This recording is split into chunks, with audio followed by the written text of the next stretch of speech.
और सज्जनों, pitch side में एक बार फिर से आप सभी का स्वागत है। मेरे साथ इस बार जुड़ने वाले हैं जेली, और क्या ही परफॉर्मेंस है। जेली भाई, सब बोलते हैं कि ये आपकी दुनिया है और हम बस इसके एक अंश है। आपको क्या कहना है इसके बारे में? बिल्कुल सही बोलते हैं। बिल्कुल सही कह रहे हो लोग। क्वालिफाई कर गए हो आप सेमीफाइनल्स के लिए, एक बहुत ही धमाकेदार परफॉर्मेंस आपके तरफ से देखा। व्हाट वाज द सीक्रेट कि वो लमाओ बढ़िया खेल रहे, हर्ष बढ़िया खेल रहे हैं, हाइड्रो भी बढ़िया खेल रहे, आप भी बढ़िया खेल रहे हो, मतलब क्या है सीक्रेट? जो आप भी बढ़िया खेल रहे हो ये बढ़िया लगा मेरे को। बाकी देखो, ऐसा है कि इससे पहले जितने भी हम लोग इवेंट्स आए उसमें हम लोग पोडियम रह गए, मतलब थोड़ा थोड़ा, लेकिन वो मोमेंटम बिल्ड होता जा रहा था। सारे प्लेयर्स को और ज्यादा भूख, मतलब जो हंगर रहता है वो बढ़ता जा रहा था जीतने का। उतनी टाइम से जीत नहीं पा रहे थे, तो अभी मेरे हिसाब से सब लोग फॉर्म में आ चुके हैं, वो अपने पोटेंशियल को हिट कर रहे हैं, जिसके लिए मैंने उनको टीम में लिया था। और मेरे को लगता है इस वाले में हम लोग अच्छा करेंगे, जिस हिसाब का भी फॉर्म चल रहा है उसके अकॉर्डिंग हम लोग अच्छा करने वाले हैं। चलिए, सेमीफाइनल्स का दौर आपने देख लिया, बहुत सारी टीम्स चली गई है, कुछ टीम्स अभी फिलहाल के लिए क्वार्टर फाइनल्स से जूझती हुई आएगी। कोई ऐसा टीम जो आपको लग रहा है कि क्वार्टर फाइनल से आते हुए आप लोगों के लिए थ्रेट बन सकता है आगे?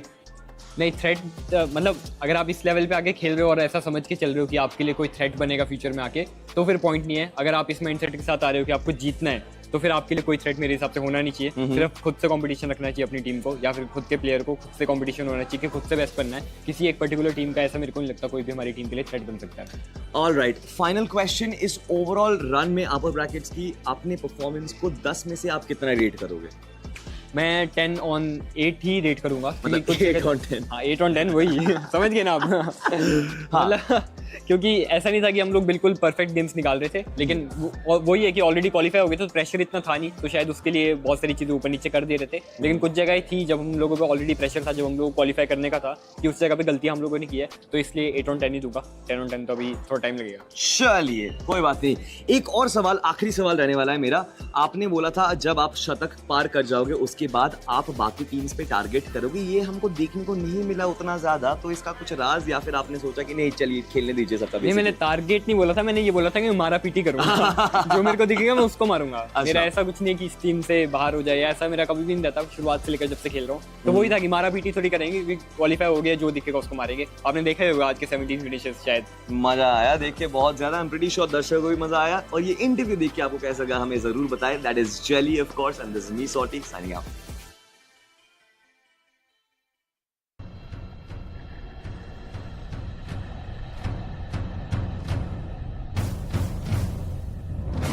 Dragon's power knows no bounds or fear.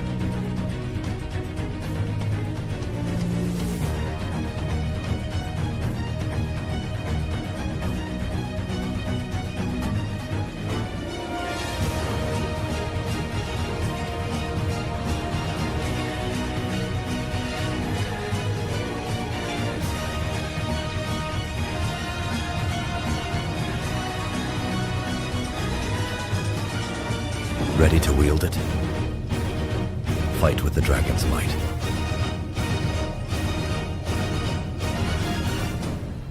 Dravian X suit. Get now.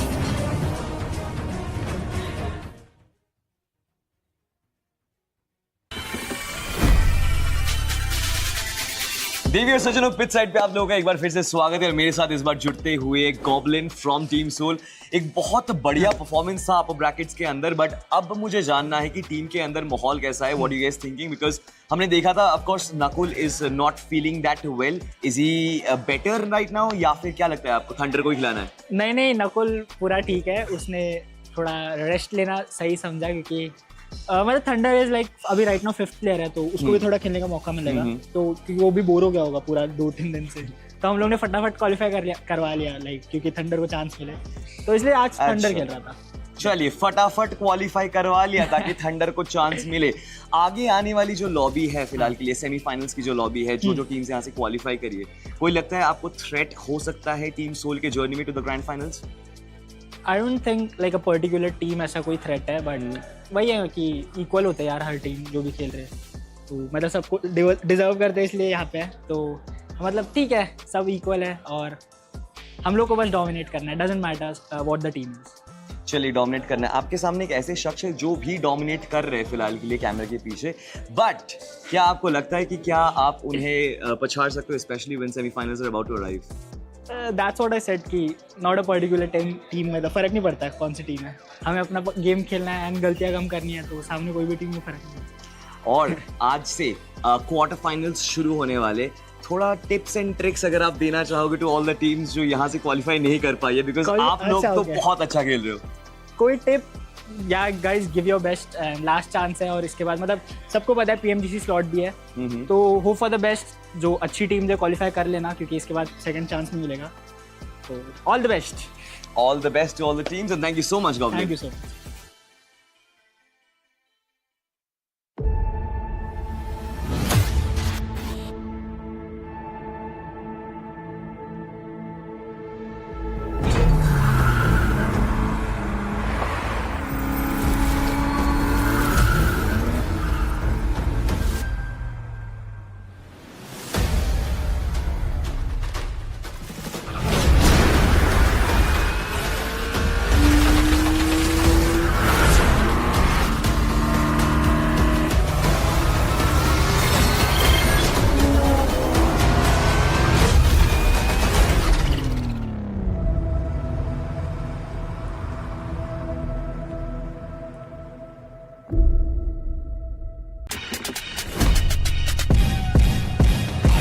सज्जनों, यहाँ पे हम बहुत सारे प्लेयर्स की इंटरव्यूज करते हैं, बट यहाँ पे रिकॉर्ड ब्रेकिंग न्यूज़ से हमारे साथ सर्वर जुड़ते हुए नजर आएंगे। Server, of course welcome to this interview. I really want to talk about कि ब्लिट्ज ईस्पोर्ट्स जो जानी जाती है वो 75 पॉइंट्स एक दिन का कमबैक से, क्या इस बार क्वार्टर फाइनल्स में भी वही प्लान है? बिकॉज स्टार्ट तो डेफिनेटली उतना अच्छा नहीं रहा। प्लान तो डे 1 से था वैसा, बट मैच वैसे गए नहीं। अभी जस्ट लास्ट 7 पेज बचे, तो उसमें अपना बेस्ट ट्राई करेंगे वही जैसा उस दिन किया था, बट देखते हैं अब क्या होगा नेक्स्ट के साथ में।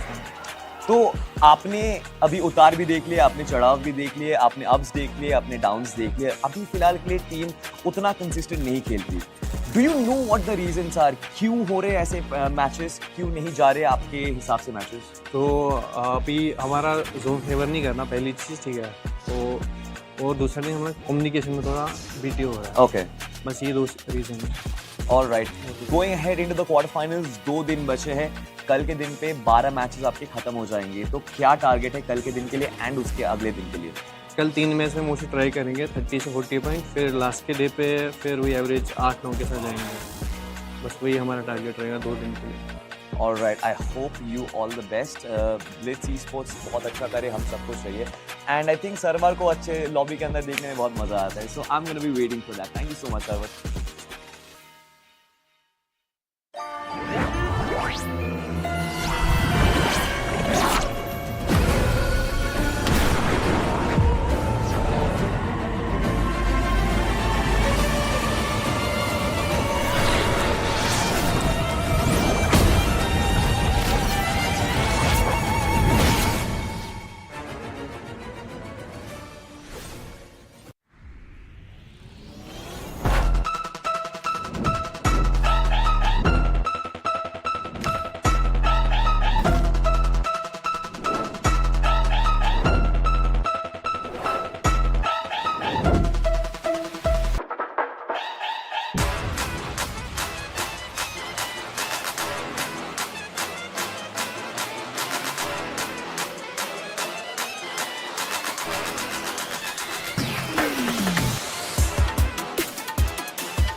2 दिन के मैचेस के बाद टीम्स एक ऐसे पड़ाव पे आके रुकी है जहां से it's either gonna be do or you die.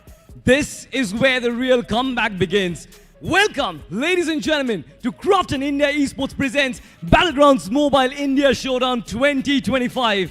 मैं हूं आपका host salty end of course हमारी टीम है तैयार. This is Quarter Finals Day number 3. कल के दिन पे हमने देखा था फीनिक्स esports एंड विक्टोरियस समस ने किया था डोमिनेट. 2 मैच में कंसेक्यूटिव सेकंड आने के बाद फाइनली उनको मिला वो रिडेम्पशन एंड वो chicken dinner and that is exactly the hunger that we need on this stage. Ladies and gentleman, of course ये तो सिर्फ ट्रेलर था बिकॉज पिक्चर अभी भी बाकी है. व्हाई? बिकॉज आज के दिन ग्रुप सी खेलने वाले हैं अपने 6 मुकाबले. हमारे एनालिस्ट बेसब्री से इंतजार कर रहे हैं आप सभी का. सो टू डिस्कस कौन जाएगा ओवरऑल स्टैंडिंग्स पे ऊपर, हमारे एनालिस्ट आप लोगों का स्वागत करेंगे. Over to you guys. We're only a few steps away from the end. And of course, welcome to the day 3 of the quarterfinals, where I'm going to be your host, Cats Necro. John alongside with me on the panel is iSuper Johnny and Icy Baby 1-2. And guys, we exactly saw what happened yesterday. We saw a lot of comebacks, and one of the big names has to be Victorious Sumus, and even 4TR making that unexpected comeback yesterday. I mean, yesterday was a day filled with a lot of chaotic performances. As you mentioned, Victorious Sumus doing very well for themselves. 4TR had a decent run. God's Reign kind of made a bounce back in the overall leaderboard as well, but still 2 more days of competition left. I think there's an opportunity for the latter half of the leaderboard to actually bounce back today as well. Yeah, and speaking of the latter half of the board, we've still got quite a big names over there, right? SINEWY Esports, Blitz Esports, and the names just keep on going on over there. But you know what? Enough talks about the teams. For now, let's speak about what exactly happened yesterday.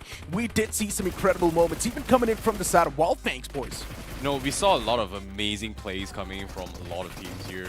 In particular, I think Autobotz also really stepped up the most yesterday, in particular, because they started their journey on day number 1 with on the 22nd position. So that's literally second or third from the bottom all the way through, and they made a bounce back into the top 6. So that's a huge jump coming in from Autobotz, which was really, really amazing as well. And of course, we do see a lot of hiccups as the game progresses as well. We saw moments of brilliance coming from Vasista Esports. We saw moments of brilliance coming from Victorious Summers in particular. And I think this fight from Victorious Summers in this particular map, which kind of helped Reckoning Esports a little bit, was pretty cool.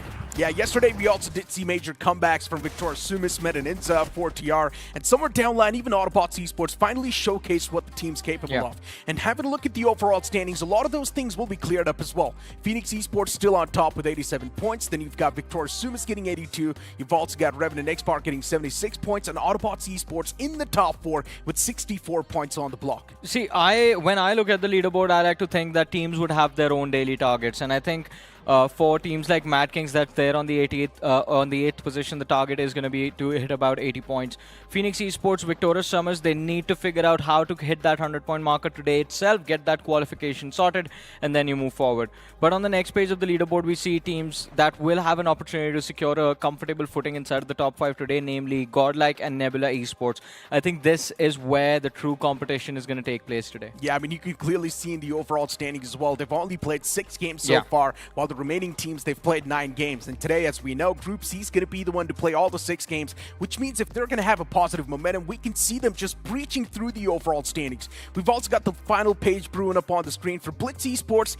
Yeah, a bit of a concerning spot. They've played 9 games so far, still on the 21st spot. You speak of SINEWY, they've still got a lot more games to go. Well, I would say Marcus Gaming, SINEWY, and also BotArmyEsports, and also, of course, White Walkers, these 4 teams in the bottom half here, they still have the opportunity to actually make a bounce back, because the benchmark, or in this case, the goal has been kind of drawn for them. So all they need to do is just chase for that goal. So I would say this is a do-or-die situation here for especially everybody in Group C in particular, just because they are going to be playing 6 matches in a row. So I would say the biggest, most important thing they need to focus on is that they cannot afford to be worn out by fatigue after 6 games.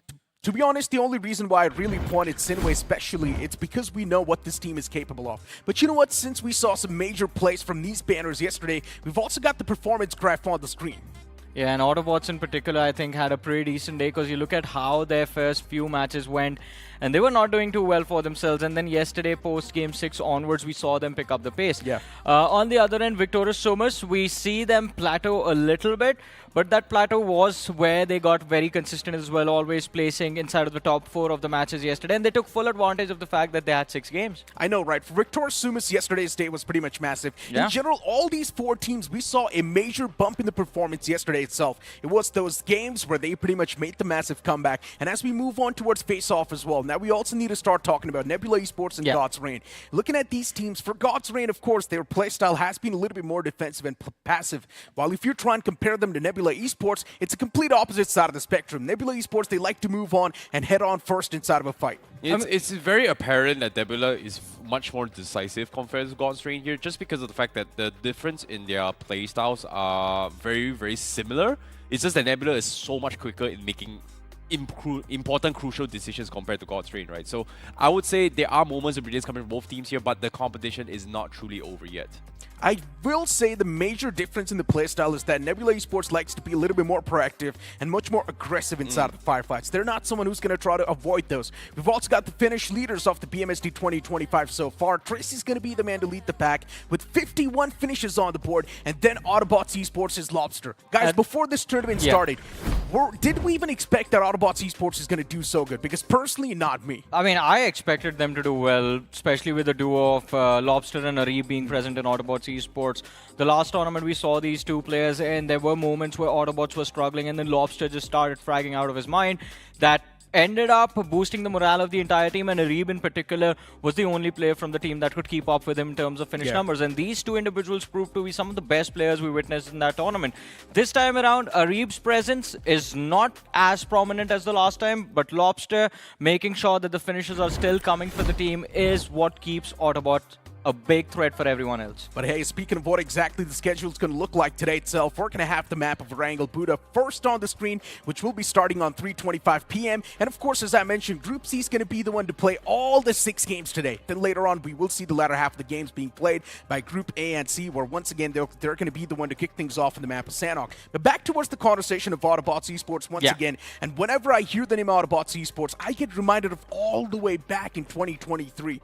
This banner was consistently trying to crack inside of the grand finals, but they always used to fail. But now in 2025, it's been a different momentum. Hey man, this is what happens when you start to combine your focus on one team instead of 3 different teams, because that was the case in 2023. They were fielding 3 different lineups. It was Autobots, Acrobots, and Aerobots. Yeah, exactly. And now the org just focuses on one lineup, which is better because the team is doing quite well for themselves. Yeah, but at the same time as well, we have Group C. This is pretty much the roster here. But yeah, back towards your conversation on Autobots as well here. I had some sort of expectation with this roster during their run in the MPS, right? So I was hoping they were going to be able to make it in semifinals, but they kind of dropped the ball a little bit during their semifinals run. So I had some expectations on Autobots being a top contender coming in. But for me, the biggest surprise was yesterday's performance, because they did a 55-point jump lead out of nowhere, crawling from all the way in the bottom and then just reaching the top 5. But hey, once again, at the start of the day, we locked in our predictions, and I personally went with SINEWY Esports. I believe in SINEWY. We have seen them perform time and time in the past as well. Even in the recent third-party tournament, they finished on the podium. So I do believe SINEWY is one of those teams that will mount an easy comeback. I think what's the most surprising prediction away? I feel White Walkers is the most surprising from Salty and Maisie. Do you guys have hope from White Walkers? Because I do. The performance that we have seen from them, I think if the middle pack starts fighting back, White Walkers is going to be the first team to kind of get kicked out. I mean, if you remember in the lower brackets, White Walkers was one of those teams that woke up late, but they chose violence instantly. And the moment they chose violence, we saw White Walkers just pulling out those back-to-back games. But yeah, another team that we really need to talk about is also going to be BotArmyEsports. What are you guys' thoughts about them?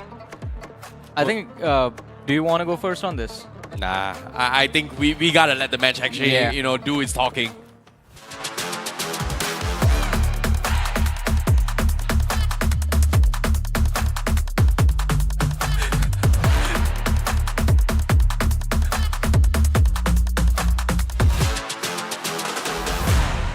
And it's time to get the show rolling here for day 3 of the quarterfinals, and it is going to be the map of Erangel. And starting things off here, we have a major shift in predictions here between all the casters. A lot of us are hoping that Hero Xtreme Godlike is going to be doing good today. They are going to be playing a total of 6 matches to date itself. And interesting enough, to be honest, a lot of us were kind of disappointed in their performance over the past few weeks. Sorry, I would say the past few days so far. But yesterday's performance coming from Hero Xtreme Godlike gave us a little bit of hope. Can I be honest? I've been disappointed with Godlike since BGIS 2025, to be honest. Really? BGIS was their best run? Yeah, since then. After that, Pro Series, nowhere to be seen. And after that, the tournaments that happened, they weren't really doing too well as well. But this time around, based on this flight path, I think it should be a comfortable game for Godlike. If we have a circle anywhere towards the eastern side, they take that early drop on Stalba Kamishki. But other than that, a lot of key players in this game. We talk about Godlike, we talk about God's Reign, Nebula Esports. People are expecting comeback from Nebula Esports. SINEWY, Necro just mentioned, is an aggressive team, and we see them drop smack center of this map. The only thing that can ruin the game for these squads is going to be the circle, but White Walkers, we had a conversation about White Walkers, and as they attempt to go for that early vehicle pickup, they end up going casualty to Madkings, Shadow OG. Yeah, that's a very, very big pick here coming from Madkings, but Flashy is on the vicinity. He can look to try and challenge it. Seems like he is going to try and lick his way into those compounds, while Madkings is going to try and solidify their spots here to try and flush out any more potential stragglers, because they've saw White Walkers, but apparently they only got one. The other guy, Flash, has pretty much crossed the river, trying to make it for a quick dip escape there. So Madkings, they are going to be trying to look for him as well. Seems like they don't spot him at all. He might be in the water, so Madkings, they really, really want to hunt down Flash this time. Flash turns into Aquaman for a few seconds at least. Oh boy, they're actually not letting him off the hook. Yeah, they're going for a hunt. They have him surrounded. They're just waiting for him to they spot him. Come up for air, and there he is. Oh, he didn't see him. He didn't see him. Oh, small little glimmer. There is a fish in the sea. Flash has got to make a long dip there. And I think based on what Madkings' position is, the only way Flash survives this is that he keeps his head low all the way to water down. But his small little bean was spotted out, and here he comes. Madkings, they are going to flush him out. Oh no, they're stalking him. There's no way he survives this. Oh, Shadow, he's going to try and swim towards Flash. He goes in to check his man, and Apollo is there as well. You know what? Flash is lucky that none of these boys have scopes on their weapons. Because even with a hollow sight, that should have been an easy knock for Clutchgod to secure. The problem is he had the iron sight, no scopes. But doesn't matter. Pro, from a distance, a few shots on an unarmed, unarmored opponent. And that's the knock. White Walkers, not a great start to their day as they end up losing 2 players. Well, for all things considered here, the damage has been done. Madkings, they have pretty much wrapped up this fight. White Walkers will lose 2 players right from the get-go. But the question remains here, will Madkings actually decide to stop committing to this fight? Because have they not learned their lesson of yesterday's performance? Because they took almost, 4 minutes and it attracted so many unwanted guests to a point that they were just underlooted. They want these points, man. They really, really want these points. But look at this. We have our top 10 damage leaders as well. We see a lot of names popping in from Autobotz, Lobster, and Ralphie actually doing quite well for the team.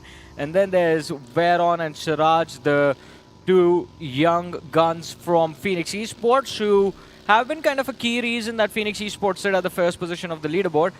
We also have Goten and Trace from Revenant Xspark. They have been very impressive. And of course, the Prodigy, the next best thing in BGMI. Scary Jot there sitting on the first position for Vasista Esports.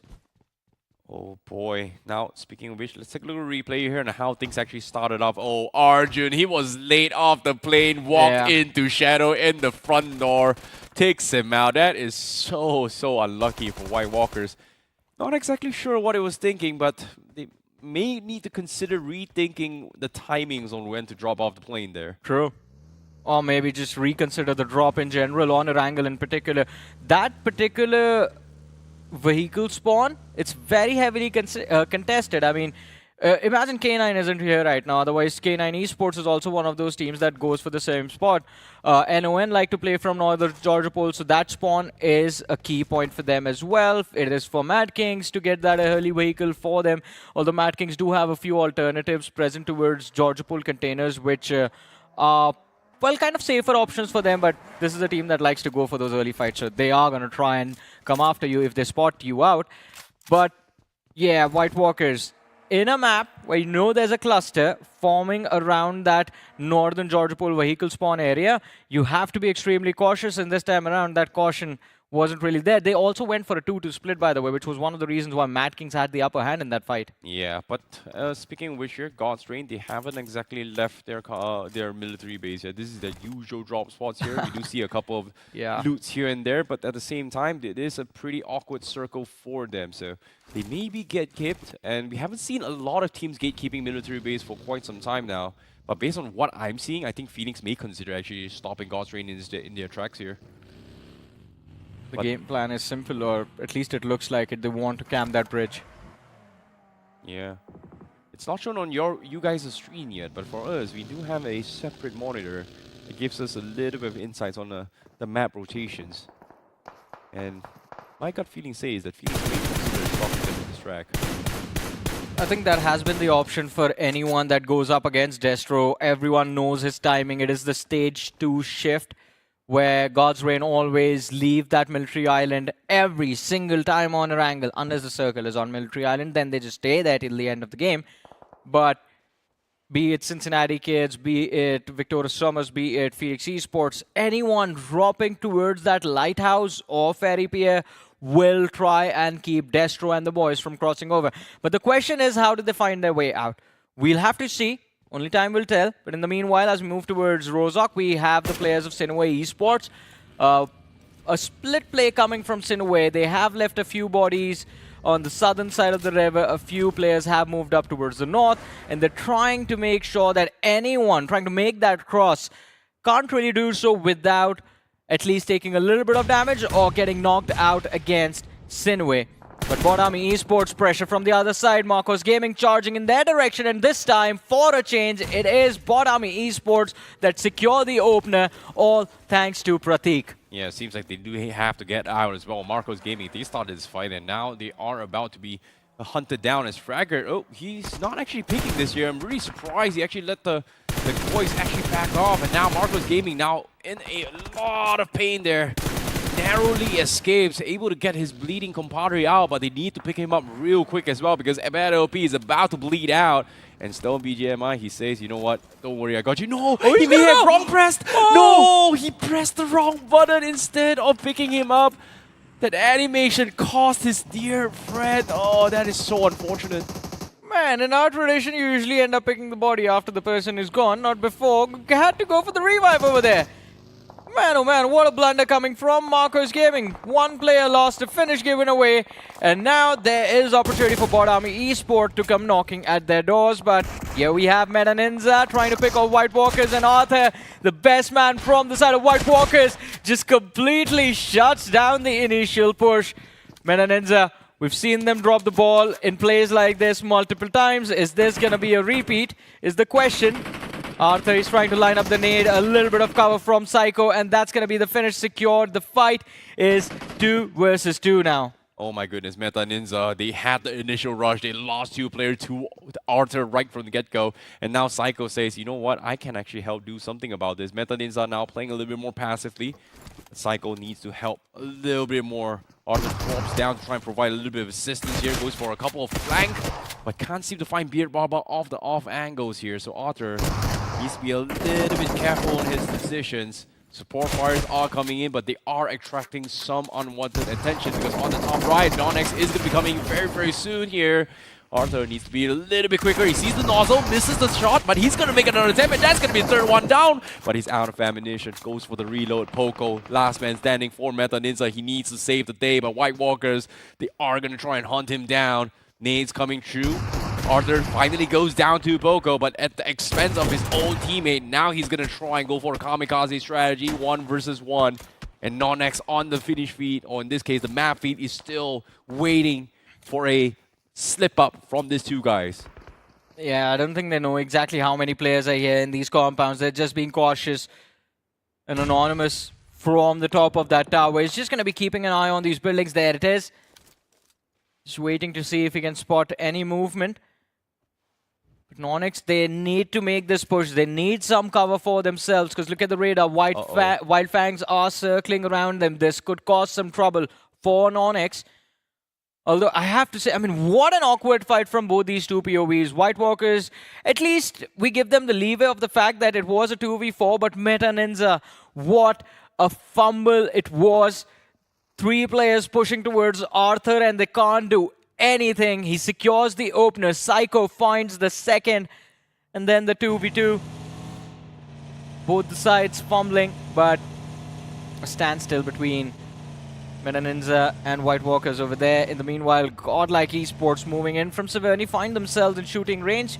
And we have Punk over here who does spot out Reckoning Esports, but decides not to take the fight. Well, hold that thought for now. Seems like Fragger in a different situation. This time it is going to be round 2, but it is going to be a different team. And it's going to be Nebula that goes for the push. Looking for the spray down. No connections. Both whiffing their shots, but eventually RD is able to swap his guns and actually secure the knock. And that is going to be a big pick here. Well, the question here is, where is the support fire? Where are the rest of the members? Because as of yet, BotArmyEsports, they're 2 split up, and Nebula Esports gets a freebie just like that. Yeah. An awkward run, and I think Lion and Prateek, they wanted to provide some cover fire from across the river as we see them down towards south, towards Rozhok, but Nebula Esports, the man advantage, and Adi being on point, not really working out for them. In fact, they get one more pick from the side of BotArmyEsports, so BotArmyEsports is 2 players down in this game already. And of course, we got to talk about that circle shift as well. It seems like Godlike is in the prime spot to go for a win. But the question is, will they be allowed to do so? There's going to be teams moving towards that northern edge very soon. And NON is going to be one of those names as they try to make the cross. Running into the arms of Marcos Gaming. Anonymous stopped in his tracks. The rest of the team following up. There's a lot of util that has been lobbed out. But Kana needs to be careful. Nades at his feet. As there's going to be the opener secured by NoNx. Last man left standing, and blink it and you miss it situation. Marcos Gaming wiped from this game in a matter of seconds. 3 eliminations to NoNx. Yeah, they've got a good hold as well. It is the compounds that gives them the most amount of leeway to work with. And fortunately for them, they have a fresh set of restocks to work with as well. So no contention so far. So NoNx this time, they will get the full reset through. Meanwhile, on the rest of the world, how are they going to try and push through inside this zone? Because this is a very unorthodox zone to actually push near to the south side of shooting range, where I would say Blitz, Hero Xtreme, Godlike, they do have one of the best possible positions to work with. But so far, God's Reign finally making a move all the way from military base. And right now, they do not have enough information on what to do next, because everybody from the south side has to cross the bridge, which is currently gate-kept by both Madkings and also Phoenix Esports. So a very, very difficult push from the teams coming from south side. But for the north side, Hero Xtreme Godlike is going to be expecting a lot of company very, very soon for teams who are looking to dodge the bridge coming from Georgia Pole. Hey man, Godlike got to win this game. Just now we saw the crowd cams. A lot of support for this team, for these 4 players. And even bringing their own posters to support their favorite players and the favorite team. And Godlike, as we mentioned, the only squad present towards the northern edge of the circle. This is prime opportunity for a win, but that was scary for a second. Mysterious foe, an awkward interaction with the players of God's Reign, but both the squads decide to stay back. Neo taking a few shots towards Bernie, no contact though. Here. Oh, God's Reign. They came in blind. They got sprayed down. And Mysterious 4 finds Delta. And just like that, God's Reign in a lot of trouble right now. Delta is pretty much going to be sacked here from this fight as Mysterious 4 looking to try and push the issue. They want to find those confirmations. But as you can see, Nate's being set up. Molotov to try and zone him up. And Destro, oh no! He is going to be picked off by Hero. And we're down towards a 3v1 situation with Justin all by himself. This is not great. Bunny is not from Mysterious 4, but they do have the space to try and get the reset through. Neo, nowhere to be found. Close into this compound to try and take this fight as well. They've just completely cut Neo off. You see on the radar, man present towards the south. He's constantly making sure that Neo is not allowed to move up. But Mysterious 4 finally looking to go for a revive onto Bunny, but there it is. Another player from God's Reign hits the floor as the nade connects, and Snowjot finds another knock for himself. Neo, last player surviving. On a day we were expecting God's Reign to reign supreme, 6 matches for the day, they just completely get annihilated in game 1 itself. And now NoNx Esports, they show up looking for that last man. I think Mysterious 4, I want to see, are they just going to commit for this point? Because now it's turned into a massive risk, and they do! They just charge towards Neo. Players from either sides of the ridge, and he instantly gets finished off. 4 eliminations for Mysterious 4, not a single player lost. Yeah, but at the same time, Snowjot is going to be losing his life again here. NoNx actually pushed out from their gatekeep, from the bridge itself, to see what's happening, to try and rack up some points. This is a very ballsy move coming from NoNx here, but it seems like getting out of position for more points is totally worth it. And now Shiraj with the bow, going to continue on with the pressure, trying to go in for the shutdown against Mysterious 4. That's a little bit too far off to actually aim as well. Yeah. He's got to aim a little bit higher as the arrow drop. I can't believe I'm saying this there. The arrow drop is significantly higher compared to a bullet drop. Yeah, you gotta... Well... Well, he made a mistake though. He took too long and Hero was able to pick him up. Oops. No more bow and arrow, my friend. I love the fact that he had 20 arrows for that explosive bow, but as you mentioned, the trajectory, still trying to figure it out. NoNx Esports, what just happened to NoNx? This should have been their fight. But for some reason, 3 players from the side of NoNx Esports decide to back off, look towards crossing the bridge without clearing the backlines. And now Mysterious 4 will have an upper hand against NoNx. This is... I don't know what it is. It's just bad decision making. They might just get punished for it. Yeah, it was a small little mistake here coming from Hero in particular.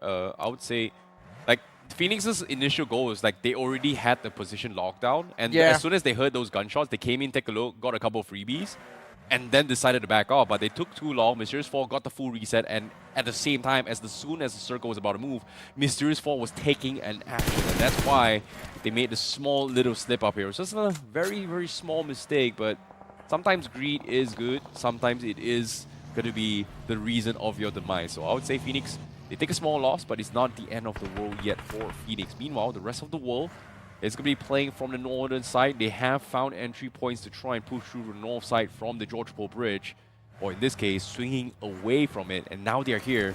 But the problem is, where do they stop? Because there's just so many teams just driving around, and we are going to be expecting a lot of dogfighting happening as well. Yeah, that is inevitable in this game right now. You look at where we are right now towards the eastern cluster. There's Nebula, there's Wyld Fangs, there's Godlike up north. And the one isolated player from the side of BotArmyEsports, Prateek, still alive. But recap of Marcos Gaming falling at the hands of NoNx. One player did get knocked down, but it wasn't enough.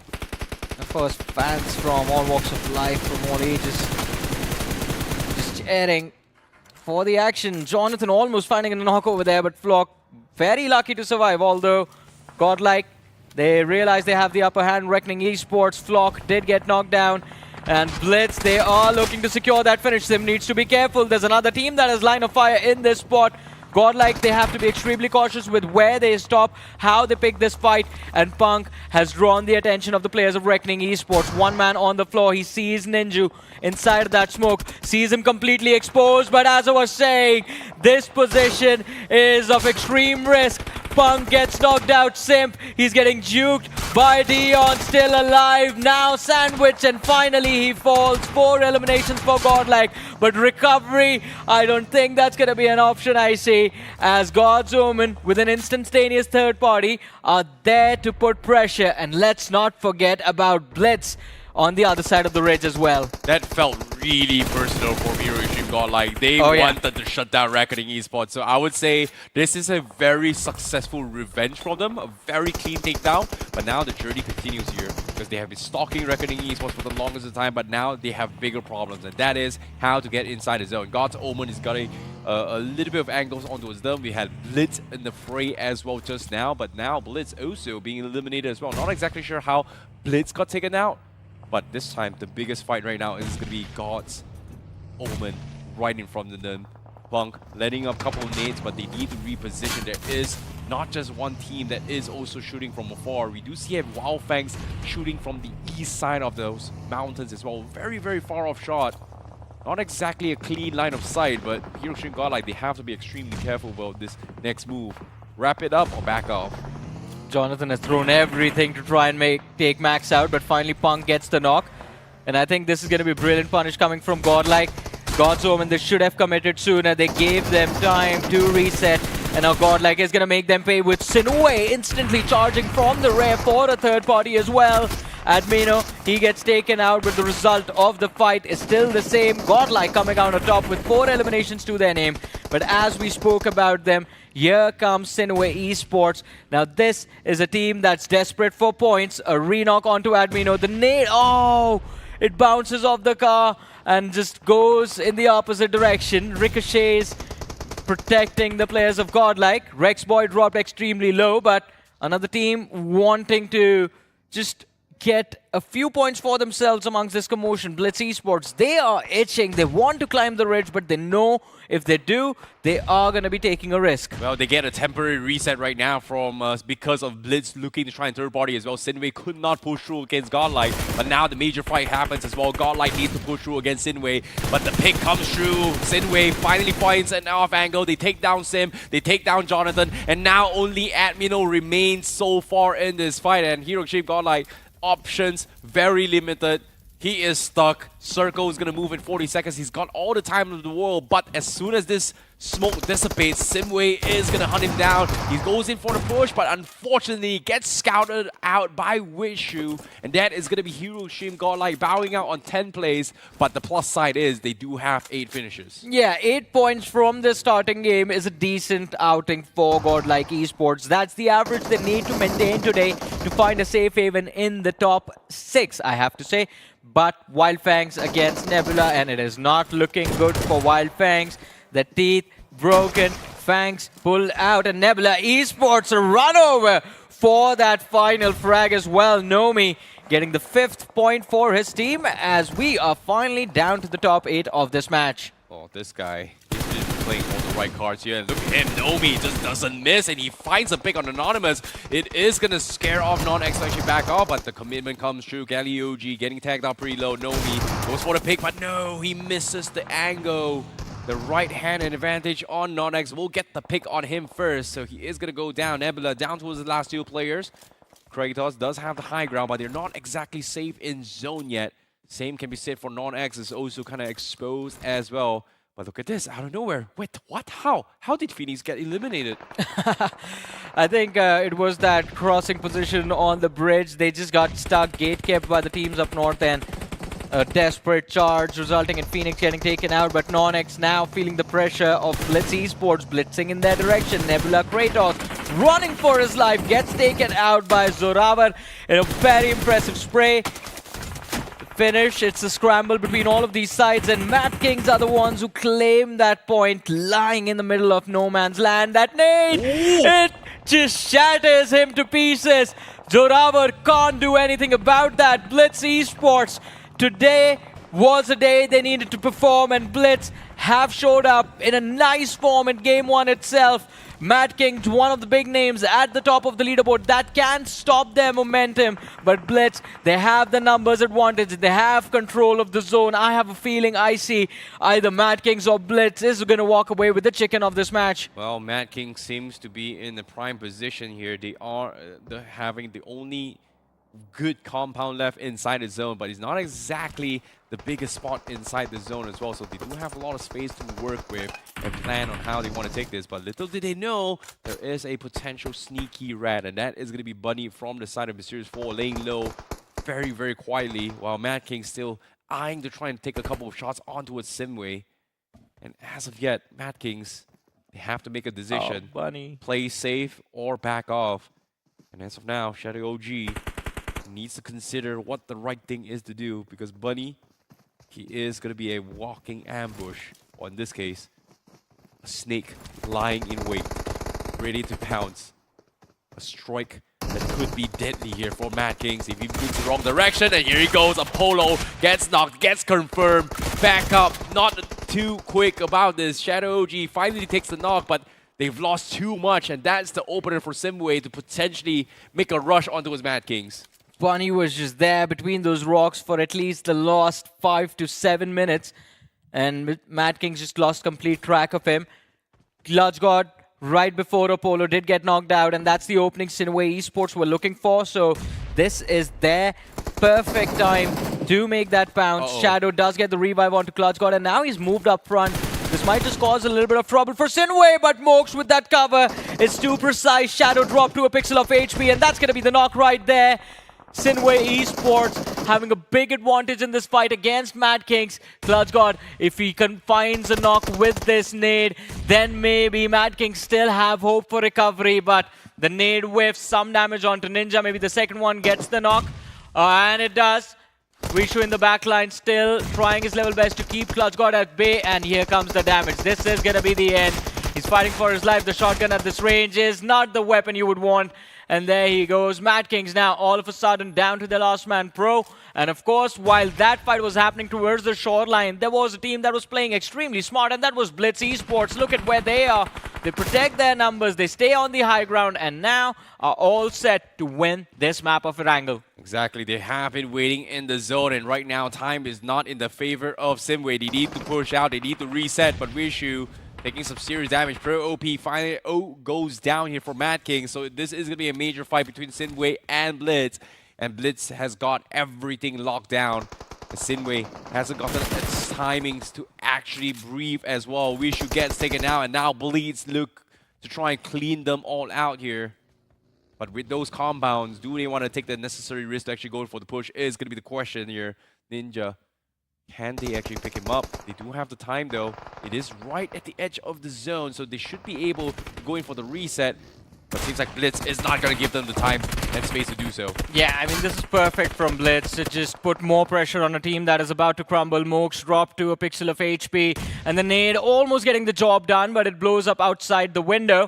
Now Saurav from Blitz, he's just on the other side of that compound, and he's going to be forced to back off. It's a 2 versus 4 situation. Look at that. Blitz, they are getting aggressive. They realize this is a risky maneuver, so they have left Chandan and Sarwar, 2 of their best performing players in the backline, to go for the chicken dinner no matter what happens. But hey, before the chicken dinner, I believe they are going to do whatever it takes to get these finishes. They find moves, and now Rex boy spotted out. Just a few more shots, and there you have it. Blitz Esports blitzing their way to, I guess, the top 12 right now. This was an impressive performance. What a recovery coming from Blitz as well here. This is a well-deserved victory coming from them. They played it really perfectly as well. They applied the right pressures, they applied the right damage, and they did the right moves throughout this entire game, and they were able to secure the chicken dinner. Amazing stuff from Blitz. The history once again repeats itself as we do see SINEWY and Blitz Esports once again mount that comeback on the second last day. Even the last time when we saw these guys in the lower brackets, this is exactly what they did. And I'm just happy. Both my picks, SINEWY and Blitz Esports, doing fantastically well. But jokes apart, right, we also had a lot of expectations from a banner like God's Reign. And unfortunately for God's Reign, this game was a major fumble. Yeah, it was, especially that fight against the players of SINEWY itself. It was extremely, or not SINEWY, Mysterious 4 yeah. in Ruins. I don't know what the decision was to keep Neo so far back for the team, because they actually needed him. If you are going to make that bounce into the Ruins compound, you need to make sure that you're closing in from every direction at the same time. But Neo just stayed back.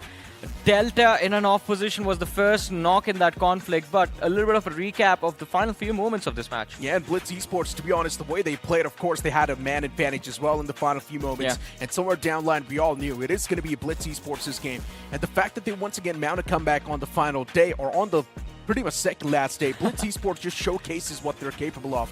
They're extremely good under a lot of pressure. We've also got the winner chicken dinner stats on the screen. So I'm just getting 1 finish, then you've also got Sarwar with 1. To be honest, it does not really matter. For Blitz, this is going to be a positive momentum they were looking for.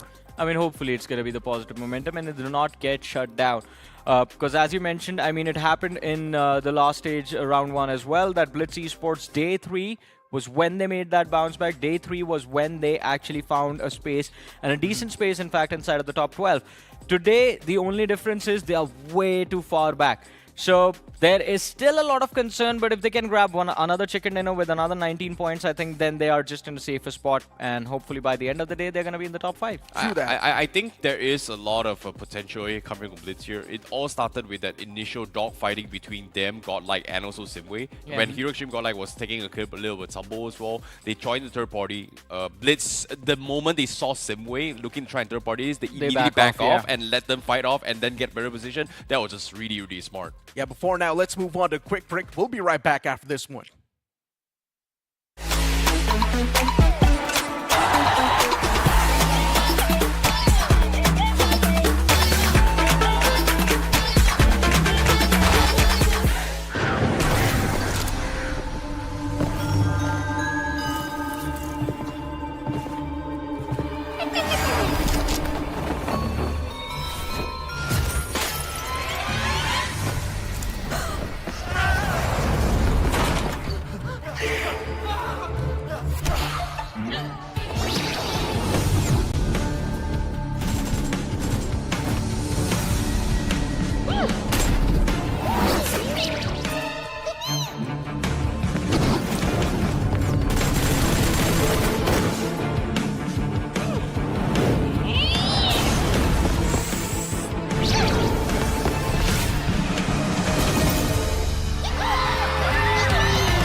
Hello everyone and welcome back to BMSD 2025 here. This is the quarterfinals and you guys are currently watching the English broadcast. We saw an interesting game here in day number 3 here. A debut, a little bit of a surprise of comebacks because we started the day expecting that, hey, there will be potential comebacks. And guess what? SINEWY as well as Blitz Esports surprised us in that final top 2 finish, getting some decent amount of points here. My name is ICBaby12. Joining me is 2 amazing gentlemen here. We have Super Johnny and also Necro that is going to be taking you through a little bit of analysis coming in towards what happened here. Now, I've got a couple of questions. Obviously, Johnny, you were there casting with me as well, but now I have a little bit of opinion here.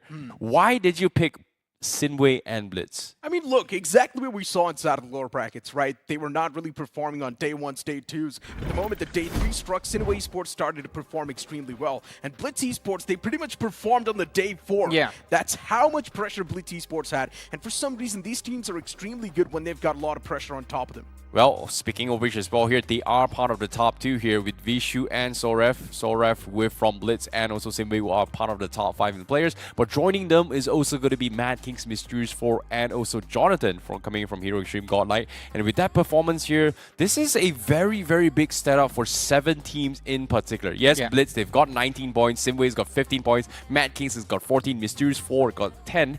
NoNx has got 9. Nebula's got 8. Godlike's got 8. This is a huge diversity of teams racking up some serious points this game. It is, but outside of the top 12, there were just 3 names that actually ended up doing quite decent in this game. It was Blitz, it was SINEWY, and it was NON. Godlike, I think those 8 points just helped them solidify a spot inside of the top 10 after this match is done and dusted. But there was one more name on that 8th position, White Walkers. I think they need more. We need to see White Walkers inside of the top 4, top 5 in the upcoming match, and, well, 4 or 5 eliminations along with that. Yeah, it's a little bit unfortunate as well, considering that White Walkers started their game with only 2 players. But with that being said here, Madkings shoot themselves into the top 4. Mysterious 4 also making their spots a little bit higher into the top 5 here just because they are playing more games. Autobotz will not be playing yet. Vasista has not been playing yet. That's why they take a little bit of tumble. But Hero Xtreme Godlike definitely doing some very, very consistent runs so far here. Yes, they did lose out a little bit early, but 8 points in that game. And on average wise, out of those 7 games so far, they have had about 6 to 7 points per game and every single game in total. And that's 7 matches here for Hero Xtreme Godlike. Yeah. At least the good thing is that now the teams are finally realizing if you're going to be on the aggressive side, if you're getting at least a decent amount of elimination points, you will be able to hit the average. And that was one of the main reasons why we saw so much of that diversity in the match rankings itself. We saw Nebula Esports as well getting the consistent point flow. Even Godlike was able to get the consistent point flow. Pretty much 7 teams in that previous game had the average points. And that pretty much proves my point as well. If you're going to get the elimination points on the board, it does not matter if you're having a good game or a bad game. It's still going to help you put yourself in a decent spot. Well, speaking of decent spots right now, SINEWY definitely, starting to pick themselves up a little bit here. They've played 7 games to go. 2 more games, they will be on the same playing field with a majority of the teams. It is a start of the comebacks here. Do you think it's possible in 2 games for SINEWY to push themselves into the top 12 here, Johnny? I think it is. I think it can definitely work out for SINEWY. All they have to do is just do what they did in that previous game. Early stages, we saw SINEWY drop in Pochinki, and that it was a very early move from them as well to get towards the Rozhok shoreline and cross that river, because of which they were able to survive. Otherwise, it was that one moment where Phoenix and Mysterious 4 were looking to cross over right after the elimination of God's Reign, and SINEWY by that time were already on the shoreline with some ridges to provide them cover. That early rotation is what saved the day for them, and SINEWY just needs to focus on that. Move in early, keep your heads down. If you see a third-party opportunity, just go for it without even thinking. But guys, to be honest, it's not just about SINEWY and Blitz Esports, right? It's also about Omen, BotArmyEsports, and Marcos Gaming. These teams not doing too hot either, and the first game as well, it was not a good entrance for them. Exactly, but at the same time, a team that was doing pretty okay here is going to be Madkings as well as Nebula just now. We caught a glimpse coming from them as well. Seems like they were feeling a little bit shaky here, especially for Nebula, but Madkings, they have been very consistent when it comes to holding down compounds, and I'm looking forward to see whether or not can they replicate the same as of yet, to be honest. I'm telling you right now, this is not how Nebula Esports likes to play. Nebula Esports is an aggressive team, and they will showcase that in the future. But for now, let's move on to the game.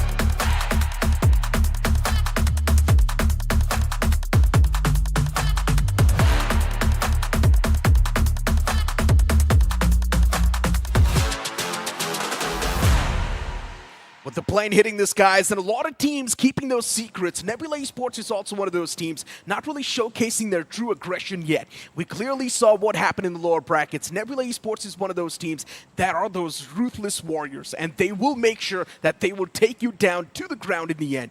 As we do see the plane once again hitting the sky, starting all the way from LSR towards El Pozo. This plane flat path, once again, it does seem quite balanced, unless if you want to move all the way towards the extremity. I mean, this one, I would say it's completely balanced, because even if you want to go towards Porto Prazo, you have that option of dropping towards La Benedita, Impala, picking up vehicles and just running away for your life. Partona, Minas del Sur are drop locations that haven't been utilized a lot inside of Miramar, especially inside of the BGMI Showdown. So I don't think anyone's going to go there, but as you were talking about it, in that previous game, Marcos Gaming, yeah, a very, very early exit at the hands of NON. BotArmyEsports couldn't do anything. And I don't understand what's the problem with BotArmyEsports as well. They were the ones who kicked things off. The first knock, one of the first few knocks of the game was by them on the players of Marcos Gaming. And then they just got completely annihilated in the next few seconds. I know, right? For BotArmyEsports, no matter what they try to bring on the board, it's just not working out that well. And in my opinion, at this point in time, for BotArmyEsports, I'm not sure what's going to help them. They're just not getting enough limelight for us to say anything factual about them that well. But let's hope inside of this game, at least BotArmyEsports gets that average point flow. At least that's going to help them move on towards the stable spot in the overall standings. We do see a lot of teams actually taking an exit around the Montenuevo side. There's also NINZA, NoNx, BotArmyEsports, got Omen as well, heading towards Chumacera. And for SINEWY, it's going to be an open ground towards Picado. I mean, SINEWY quite lucky. I mean, center of the map, both the games, and there's no one there to challenge them for any control. But it's going to be interesting to see what happens to that Western cluster, as you said. NoNx, NINZA, BotArmy, God's Omen, all in the same vicinity. Then Nebula Esports, it looked like for a second that they were going to head with the cluster as well, but they split up. They take control of El Pozo and Blitz Esports. Now, this is very, very intriguing. They are moving towards Trailer Park in Ruins. I know, right? To be honest, for Blitz having such a solid game in the previous one, I'm pretty sure it's going to be taking off a lot of that pressure. Blitz dropping towards an extremity of the map. Not really wanting to go up against any of the teams off the rip, which makes a lot of sense as well. Have that slow start, try and prioritize the survival game plan, then later on in the mid-pack, maybe prioritize those fights. That's what the game plan seems like. NINZA, this is one of those teams that relies on a lot of luck. The playstyle they've got, all they like to do is just sit inside of the circle and hope that the zone's going to keep on forming on top of you. If the zone moves away, NINZA is messed up. I mean, right now they could be messed up if they just drive into the arms of any of these three teams around them, all four players in a vehicle. That's just a lot of risk. But BotArmyEsports, they find their way towards Minas del Valle, and the city is just going to be theirs and theirs alone. For a second, I thought Prateek was standing up and playing, but no, he's sitting down. Yeah, it definitely does seem like it. Right? The camera, yeah. The angle. I was like, he's going to get tired that way. To be honest, speaking of BotArmyEsports, the lineup on paper, it does seem quite solid, right? Yeah. But what am I watching? NINZA taking rotation all the way towards the prison island. What is this? This is actually smart. I like this, because if they move towards prison and Partona, then that allows them to just completely avoid BotArmyEsports and then head straight toward the circle through Los Leones. Yeah, minimizing risk, I guess. Yeah. Just want to have a clean rotation all the way inside of the circle. But looking at the loot they've got, it's not really something that's going to help them too much inside of the battles. It's enough just for one fight. Yeah. And if NINZA does end up winning that one fight, of course, they will get the replenishments too. But to be honest, NINZA is not one of those teams that likes to go for the early game fight. Maybe Madkings are, because Clutch God, he has control of the hill, and Mysterious 4, they want to fight for it. Hero looking to move up. I think they will not have any information about Madkings being there, and this could be a trap laid out for Mysterious 4. Hero could lose his life here. Yeah, it definitely does seem like it. Man just wants to climb. Oh. But his vehicle, it's stopping him from doing so. Gotta bring the buggy for this. Mysterious 4, this is another one of those banners that you know will qualify no matter what. Solid stance in the overall standings. Mysterious 4, probably one of the most stable lineups so far. The combination works out beautifully well.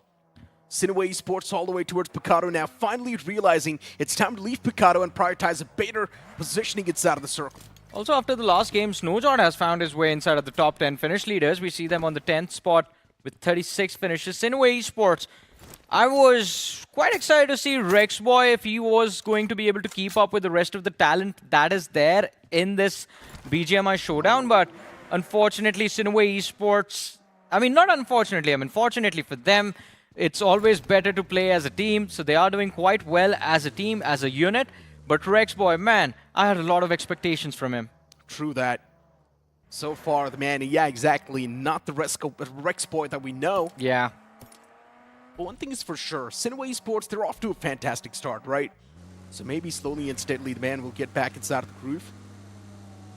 But yeah, back towards Godlike. The previous game, we did see an aggressive Godlike, and that's one of the main reasons why they got those 8 finish points. Now this game, Godlike, probably they're going to try to bring in that stability too. Bring in the survival gameplay as well, try and survive for as long as possible. But once again, the elimination factor as well, it does click in pretty well for them. I mean, in that previous match, they do owe a little bit thanks to the players of SINEWY Esports. That kind of relieved a little bit of pressure that was being made on the players of Godlike by God's Omen. That third party was so perfect, allowed Godlike to survive a few extra moments, got them those finishes, but eventually they did fall to SINEWY as well. This is going to be a very slow game of Miramar, by the way. Half the lobby pushing for the center, the remaining half is still outside. In fact, more than half, 9 teams outside the play zone, with Reckoning Esports towards Torremu, the Wyld Fangs, La Cobriera, Nebula, El Pozo, Blitz finally moving out from Truck Stop, heading towards Monte Nuevo. Then you have God's Omen, NoNx, BotArmy, and NINZA present in the southwestern quadrant of the map. Yeah, still a lot of those teams outside of the circle, right? And the moment these teams actually make it inside, I'm pretty sure we will see a major chaos just erupt. Godlike against the players of Marcos Gaming, and looking at the run of form of Marcos Gaming, these should be easy points for Godlike. In the close proximity, up close. And Godlike somewhere down line, a little bit hesitant in going towards the fight itself. Marcos Gaming not too scared of Godlike. Still on top of the ridge, on top of the hill. Waiting for Godlike to step out in the open, make some mistakes, but that's not going to be the case. Godlike's aware. And Marcos Gaming now getting charged up. It's just that one man who gets pounced up and eventually knocked out as well. Unfortunate for Marcos Gaming, a bad start once again to another game. There's also not in the backlines, but I highly doubt the man's going to be able to do anything as Jonathan, he finds another strike. Some solid shots from the guy. And now Godlike just instantly finding themselves with the major advantage inside of the fight, as even Wizard gets struck. What's happening? Godlike, it's such a systematic dismantle from them. And Marcos Gaming now down to just that one last guy, which is going to be Stone BGMI. Unfortunate stuff, and eventually even Stone gets eliminated from the game. Such light work from Godlike. They did not even break a sweat. Look at how amped up the crowd is over there, seeing their idol just get 3 finishes in that fight. Punk with a brilliant support for Sim. Otherwise, I was concerned for Sim. He could have been taken out over there had Punk not fired at the right second. But Godlike, this is good for them. It's horrible for Marcos Gaming. 2 games in a row, 0 points. It was such a clean take by Godlike. Not even a single mess up in that fight. Crazy stuff. This is what you call systematic dismantle. And for Marcos Gaming, they never even saw this coming. And I mentioned this too during the cast itself. It's Marcos Gaming, should be 3 points for Godlike, and yes, that's what it was.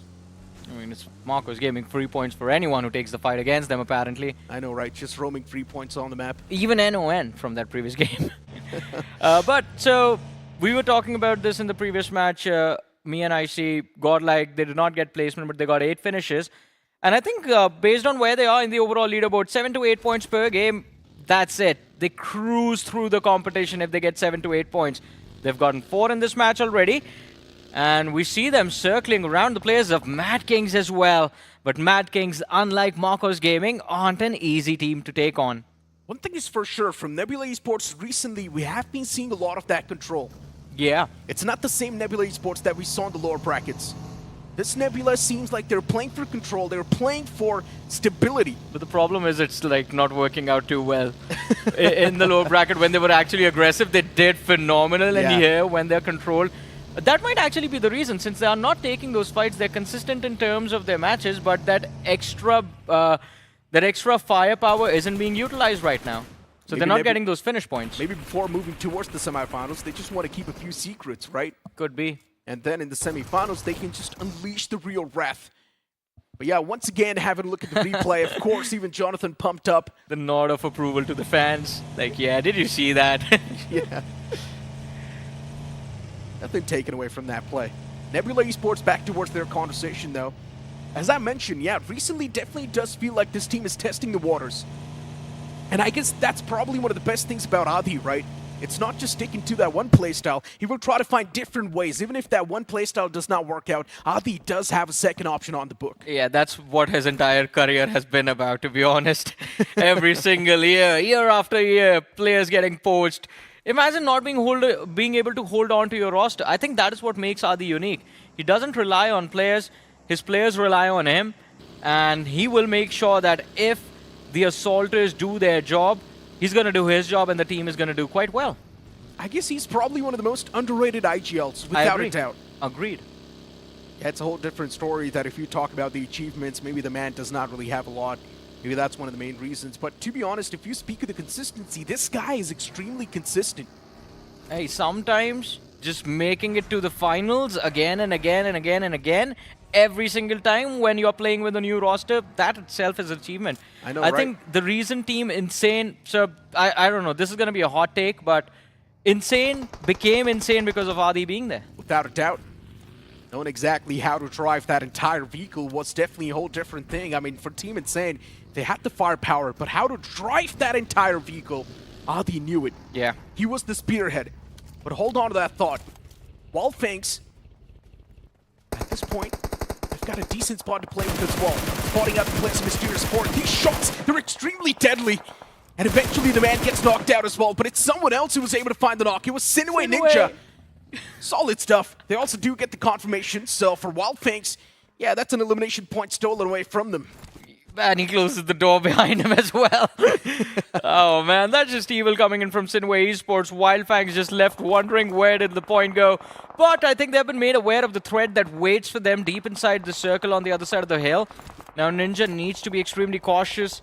He has his teammates right next to him, but Wyld Fangs will have the high ground advantage once they charge forward. And of course, Mysterious4, we saw them on the radar towards the east relative to SINEWY.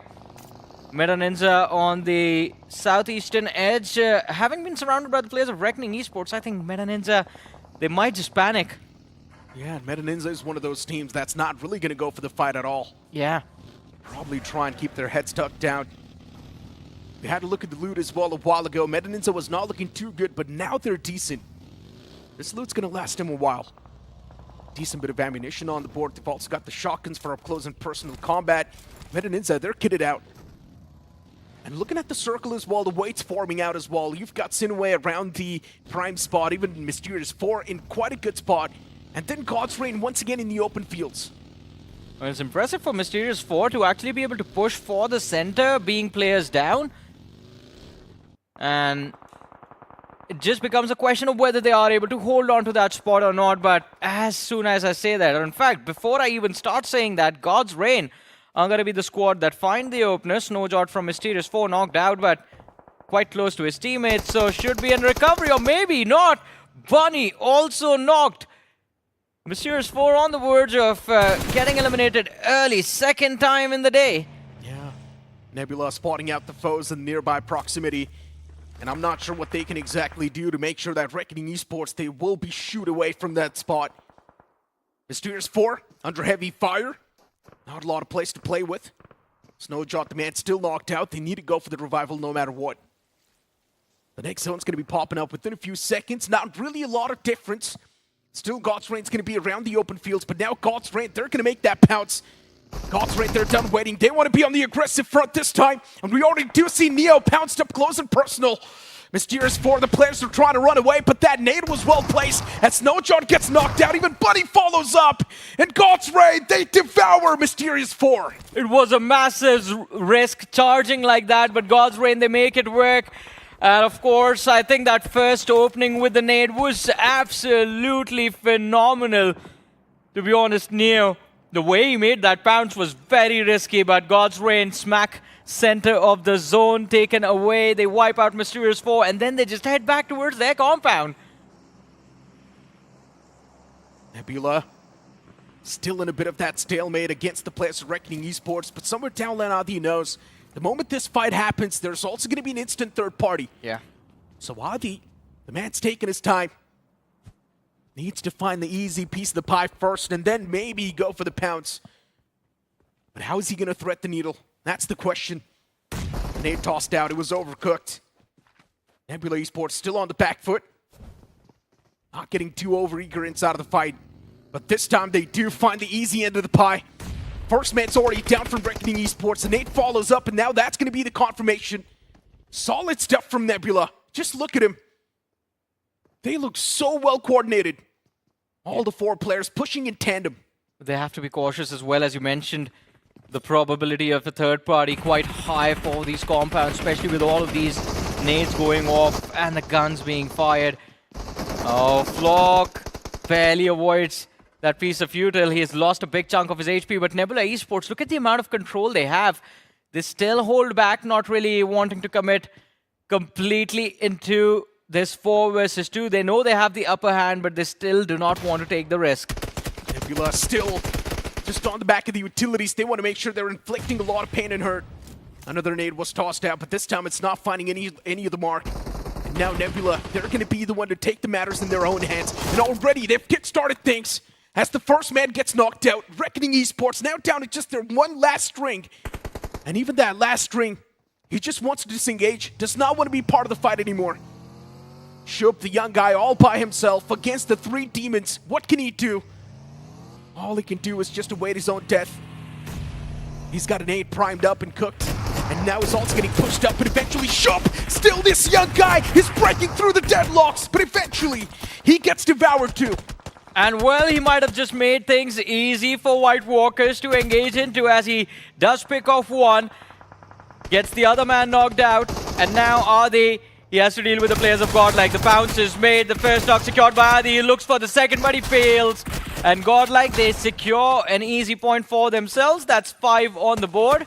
I told you, the moment this fight's gonna happen, there's gonna be a third party. And it was Godlike to make that pounce. They were in the close proximity, waiting for this exact fight to happen. And the moment they read the elimination feed, they knew now is the time. You know what? It was, as you said, it was an easy decision for Godlike to make. They knew where the threat was. They were sure that Nebula Esports was going to be left bleeding after that fight because it was an extended fight. But White Walkers finding the knock onto Nomi was what was impressive. I mean, that's a long-distance play being made by White Walkers where they actually could have just backed off and focused on the circle. Look at the minimap, and White Walkers, they've got such a massive split. Yeah. 3 players outside of the zone and just 1 man flash inside. But hold on to that thought. Phoenix, this man wants to rise back up from the ashes, but no, says Godlike, as they once again dig him 6 feet under.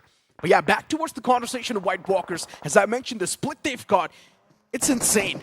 But let's hope it's going to work out. They go for a flight, Madkings. And well, even after landing, they're going to be the ones finding the opening against God's Reign. 2 versus 2 is where we are in this fight. And it happened in a split second. Clutch got a failed nade. He finished off his own teammate. And now he's going to get knocked out. Madkings, they lose their edge. They lose the upper hand. But Phoenix Esports, a third party coming through. God's Reign Destro. He's going to be forced to deal with the pressure as Phantom just charges forward. Madkings are done for a misplay from them. And God's Reign with the punish. But now Phoenix 3 versus 4. Is this going to be their game? God's Reign were absolutely maniacs in that fight. And now at this point in time, they just don't really have enough men to go up against the entirety of Phoenix Esports. It's Ash and the boys up close and personal. Phantom's knocked out, but still things can be better. And Destro, he had no clue that there was Ash up close. Eventually, Ash had a perfect cover fire as he shuts down Destro. And now for God's Reign, they've only got 2 men standing. That 2, Justin and Delta, the 2 spear hits for God's Reign. And these 2 players, now they know, pushing up too much is going to be invitation to your own death, so it's better to just play in the back lines. I love that play from Destro though, Necro, still. He lobbed out a stun to try and see if he could secure that finish and then maybe push out into the open room to just confirm those knocks. But unfortunately, as you mentioned, Ash's presence hidden. And well, the nade from Ash knocks out Delta, leaving Justin the last man for the side of God's Reign. A stun goes out. Justin does not know what's being thrown at him or where the players from Phoenix Esports are. And then all 4 players in tandem, like an army, just make that bounce. Justin, he can't do a lot over here. Yeah, not a lot of options left for the man to try and do anything. He's got an S12K for up close and personal combats, but once again, he needs to wait for the players of Phoenix Esports to line up. But look at Phoenix Esports just trying to form those cheeky angles and waiting for Justin to make some sort of mistake. And look at that beautiful Molotov isolating Justin just above them. And eventually Phoenix Esports, they will be the one to come out on top as they delete the remnants of God's Reign. The moment that nade sound was cued was the moment his fate was sealed. As soon as Phoenix Esports knew he was, reload. The moment he triggered the reload, they just made that bounce, finished him off. But Godlike, I think 1 more point and they're done. They have a knock secured against Meta NINZA. If they can secure the finish onto Beard Baba, that is it. But no, they want more. Reaper dropped extreme low. Jonathan wanted to see if he can get another one, but Meta NINZA, they wrap things up. Godlike eliminated from the game as they get 1 finish point from that fiasco, but 7 points from this match. That should be a decent exit for Godlike. Yeah, the next zone's going to pop up within a few seconds, and it does.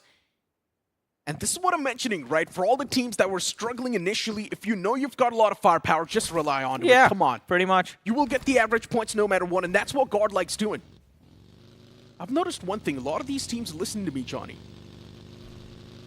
All right, good for you. But anyways, for White Walkers, they're off to a decent start. Slow and steady, maybe can win the race, but this time, you also need to be quick with your mind. Decision-making has to be on the fly, and you need to be precise. NoNx still inside of the circle, holding quite a valuable territory. SINEWY as well, they're inside of the circle. They've got a solid compound to play with, and I love this split from SINEWY. Moksh all the way on the high ground. I mean, they need to maintain vision of the western edge of the circle as well, but Meta NINZA, they were trying to make a play for the compound that's in control of Phoenix Esports, and it seems like White Walkers had the same idea. NINZA, there's a possibility for them getting sandwiched, but Reaper with a very impressive spray does end up securing a knock against White Walker's finish converted as well.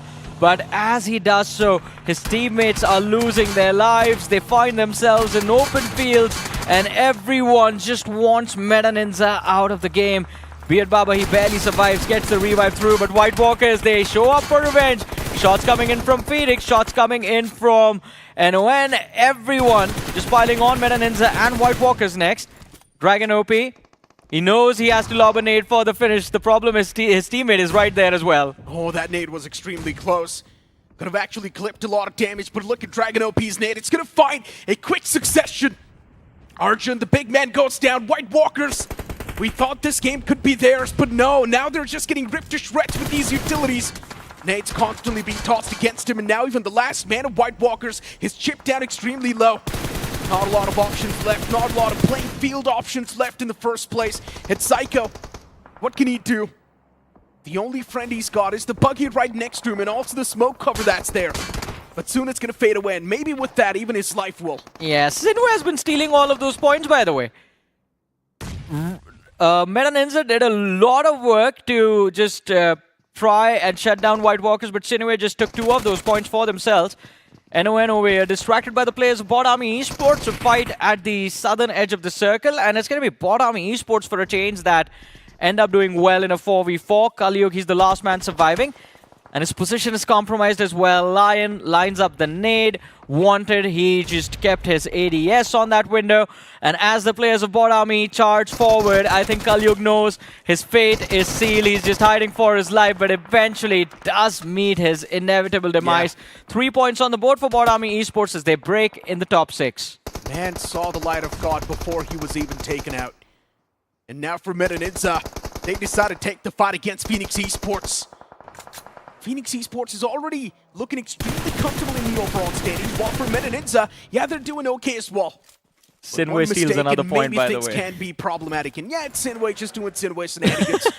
SINEWY knows they've got a solid spot. They know they can take shots wherever they want, and no one can even do anything in return. But look at NINZA. This is the confidence that was lacking before, but now they seem extremely confident.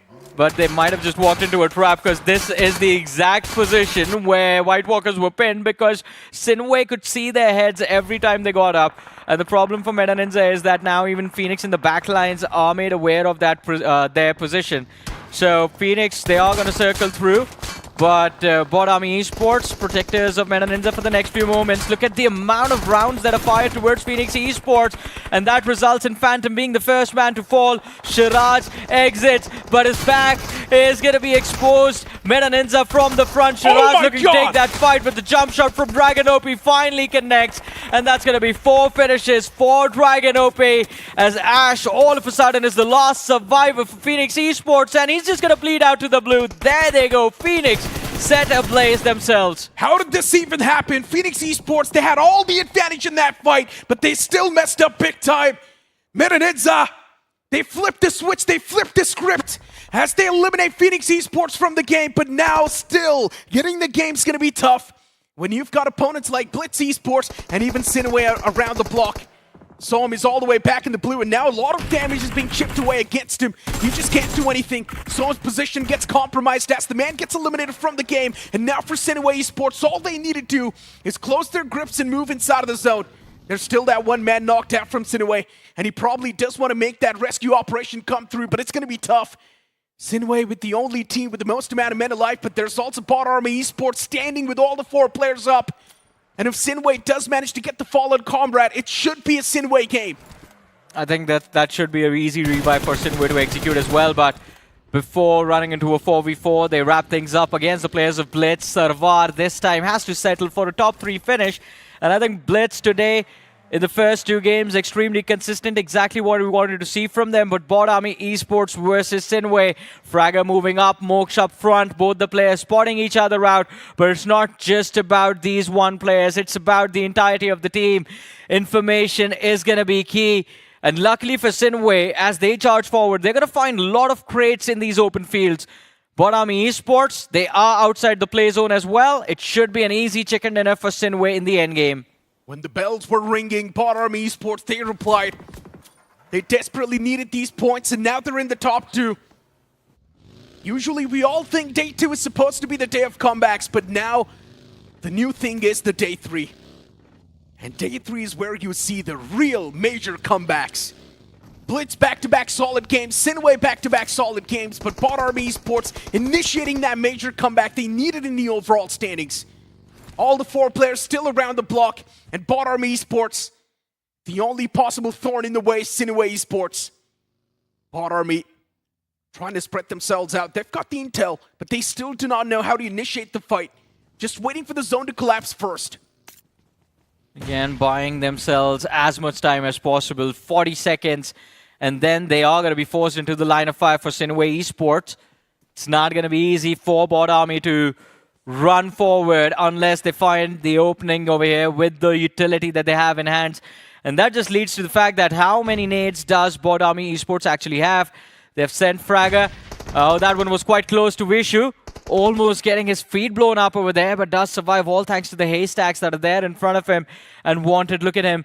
He is isolated. Just looking to see if his teammates draw the attention. Wanted can step out and find a trade, or if he finds the first knock in this fight, then BotArmyEsports will have the luxury to just pounce on the players of SINEWY. Still a slow and steady approach. It's the calm before the storm. The final zone. It starts to collapse. Everyone's going to be forced out of their comfort zones, and you better make it quick.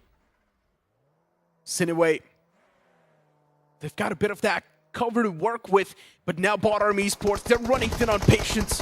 Pratik, he drives past him, and that reveals NINZA's position as BotArmyEsports. They instantly strike back, but it's an even Steven trade on the board. SINEWY as well getting that instant trade. It's going to at least apply a bit of that pressure back on the players of BotArmyEsports, and that should be enough time to get the revival back up. Fragger knocked out over there was big move, and as you mentioned, that little bit of breathing room that SINEWY has allows them to just stay in this fight a little bit longer. But BotArmyEsports, Util, after Util being committed to try and finish off these 2 men, Vishu and NINZA, as NINZA comes back, and Wanted was spotted out, but he's going to be the man dropping Vishu before the reset comes to fruition. And now SINEWY a man down again, but the trade is instantaneous for the second time. These 2 teams find themselves at a standstill. Pratik still circling the players of SINEWY, just trying to see if he can distract them enough. Wanted his HP back up. Rex towards the northern edge, fighting Lion and Wanted at the same time. But the second knock this time is going to be for BotArmyEsports. And now Rexboy, the last man left alive in a 1v3. Can he pull off a miracle as the blue collapses? And he can use it to his advantage. He knocks out Pratik. Lion at point blank. The DBS goes big. Wanted, the last man left alive. And Rexboy, has he pulled it off? Yes, he has. A 1v3 to win the game. And SINEWY, for the second time, is the charm for them. 29 points on the board, 2 games, and they take a leap in the top 5 of the overall leaderboard. That was an absolutely disgusting play from the guy. Just before this game, you asked me what exactly is going on with Rexboy, and well, there you go. The man pops off in a wild manner, shutting down the remnants of BotArmyEsports in that fight. And what a heroic way to get the chicken dinner as well. But how ironic is it? The one match where we talk that Rexboy isn't performing is the match where he clutches out for a chicken. Yeah, what an unbelievable clutch here coming from SINEWY. BotArmyEsports, I would say props to them as well. They gave SINEWY a run for their money. It could have gone either ways, even though BotArmyEsports played everything tactically well. But the aggression of Greed to try and push a shotty, which resulted in their demise, was just very, very unfortunate though. To be fair, I don't blame them. Any team would make that call in a position like that. It's a 1v3 situation. Yeah, exactly. A man hiding behind the haystack. It's just Rexboy being T-Rex in that moment. Hey, for all things considered, do not disrespect the DBS, man. Yeah. But here, let's take a look at the final blow moments here on how things actually went down in those circles as well. We saw Meta NINZA also having a little bit of a bounce back as well. Yes, there is some intense discussions, but that is it's been a while since we see Dragon AOP start to step up big time to shut down Phoenix in that I fight. mean, before the game, we also had a conversation about BotArmyEsports, and now look at them. Even they're doing extremely well, right? And this is what I'm mentioning. Day 3 is like the new day of comeback these days. And yeah, the final few moments, Rexport just getting those quick taps on the skulls. And in the end, also securing the chicken dinner. That's one way to do it. There's another team in the top 3, by the way, that has been very consistent, not just SINEWY. Blitz Esports. They were there in the top 3 of this game as well. So Blitz and SINEWY, I think this is where the lower bracket finally strikes, day number 3. Yeah, this is a bit massive performance here coming from both of them, right? Both Blitz and SINEWY, they've made one of the biggest comebacks so far here. But BotArmyEsports, they definitely threw that game right there because Rexboy, they were stuck in the corner here. They had no reason to push him. All they needed to do is just wait for it, and they just served it on a silver platter towards SINEWY. But still, let's not take away credit away from Rexboy because that was an amazing clutch. This is the winner chicken dinner stats here coming from SINEWY, and they definitely dominated in today's performance here. We talk about potential comebacks. Yesterday it was Autobotz, but right now it seems like a trend is about to emerge. There will be one team that is deciding whether or not should we break the biggest jump of the entire tournament itself, because SINEWY, they're on the right track right now. Yeah, and speaking of the individuals as well, NINZA getting 8 finishes. I'm pretty sure he was the guy who was constantly taking those shots from the far fray. Before now, let's move on to a quick break. We'll be right back after this.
Welcome back after that break, ladies and gentlemen. And while we 3 keep moving our positions, it seems like we aren't as consistent as a few of our teams. SINEWY and Blitz, the first 2 matches, absolutely phenomenal.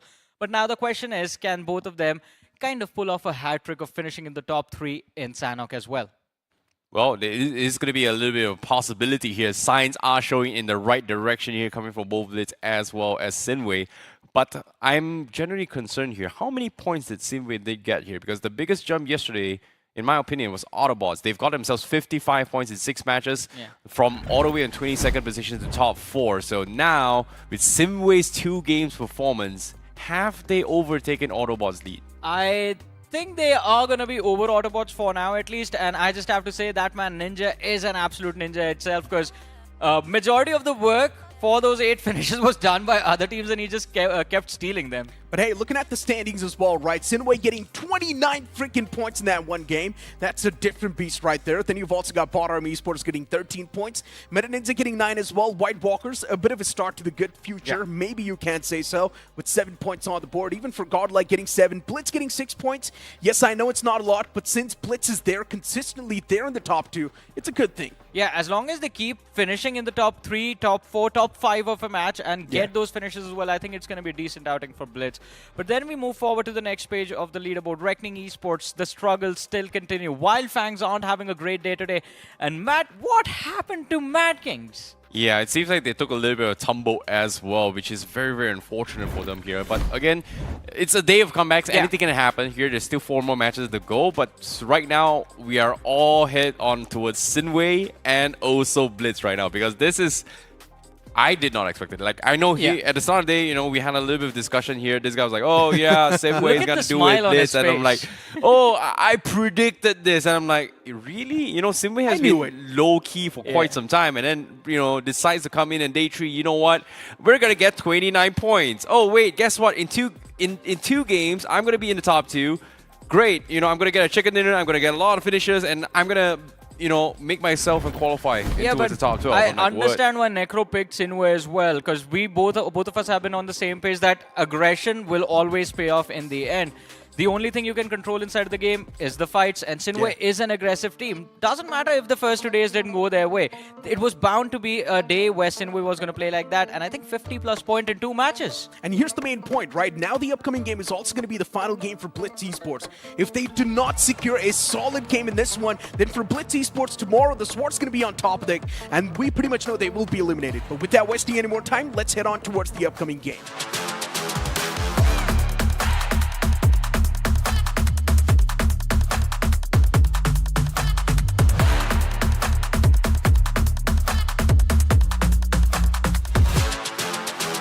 Plane's going to be in the sky, starting all the way from Hathane towards the opposite side, which is Lakawi. This plane flat path, once again, tilted a little bit to the northern side. But since it's the map of Sanhok, we know it's not really going to be that difference maker. Well, in all honesty here, I think it's going to be a luck factor and also a little bit more micro skills here, because we saw some really, really good rotations come from SINEWY. We saw some really, really good rotations for Blitz. But did they do their homework for Sanhok is going to be my question here.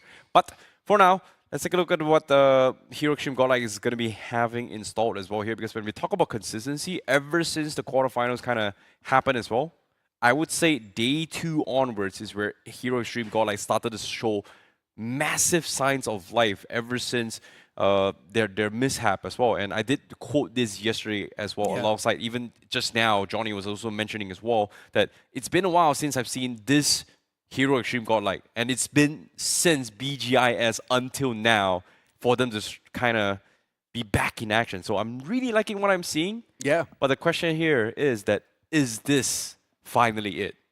Maybe. It's the fearless approach that was missing from Godlike, and we're finally seeing it back. You asked the question, is this finally it? Well, to be honest, I'm not really a coach to answer that, but I hope that Godlike is once again going to be sticking to the same playstyle, and we will see this fearless approach once again continue in the future too. And for Godlike, they know they've got all the 6 games to play today, and that's why they're just consistently getting 7 to 8 points per game. And as long as that average is going to be there, it's all good in the hood. But for BotArmyEsports, it's a dream start. Already finding the first frag, that too against the best performing team. SINEWY down a man.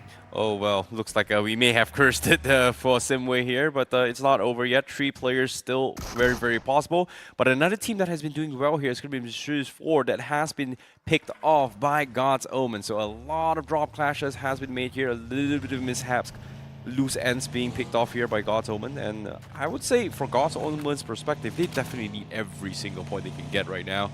They haven't been doing A-okay here. Day 1 was phenomenal for them, and even during for their lower bracket runs, it was phenomenal. But after that, things hasn't been looking good here for God's Omen.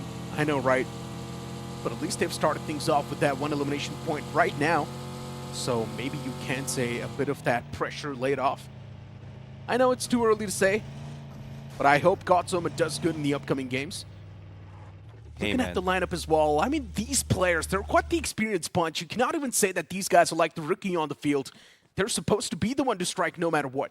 You know, when it comes to God's Omen having a little bit of a step up here, you know, in terms of organization-wise, you know, what really surprised me was when Stone BGMI actually popped off really big time. But on the finish rate, we do see a lot of nades being happening here. Looks like we do have an official rehost that is about to happen here for this map. So I would say a little bit lucky for SINEWY, I guess.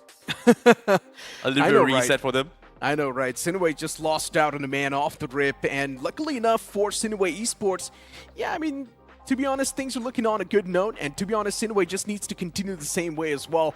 And yeah, for SINEWY at this point in time, we know that they've already qualified. It's a whole different story. Now the main focus is going to be around the teams like Blitz. Have and they speaking really of Blitz, qualified for SINEWY? yeah, I mean, just imagine, right? If they're getting so many points in just the first 2 games, they've still got 4 more games to go in the future. And in 4 games, even if they get 20 points, that's more than enough. Okay, fair enough here. But mathematics don't lie here. So far on track record, 89 points is where you want to be from the low brackets to be part of the top 12. So I would say teams like Phoenix, they are very, very close to there. At the start of the day, they started with like 87 points. Yeah. So they need like 2 or 3 points, great and all. But so far, even if they do decently okay, they should qualify. I think Phoenix needs like, what, 6-7 points? And they're good. They're good. Phoenix is good. Why are we worried about Phoenix? Yeah, I mean, Phoenix should not even be a part of the conversation, Yeah, right? exactly. I feel like it's all about the teams that have already played the 9 games, but still on the last page. Now, they should be a part of the conversation. As I mentioned, Blitz Esports, this is going to be their last game, Johnny. Exactly. And if Blitz, they drop the ball, we know they're done for. I mean, the first 2 games were okay, but for Blitz, the target for the day should be hit to be able to cross that 50-point marker, get as close to 60 if possible. If they cross 60, get to 70, it's good. Because tomorrow, we all know, it's going to be that 100. You need to hit that century for a guaranteed qualification towards the next round, which is going to be the semifinals. But for now, I think, as you said, Blitz Esports, the first game, the chicken dinner, we thought they were going to stabilize. The next match, just 6 points from Miramar.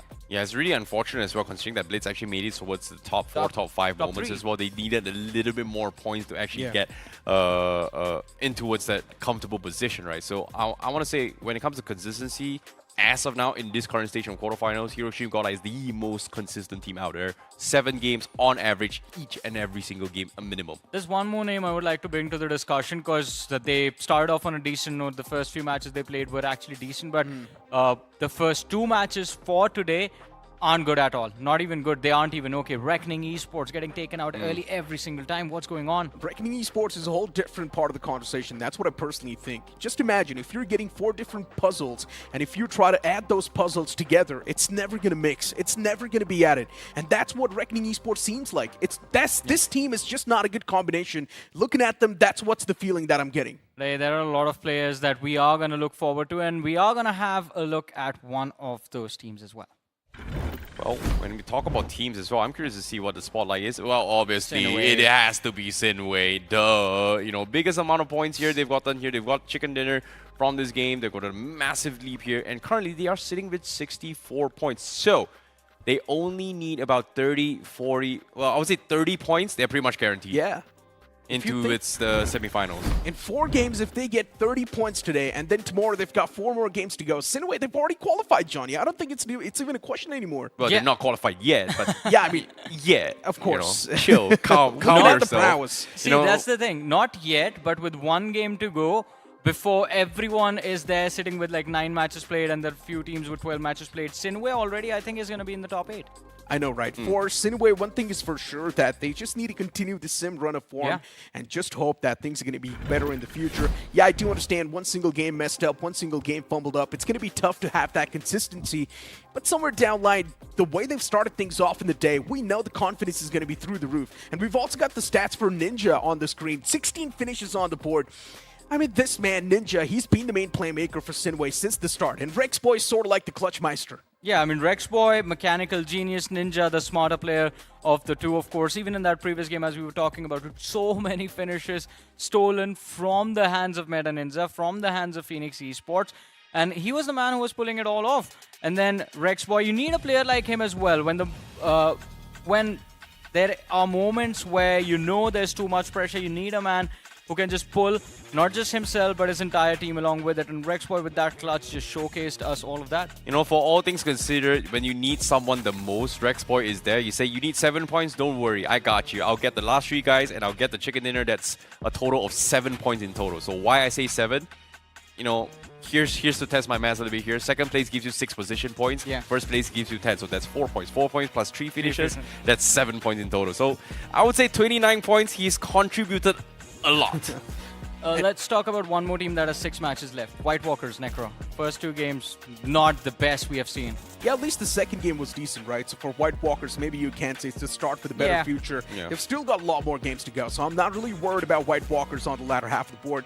But I'm really worried for NoNx, because at the start of the day, they completed their 9 games, and right now they're on the 11th game, which means the upcoming game of Sanok is going to be their 12th game. And if they do not perform in that game, even NoNx can be the one to follow that elimination bracket. And it's going to be surprising considering we have seen a lot of aggressive performances. This is one of those names that did well during the Pro Series as well.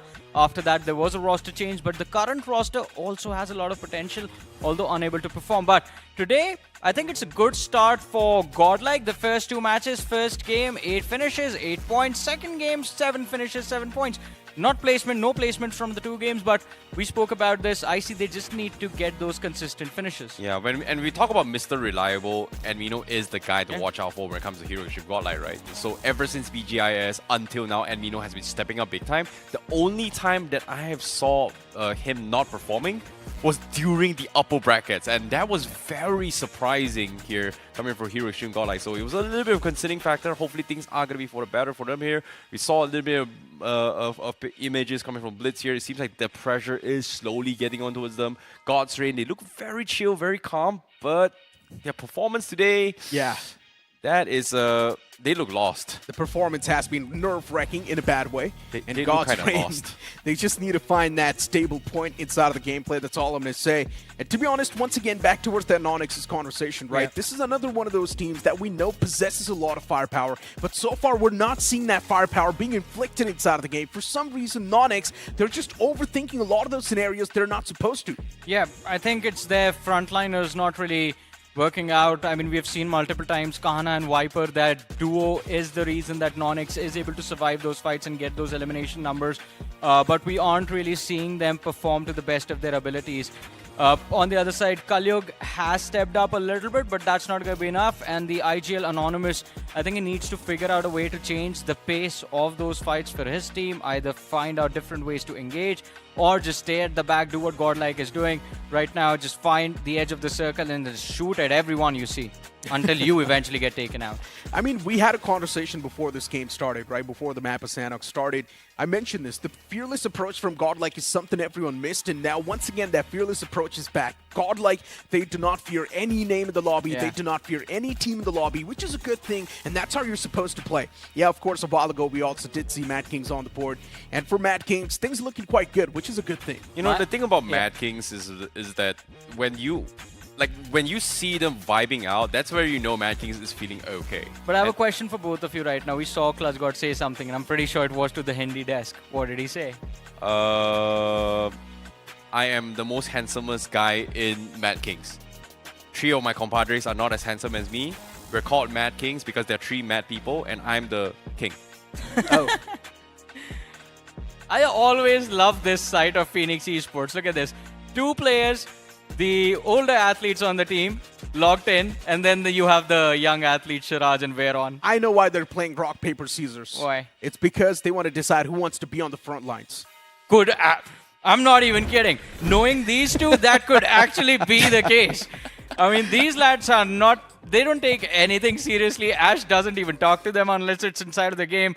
And majority of the times, it's the 2 of them making a lot of noise, and that's Ash is just sitting there. It's so weird how this team looks so dysfunctional, but still works as a unit. That is so weird. They're completely opposite in the game and outside of the game. As you said, know, right? It looks like 2 older siblings forced to take care of the younger siblings, and inside of the game, it seems like the younger siblings, well, they're just causing chaos for everyone, and the older sibling is like, all right, good job, well done. Just the one to lead the pack, right? Yeah. Being the alphas inside of the game. But yeah, back towards that NoNx Esports' conversation, right? They, of course, do have to leave a reduce those type of shenanigans as well. Yeah, they can play rock, paper, scissors and decide who wants to be on the front lines. They are pretty much already guaranteed. Yeah, they're pretty much like qualified in the overall standings. Like, even if you're the worst possible team ever, which I'm not going to call out who, but the lowest amount of points gotten in out of 8 matches was 6 points. So you're telling me you can't get 6 points. I can't remember. Who was it? What? I can't remember who was it. Are you talking about EVOX? No, it was in BMPS. Oh, you're talking It about was the BMPS. lowest ever grand finals. All right, but Necro, you were saying something about NoNx. Yeah, for that's that's what I was gonna say as well. They've just got a lot of the points on the board. They can afford, even if one game goes bad, it's completely fine. For Phoenix Esports, they can afford so many mistakes. It's insane.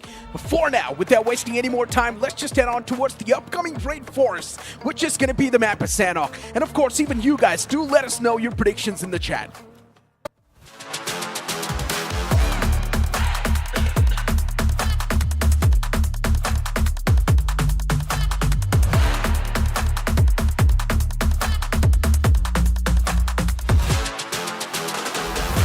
As the plane's going to be in the skies once again, starting all the way from Camp Bravo towards Camp Alpha. Now this plane flap had tilted up north, but once again it's the map of Sanhok, so it's not really going to be creating a lot of difference.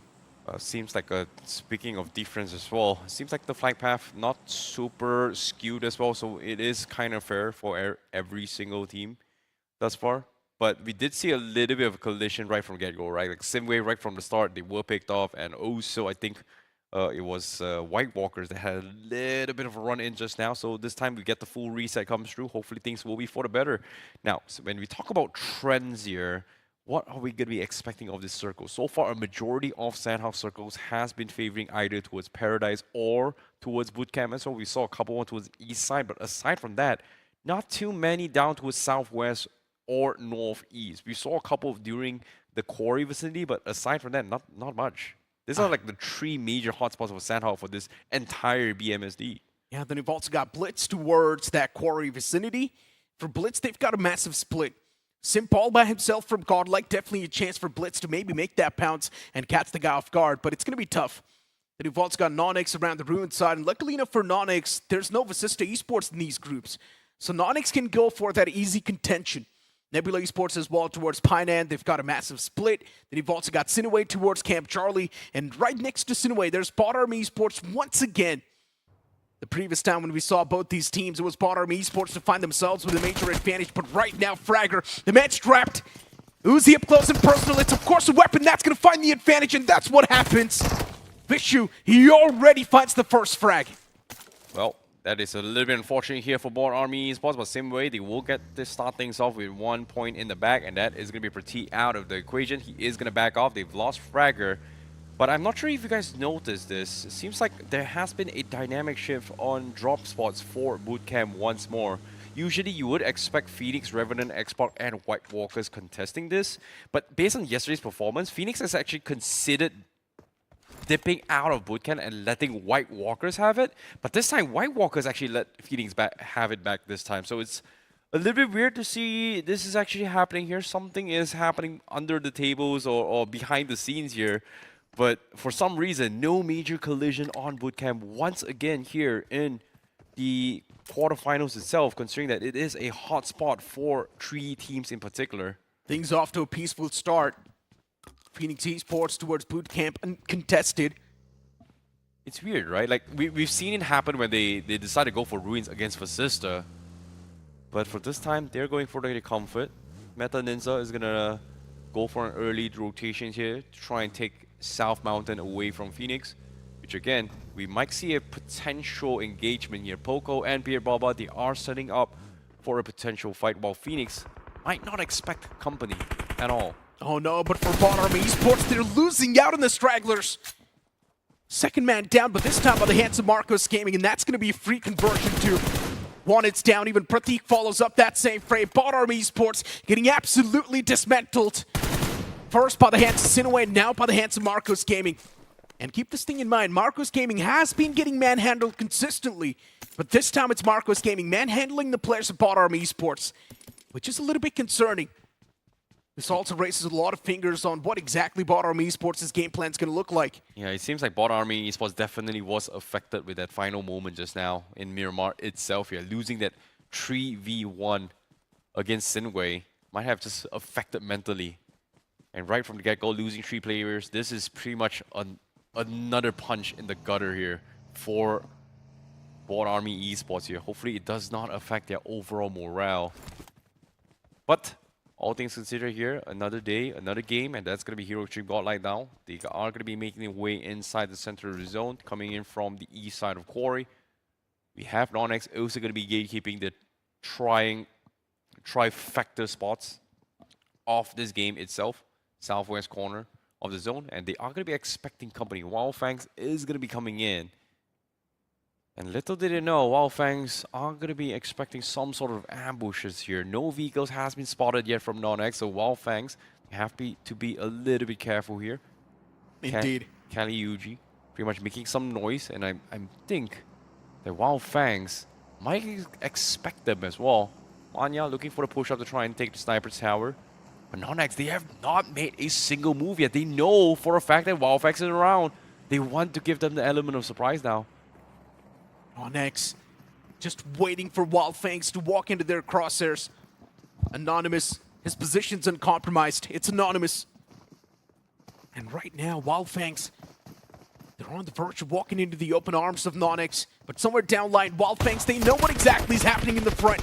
And now Anonymous, the man's trapped, but he still fights that first knock, but eventually he instantly gets traded. NoNx still inside of the race with a beautiful chance to maybe fight back. But for Wyld Fangs, there's a man down. The same thing can also be said for the players of NoNx, but what is now the game plan going to be? Look at Kolyuk just wrapping up all the way from the outskirts, and he's going to find the confirmation. But Kolyuk messes up big time as he instantly gets traded off once again. NoNx down 2 players. It's a major blunder.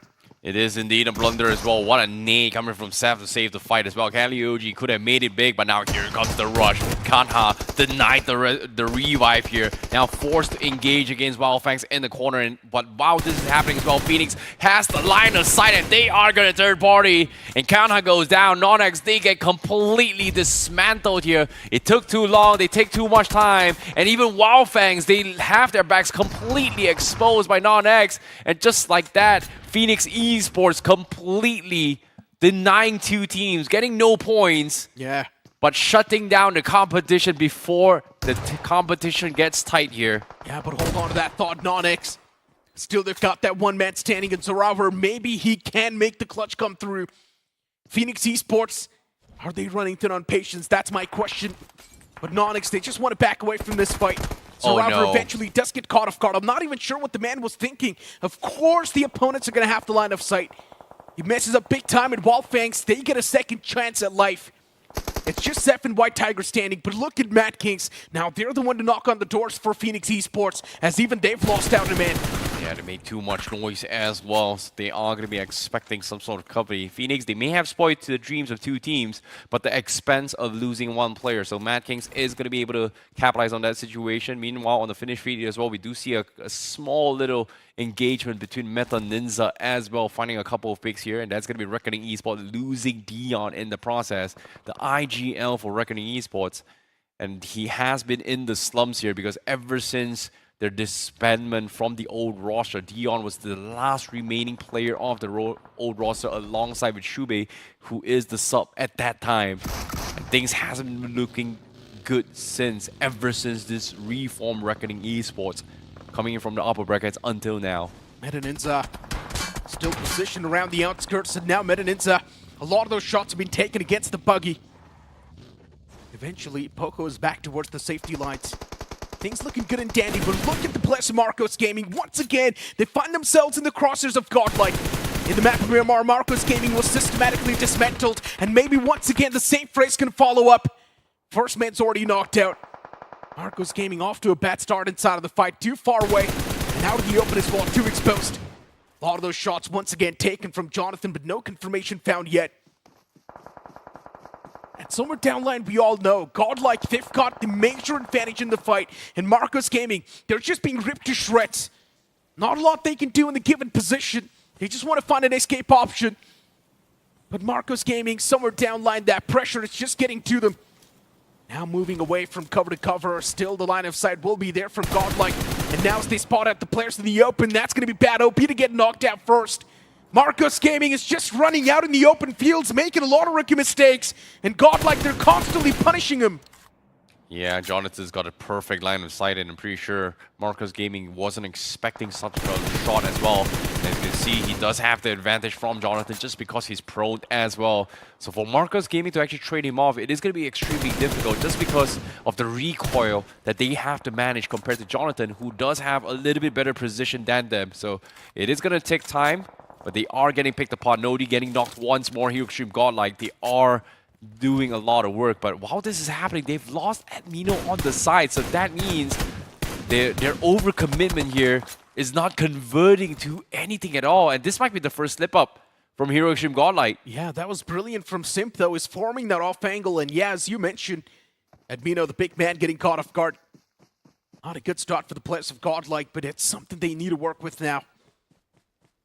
Jonathan and Simp. There's a big separation between the boys. They need to find a way to reunite, but there we go. It's Mysterious 4 now, finding the confirmation as Jonathan gets knocked out. He's in the open as well, and just look at the players of God's Omen searching for that elimination point. Moving up that same terrain. Jonathan is going to position himself behind the rock in hopes of maybe being revived once again. But no, it's going to be the answer.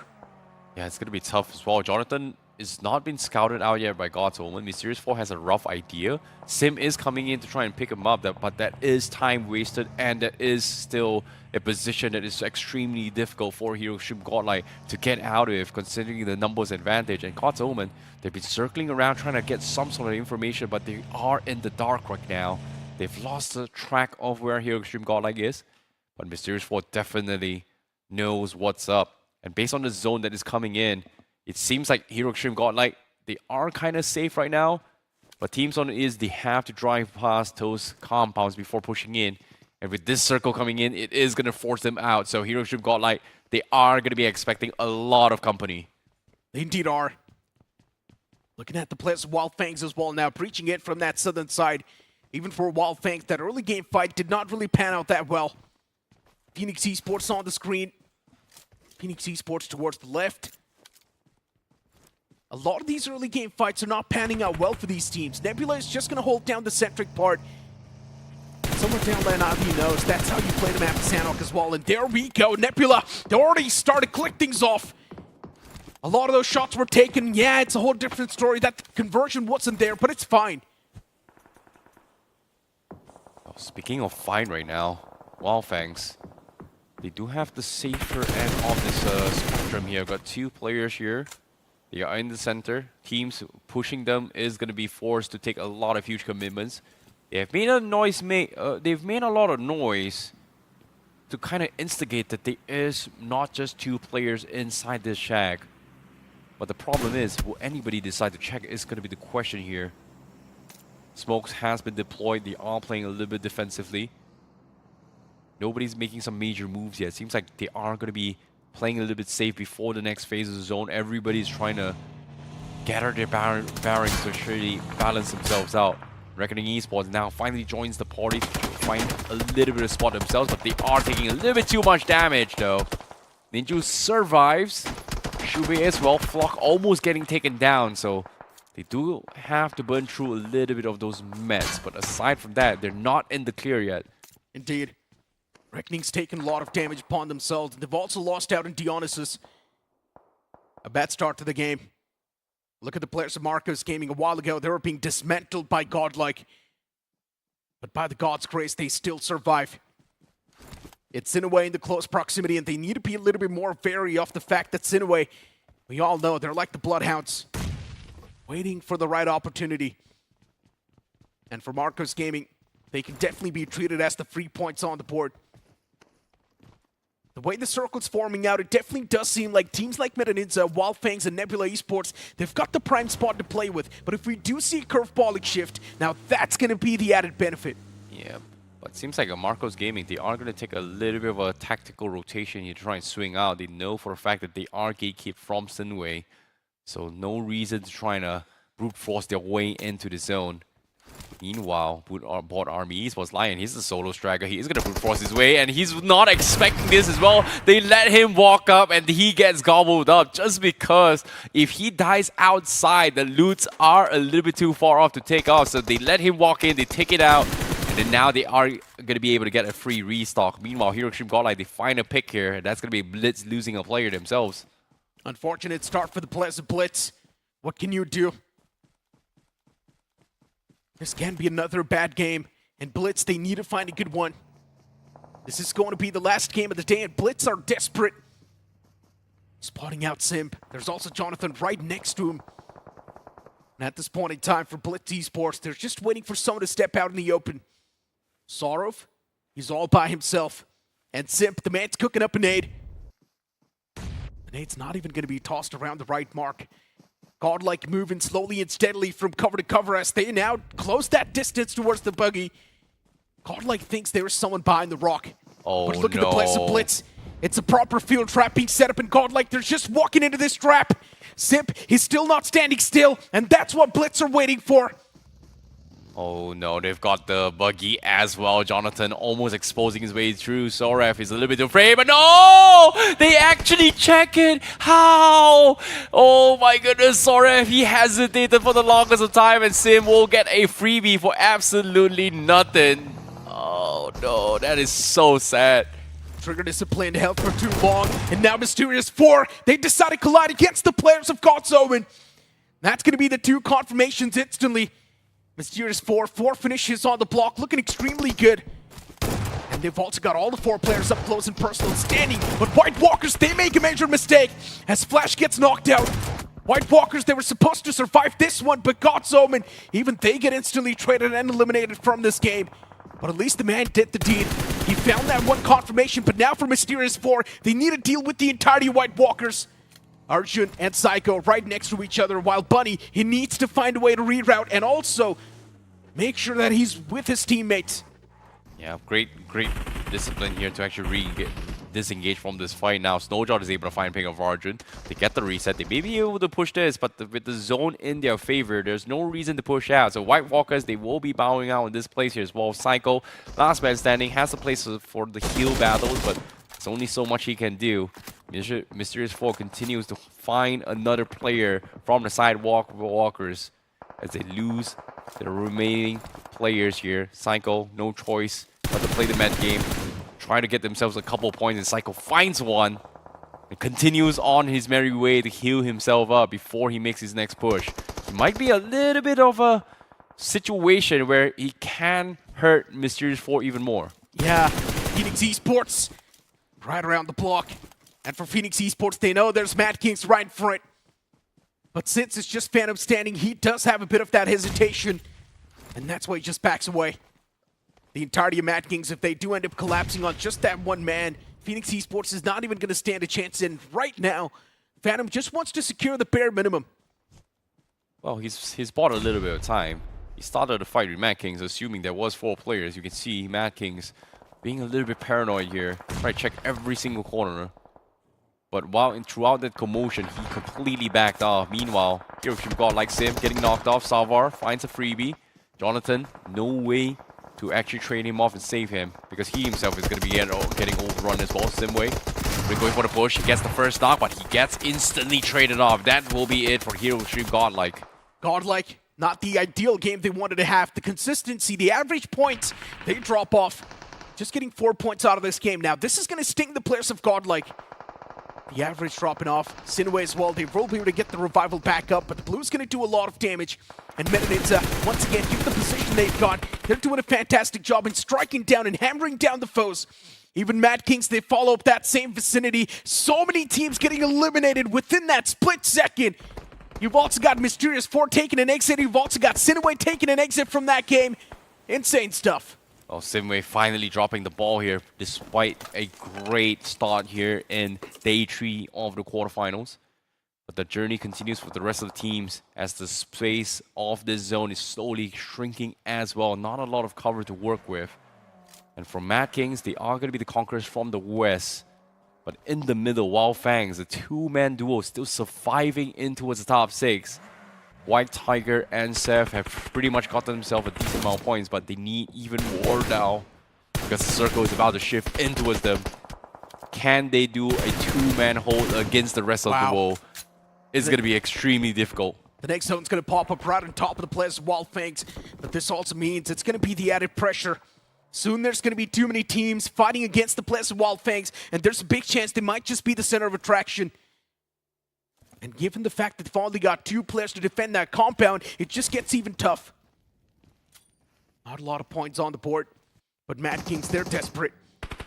Looking at the players Marco's game, they're getting ripped apart slowly and steadily. It's Nebula knocking on the doors. But even Phoenix gets knocked out by Stone BGMI. That's some solid stuff. Nebula, they need to get the revival back upon the fallen comrade. That's going to be the added time used by the players of Marcos Gaming. And maybe Marcos can try and disengage from the fight. Well, speaking of disengagement right now, Marcos Gaming, they don't have a lot of time to work with. They have to push through. Vehicles exploded as well. They only have one move, and that is to make a mad dash or punish Nebula. Now with the zone coming in, they are going to be running out and open. Madkings on the left. Nebula on the right. Options slowly thinning out as they drop bodies here. But Madkings, it seems like they are distracted by Meta NINZA as well. So they might be able to sneak through here coming from Marcos Gaming. Yeah, the high ground for Madkings, it's definitely reaping off a lot of benefits for them. And now at this point, even Clutch God, he gets caught off guard. Meta NINZA, they're one of those teams that have found a lot of confidence in the recent battles. And they once again come out on top. What? Insane stuff from Meta NINZA. I do not know how this happened, but just this one Mad Reaper, he definitely was the Grim Reaper for the players of Madkings. Meta NINZA Reaper, you are officially the true solo warrior of the team here, because it's not just once now. He's gotten himself in this situation not once, but multiple times. And he was able to snatch a chicken dinner one time in the map of Sandhawk. Will we see it being replicated again is going to be the question here. Yesterday, we saw moments coming from Reaper. But this time, it's against 8 other players in this lobby. 2 coming from Wyld Fangs, 2 coming from Blitz. And we've got 4 coming from Nebula. In prime position to close out the games. Adi getting knocked off. So that means it is going to be 3 players. And it seems like Adi is in a position where it's extremely difficult to pick him up. Yeah. The patience paying off for Nebula, right? Oh, Seth, he took too long as well. He stood up. He sees Sarham. He's stuck in the tree, but he needs those points. Oh, very, very nice shot here from Seth. Clinical stuff from Wyld Fangs. That's going to once again put them back in the advantage. And now for Blitz Esports, yeah, not a lot of contribution when it comes to the elimination points, but at least they've got the placement. Sarvar, he's all the way back in the blue and eventually getting engulfed by the play zone as well. And now for Wyld Fangs, they're the team in the prime spot. The zone forms once again on top of them. They're like the zone magnets on this map. And now for Meta NINZA, just this one man, he's not going to do anything. It's Wyld Fangs and their game of Sandhawk waiting to be claimed. As Nebula Esports, they get the revival back up towards Adi. I'm not sure how that happened, but Nebula, now they've got full force ready to bounce on top of the opportunity. A near impossible task for Wyld Fangs here. One of the most difficult games ever played by Wyld Fangs is this game. Started the journey with 2 players, now looking to end the journey with 2 as well. Nebula 4 versus 2. Will we see it upset is going to be the question. Nades has been popped off, but with the space and the zone slowly pushing in, Wyld Fangs, they will have their backs against the wall. They have to push through. Seth looking for an off angle. They need an opening knock. Sprays comes through, but no, he gets picked up instead. And now White Tiger, the last player left for Wyld Fangs. It's too much to deal with. Just White Tiger surviving against the entirety of Nebula Esports. White Tiger is breathing and living in their world. And Nebula, they close up. And in the end, just finish the entirety of that game. Solid stuff from Nebula Esports. And somewhere down the line, this was the explosive performance we all were waiting from them. A big game here coming in from Nebula Esports. They finally got themselves a chicken dinner, but it's only 5 finishes here. Some points is better than no points for Nebula. A massive run here, but a small little recovery as well here coming from Wyld Fangs. A near impossible task from Seth and White Tiger. For some reason, were able to get themselves in towards the top 2. A very, very impressive run from Wyld Fangs. See, but both the teams are going to face different circumstances from here on out, because while Nebula Esports are kind of stable in their rankings on the overall leaderboard, and of course have the advantage of the momentum in their favor, Wyld Fangs, they were desperate for this game to be secured. And this is a team that is fighting for a comeback, but that top 2 finish, it's going to leave a lot more to be asked for. I know, right? Now the future games, Wyld Fangs, they've got so much they need to compensate for, right? And if you speak about the future days as well, Wyld Fangs, to be honest, if they do not perform in the upcoming games, we know things are going to look extremely lackluster for them, and they will be eliminated from the tournament. Yeah, that is an actual possibility right now. And of course, in order to avoid that, they're going to need a lot more finishes, along with consistently placing inside of the top 5. But this was that one moment where even Madkings just went, what happened over there. Reaper just reaping them apart. Yeah, Reaper just played an absolute monstrous performance as well. He was able to get us a decent amount of wins, but at the same time, Meta NINZA, they are in a position where they are very, very comfortable on the leaderboard. Madkings is also okay. It was a small little hiccup. But I would say teams at the top are starting to try and solidify their spots, while teams at the bottom are crumbling when it comes to the map of Sandhawk. So Sandhawk has always been the map that has been the biggest problems for each and every single team to try and clutch things out. Not really the real characteristic for a team like Nebula Yeah. Esports to not get a lot of elimination points. But I guess Adi, as I mentioned, this man is now playing for a lot of that passive approach and control, which makes a lot of sense. As I mentioned, Adi, he wants to bring in a new playstyle. Even if the aggressive playstyle does not work out in the semis, then at least he's going to have this controlling playstyle up close. Yeah, we spoke about this during Miramar itself. The control right now for Nebula Esports, and of course, the thing is, they might not be getting finishes, but they're consistent in their placement. And as long as that one aspect of the play of the game works out in their favor, I do not think that Nebula Esports are going to tumble out of the top 12. What do you think? It's not anytime soon. They're pretty much in the okay gray area here, because in terms of benchmark-wise, like I said, you know, in 3 or 4 matches here, for them, based on the position, they only need, what, 5 points per game. Maybe, like, just to guarantee it, 5 points per game. They should be fine. And that's the thing, right? Nebula Esports, now they've got so many different strategies they can fall back to. Imagine if the aggressive playstyle does not work out, you can instantly fall back to the controlling playstyle. If this does not work out, then you can instantly fall back to the passive playstyle that you've got. Exactly. I mean, there are a lot more options available for Nebula Esports. It's a learning experience from the quarterfinals that this team might just use once they get to the semis themselves. But it has been an interesting 3 set of matches so far. We still have 3 more matches lined up. But before we jump into the action, we have a very special interview. So let's head on to the stage. Thank you so much, casters. Once again, SINEWY Esports. Expectation था because कल के दिन पे जब मैंने पूछा था मोक्ष से, he said that आज comeback करेंगे. मोक्ष, एक बार फिर से हम इंटरव्यू के सवालों पे चलेंगे. You did mention कि आज का दिन आपके लिए कितना ज़्यादा इम्पोर्टेंट है. Did you expect कि इतना बढ़िया करके जाओगे आज? लाइक नंबर ऑफ मैचेस 6 से तो ये दौड़ आया था आज का दिन, तो ट्राई तो वही था कि पूरा कमबैक करें और हो भी गया. कॉन्फिडेंट तो फुल थे कि हम कर लेंगे कमबैक, तो वही अभी दिख रहा है परफॉर्मेंस. चलिए, कॉन्फिडेंस तो पूरा भरकम दिख रहा है. But I also have to come to Ninja यहाँ पे, बिकॉज जिस मैच में चिकन डिनर निकाला 29 points, you kind of broke the leader board. अब कैसा फील हो रहा है, स्पेशली वो 8 फिनिश का चिकन डिनर मार के? हाँ, अच्छा फील हो रहा है. बस मिस्टेक्स नहीं करे, बेसिक्स पे स्टिक किया, आ गया. फिनिशेस भी बहुत सारे मिल रहे थे, ओपन में भी मैंने बहुत सारे किल उठाए. बस अच्छा लग रहा है. चलिए, अभी क्वालिफिकेशन कंफर्म नहीं हुई ना, करना है अभी. चलिए, डेफिनेटली क्वालिफिकेशन अभी तो कंफर्म हुई नहीं है. बट देवी और सजनों, SINEWY Esports, एक चीज़ कंफर्म है कि ये गाड़ी जो अभी चल चुकी है, ये बहुत आगे तक जाएगी. फिलहाल के लिए it is of course the first half of the day जो खत्म हुआ है, बट अगले 2 ग्रुप्स ऑलरेडी तैयार हो रहे हैं. हम जाएंगे एक छोटे से ब्रेक पे, आप कहीं में जाएगा. एक छोटे से ब्रेक के बाद लौटते हैं.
Well, ladies and gentlemen, we have officially reached the halfway point here in day 3 of the BMSD 2025 here, quarterfinals, and things are getting extremely spicy here. Day of comeback is where we're looking at, and this is going to be a little bit of mix-up this time here in halfway point because we are going to be having a little bit of a group change now. Of course, new group is going to be there inside of the block once again.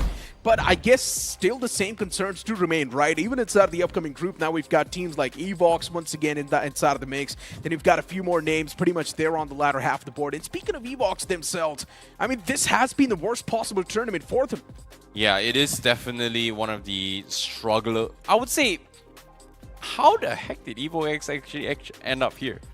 That is my biggest question right now. I mean, I have no idea. It seems like we're not even seeing them in the matches. It's so weird to see them actually scramble and be in the bottom here, considering that this is a team that has directly invited. Yeah. And they have passed the upper brackets and also lower brackets. And how are they still there? It just doesn't make sense that EVOX hasn't been able to showcase their skills at all. I know, right? Because I guess the main reason for EVOX to be over here, it's because we have seen that recent roster change. And of course, the MVP as well of the previous game is going to be there on the screen. It's Seth with 3 finishes. Then you've also got Arthur from White Walkers with 3. Even Apollo coming in from Madkings. Yeah, and of course, when it comes to this match in particular as well, we have to give credit to Seth. Like, Seth has been the backbone of Wyld Fangs for the longest of time, and he's done his work. And in that particular match as well, he was one of the reasons why a lot of teams could not push through towards them, and they were able to stick into the top 2. But here's the thing, here's the problem for Wyld Fangs. That is not supposed to be the case. Seth is not supposed to be the man getting those finishes for Wyld Fangs. It's supposed to be SprayGod. And right now, SprayGod just hasn't been able to perform this entire time, at least as far as the quarterfinals are considered. Hopefully, he can make a bounce back on an individual level. We would love to see the old SprayGod back again, but until that happens, Wyld Fangs, they're going to be playing on the back foot. I know, right? We've also got the overall standings now popping up on the screen, and inside of the overall standings, probably the biggest catapult has to be from SINEWY, right? Yeah. Now in the top 8, getting 68 points still on the board, and we know SINEWY's got 3 more games to go. Yeah, they definitely have to play more matches here. So as of now, to solidify their spot here, I would say the only team that is safe right now is NoNx Esports, and then followed by NINZA. But even then, NINZA needs about 4 or 5 points before they cross that 89 threshold. So as Johnny mentioned as well, Century is where you want to be at. Once you get 100 points, you're guaranteed to qualify into the semifinals. Yeah, pretty much. And a lot of these teams still having matches left. I think an eye is going to be kept on Autobotz. God's Reign as well. Today needs to be a big day, lurking around the mid-40s as of now. Hopefully in the upcoming 3 matches, they are able to cross that 70-75 point marker from here. Otherwise, tomorrow, it's going to be a day filled with a lot of pressure for God's Reign. And imagine, God's Reign, a team like that. I mean, we still haven't gotten over the fact that VXT isn't in this tournament anymore. They got eliminated in round 1. And if God's Reign gets kicked out at the quarterfinals, man, I mean... Hey, at the start of 2025 in BGIS, yeah, we've already seen a trend. It is a new era for the new generations to step up and rise up to the challenge. And over towards BMPS, it has happened. Yeah. And here in BMSD, guess what? The biggest upset of unexpected turn of events, VXT being taken out. So I would say, again, 2025, expect the unexpected. It is a new era here for BGMI. I just feel like 2025 has been extremely rapid when it comes to strategies, right? You need to be adaptive, instantly on the fly. And if you're not good enough at adapting, you will struggle just like God's Reign and VXT are. Somewhere down the line, God's Reign is still trying to execute the OG strategy they try to play. And we all know you need to be up to date. If you're not updated enough, you will struggle. And that's what's happening to them. I think military base has gotten... They're so used to playing from a military base standpoint of view here. They need to kind of switch up here a little bit here. We saw a couple of teams actually make a little bit switch up here. In particular, I want to talk about here is going to be Revenant Xspark. The old one and the new one also made a little bit of mix-up here. VXT did not found a way to adapt to the new meta yet, but the current Revenant Xspark has done it. When we talk about Hero Extreme Godlike, who's also had a little bit of switch-ups as well, has kind of do pretty okay as well. I mean, pretty much. Talking about Godlike, I think they're very adaptive with their drops, but the next 3 matches, we start off on Sanok, then we have Miramar and Erangel. Up next, A versus C. Teams from Group A, Vasista Esports is going to be there along with Metal, EVOX, Autobotz showing back up again. They did have a pretty phenomenal day yesterday, kind of similar to what SINEWY is doing right now. But considering now there will be two teams that will be fighting for that momentum, only one of them will be able to push through. Yep, and of course, SINEWY has taken a little bit of tumble in Game 3 itself here. Yeah. So, of course, they are going to be rinsed and repeated again, coming in from SINEWY in particular here, just because Sanhok is going to be very, very brutal and unpredictable. But I want to put a little bit of question here for Phoenix in particular here, because just now, Phoenix, they swapped with White Walkers for Bootcamp, and they took back Bootcamp for themselves. But now, is Revenant Xspark going to take Bootcamp, or are we going to see Phoenix kind of crash onto its ruins, onto its Vasista again? Look, to be honest, I would love to see any of those. I just want to see a drop clash. That's all I want to see. And of course, towards Ruins, things do get spiced up pretty well, right? Vasista Esports is one of those teams that tries to avoid the early game clash, but that is the only drop clash that Vasista Esports is not willing to go up. I mean, that's the thing, right? Vasista versus Revenant Xspark is a fight that I expect a little bit more than Revenant Xspark taking on Phoenix, because we saw that happen in a map of Sanhok yesterday where RNTX just conceded that drop to the players of Phoenix Esports. But again, on the day they have their matches lined up, the fans have showed up to showcase a lot of support, and we are seeing that every single time Godlike actually wins the fight. Luckily for these fans, the team is performing well today, otherwise their hearts would have been broken. Oh boy, the last time they had 6 games in a row, it was brutal It was to a watch disaster. as a fan. But today is a good day for Godlike fans. Hopefully that momentum continues, because we are going to be jumping in towards the map of Sanhok right here, right now. Group A versus C. Here we go, ladies and gentlemen.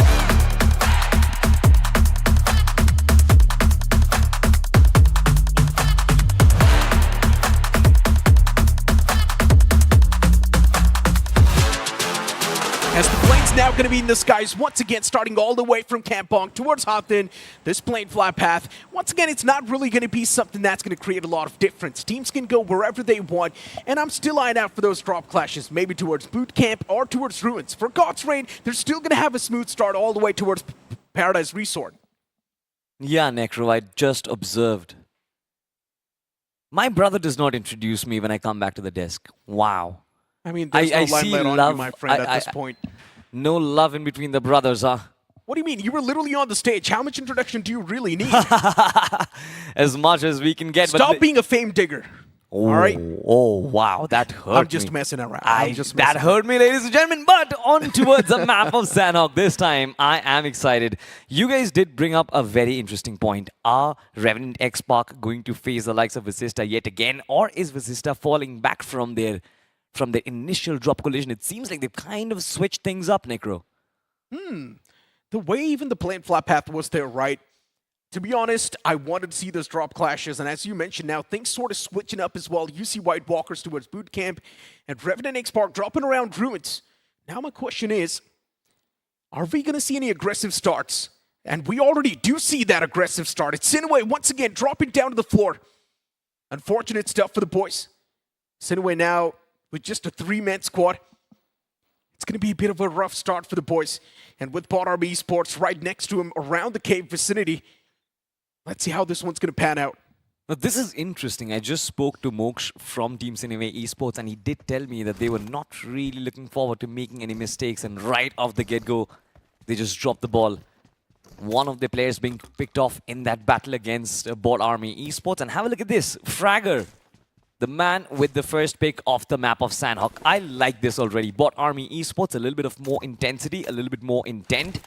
And this is something which you need, especially when you want to climb those stairs of the overall standings. Currently sitting at 44 points. BotArmyEsports, they're one of those teams that has been struggling from the start. While if you speak of a team like Sumus now towards the left side of the map, all the way around the extremity, for Sumus, starting from Nakam, it's definitely going to be a bit of a tough pill to swallow. But since we know it's one of the most experienced teams out there, Sumus does have that X factor in them. Without a doubt, they can make a solid game come through within seconds. But now if you look at Tamilan Esports, for them the journey has been a little bit different. They're on and off, in my opinion. Absolutely. I 100% agree with you. I think it is because of the fact that the IGL isn't really playing with them. The Assaulters do get themselves a few circles. But then once that space is taken away from them, it seems like Tamilan, they can't seem to readjust. But in the distance, you can spot Simp from Team Godlike just rotating around. Tamilan Esports aren't really interested for that fight. Yeah, definitely. But to be honest, for Godlike, the game style has been pretty simple. Just get the average points, just get the average finish points, and that's going to do the deed. And it's been working out pretty well. Yeah, the previous game, just getting 4 finish points on the board. Not exactly the Godlike standard, but we know maybe in the upcoming games, things can be amped up for good. They need to be amped up. The crowd, they are pretty amped up right now. Of course, we did get to see those posters coming through. They are cheering for every single finish. Every bullet that connects from Godlike Esports, they just keep on pouncing more and more. And that is the energy that you want. Being a Godlike fan, I think majority of them are going to be happy. But this time, it seems like God's Reign, they are in a world of trouble. Directly crash landing in front of Metal Esports. This is not something which Neo expected. But now he goes in for the clutch. Does have the shotgun to work with. A little bit of nades here and there from the back lines. He gets cleaned up. Metal Esports, they get some sort of aid coming in from Autobotz. God's Reign, they're done playing the passive game, and now it's time for Metal Esports to actually do something. They're under heavy fire. Metal Esports, they've already taken too much damage. And look at the nearby vicinity. There's also Autobotz Esports closing in. And for God's Reign, they need to be a little bit more concerned of the fact that there's also Godlike from the back lines moving up. This is going to be interesting. Godlike in the nearby proximity of Delta. The man's all by himself. The position's now compromised. And within a few seconds, Delta, he gets sent back into the lobby. This is a really unfortunate from Team God's Reign. Did not expect this fight in the first place. Metal Esports, they kind of stopped their rotation over there. And then, of course, multiple third parties happening. But no celebrations yet from the Godlike fans. Why? Because problems will occur. Lobster has a couple of players, especially Jonathan right up front. He was caught napping, but an instant trade comes through Punk. That is good timing. Unfortunate stuff. Yeah, but for Godlike, the recovery's going to be there too. So it's not a problem. Ballin Man will be back upon his feet. Things will be looking good and dandy.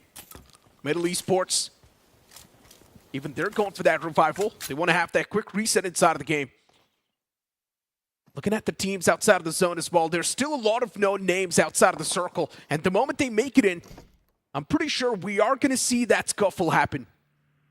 Metal Esports, it's one of those banners that you know they're supposed to be aggressive, but unfortunately for Metal Esports, they faced off against God's Reign.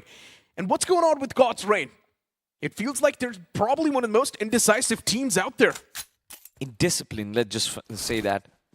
They can't really find out the perfect position to play across. When they do so, when the circle is kind of competitive, they always do manage to defend their positions, get themselves the chicken dinner, but it seems like when they come in a rough firefight, that is when God's Reign and their reign of supremacy just gets absolutely deleted. This time, Venom still looking for the ideal time against Autobotz. Shots taken from either sides, but no damage dealt. Metal Esports, once again finding themselves in an awkward spot. All for the players of Autobotz Esports. Even they're chipped up extremely low. There's also Vasista Esports in the sidelines. And the man needs to be a little bit more careful of Vasista Esports. Well, if you speak of Autobotz, this is another one of those teams that is quite consistent on the board. Autobotz knows how to take their game to the final few moments. They're extremely good at the survival instincts. Yeah. And also Lobster, I think, has been absolutely phenomenal with the firefights. The kind of support he gets from Arib and the rest of the lads is quite brilliant. Team Autobotz, I think, will be the only team inside of this lobby who aren't really stressed about their positioning. 66 points on the overall standings. They know they will be able to pull off that 100-point mark yet again. The next zone's going to be popping up within a few seconds. And we all know stage 2. It's probably going to be the main driving force. Centers on up right on top of the players of Autobotz Esports. Off to a fantastic start once again. What else do you want? You've also got Vasista Esports, Godlike around the nearby fray. And even for EVOX, this game, it's got to be on the mark. You know, one team we did not talk about, Necro, has to be 4TR officials. Yesterday was a blinder of a performance, especially coming in from where they were. I think they started their day at, what, 9 points, and now they come here with 40 plus points, and that is an immense jump, to be honest, in the 3 games that they had played. 40 are officials. I think for them, what remains to be seen is can they convert that momentum. Have a look at this. Nebula on the other side. They are in the midst of rotation. They will or might get interrupted by the lads from BotArmyEsports. In fact, they get interrupted by a rock. Wow, that is not good driving. Look at the shots they're taking against the players of BotArmyEsports. The man wanted. He just wants to run away and save his life, and that's what he's going to do. Nebula Esports on the aggressive stance this time. It's not often that you see this team playing this aggressive. At least recently, they have been dialing down that aggression. I'm not a big fan of passive Nebula. I want to see that aggressive Nebula once again. Well, we'll find out if they can actually go aggressive, because this time they might be drawn into a fight. Marcus Gaming, they were holding the regions of Camp Bravo, and right at the get-go, as soon as they want to escape from that fight, they get drawn into Team Revenant Xspark.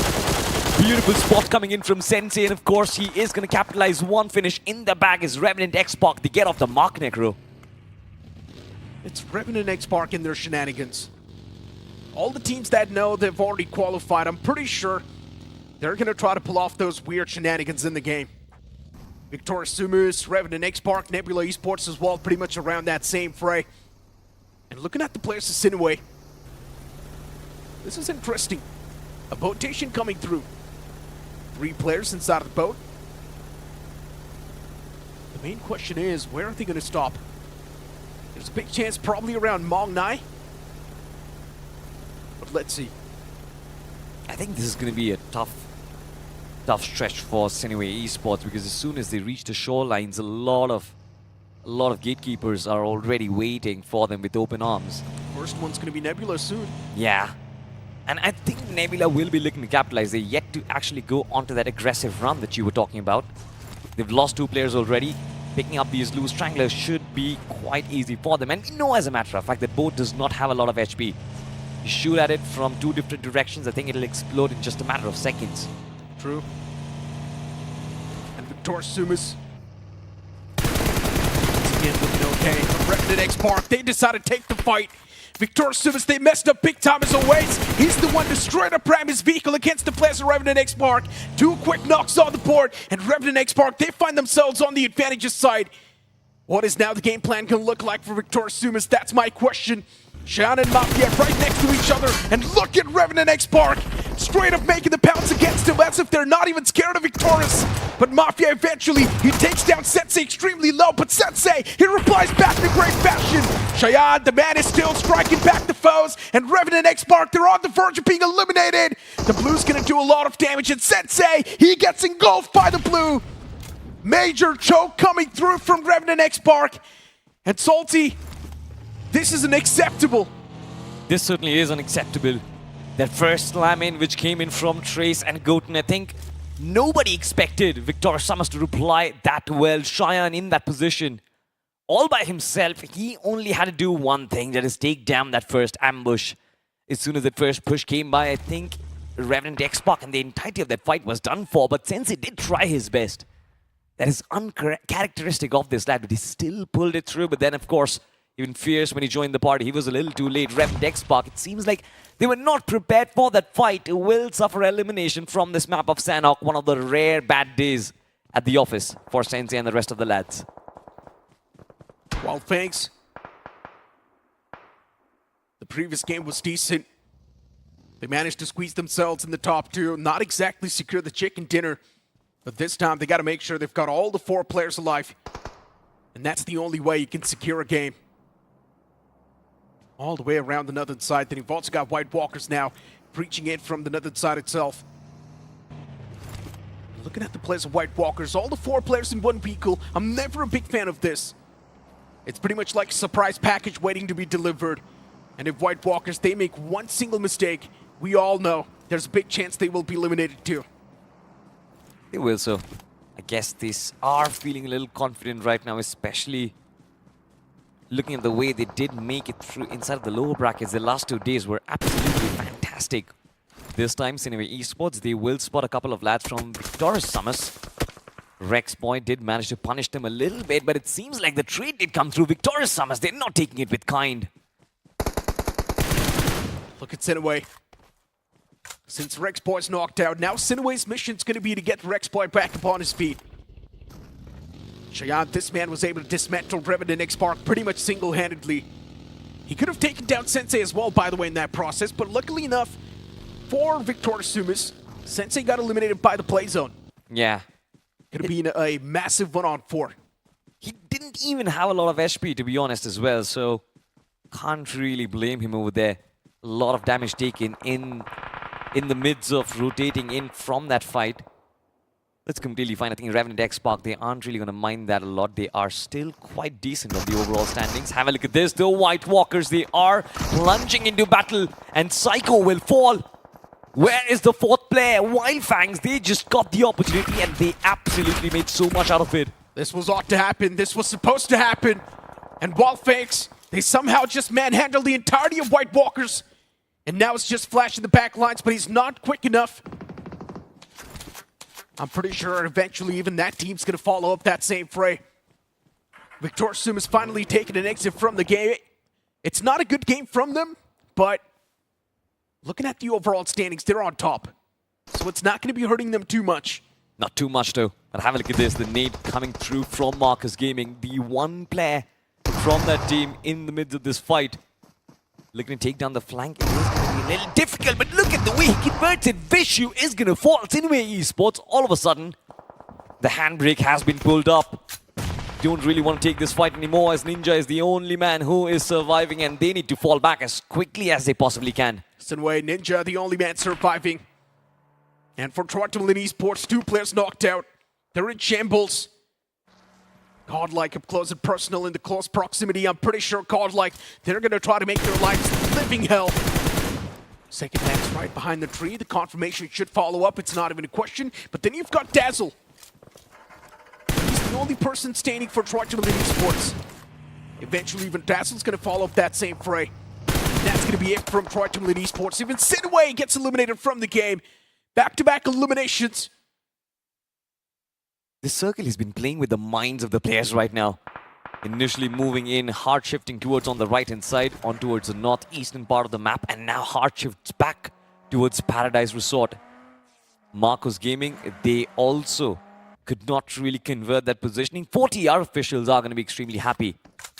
SINEWY Esports as well, just absolutely got in shambles because of that entire shift. Have a look at this now. Medal Esports from the edge of the blue, a little bit of shots taken, but now it's time to move inside of the circle. But can they reach past the defenses will be a big question. Godlike did try to use that opportunity to get a couple of knocks, but unsuccessful at being over there. Marcos Gaming, even they're on the run. For Medal Esports, that early fight did not really pan out that well. And Marcos Gaming constantly just losing these players. It's not a good look. Now looking at the place of Godlike, they're going to make that open pounce against the place of BotArmyEsports. Godlike, they're not scared of anyone. And BotArmyEsports, you blink it and you miss it. Those players instantly get evaporated into thin air. And of course, the fans are extremely happy as well with the performance. But it's not done yet. Admino has been knocked out. Godlike needs to pick him up. They are in a lovely position, but up front, there are going to be 2 fights waiting for them, and 2 very important ones. One has to be against Autobotz Esports, and then right on there, next door, they'll find Medal Esports as well. The players, they are ready. They're waiting for Godlike Esports to arrive, and this is going to be proper gatekeeping measure. Medal Esports also kind of feeling that same brunt, Necro. I don't think they are coming out of this fight. Medal Esports, Altu and Venom, the only 2 saving grace for the banner. What can they do, given the position they've got?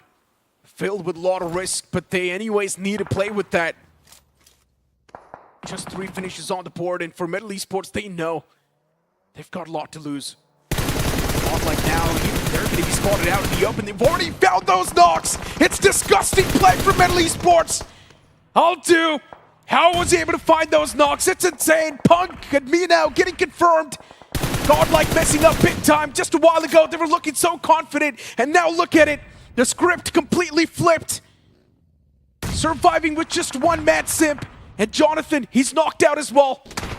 Nebula and Medal Esports taking shots at the same time. And Simp, he wants to come through with the rescue operation, but now he also needs to take the fight against Nebula.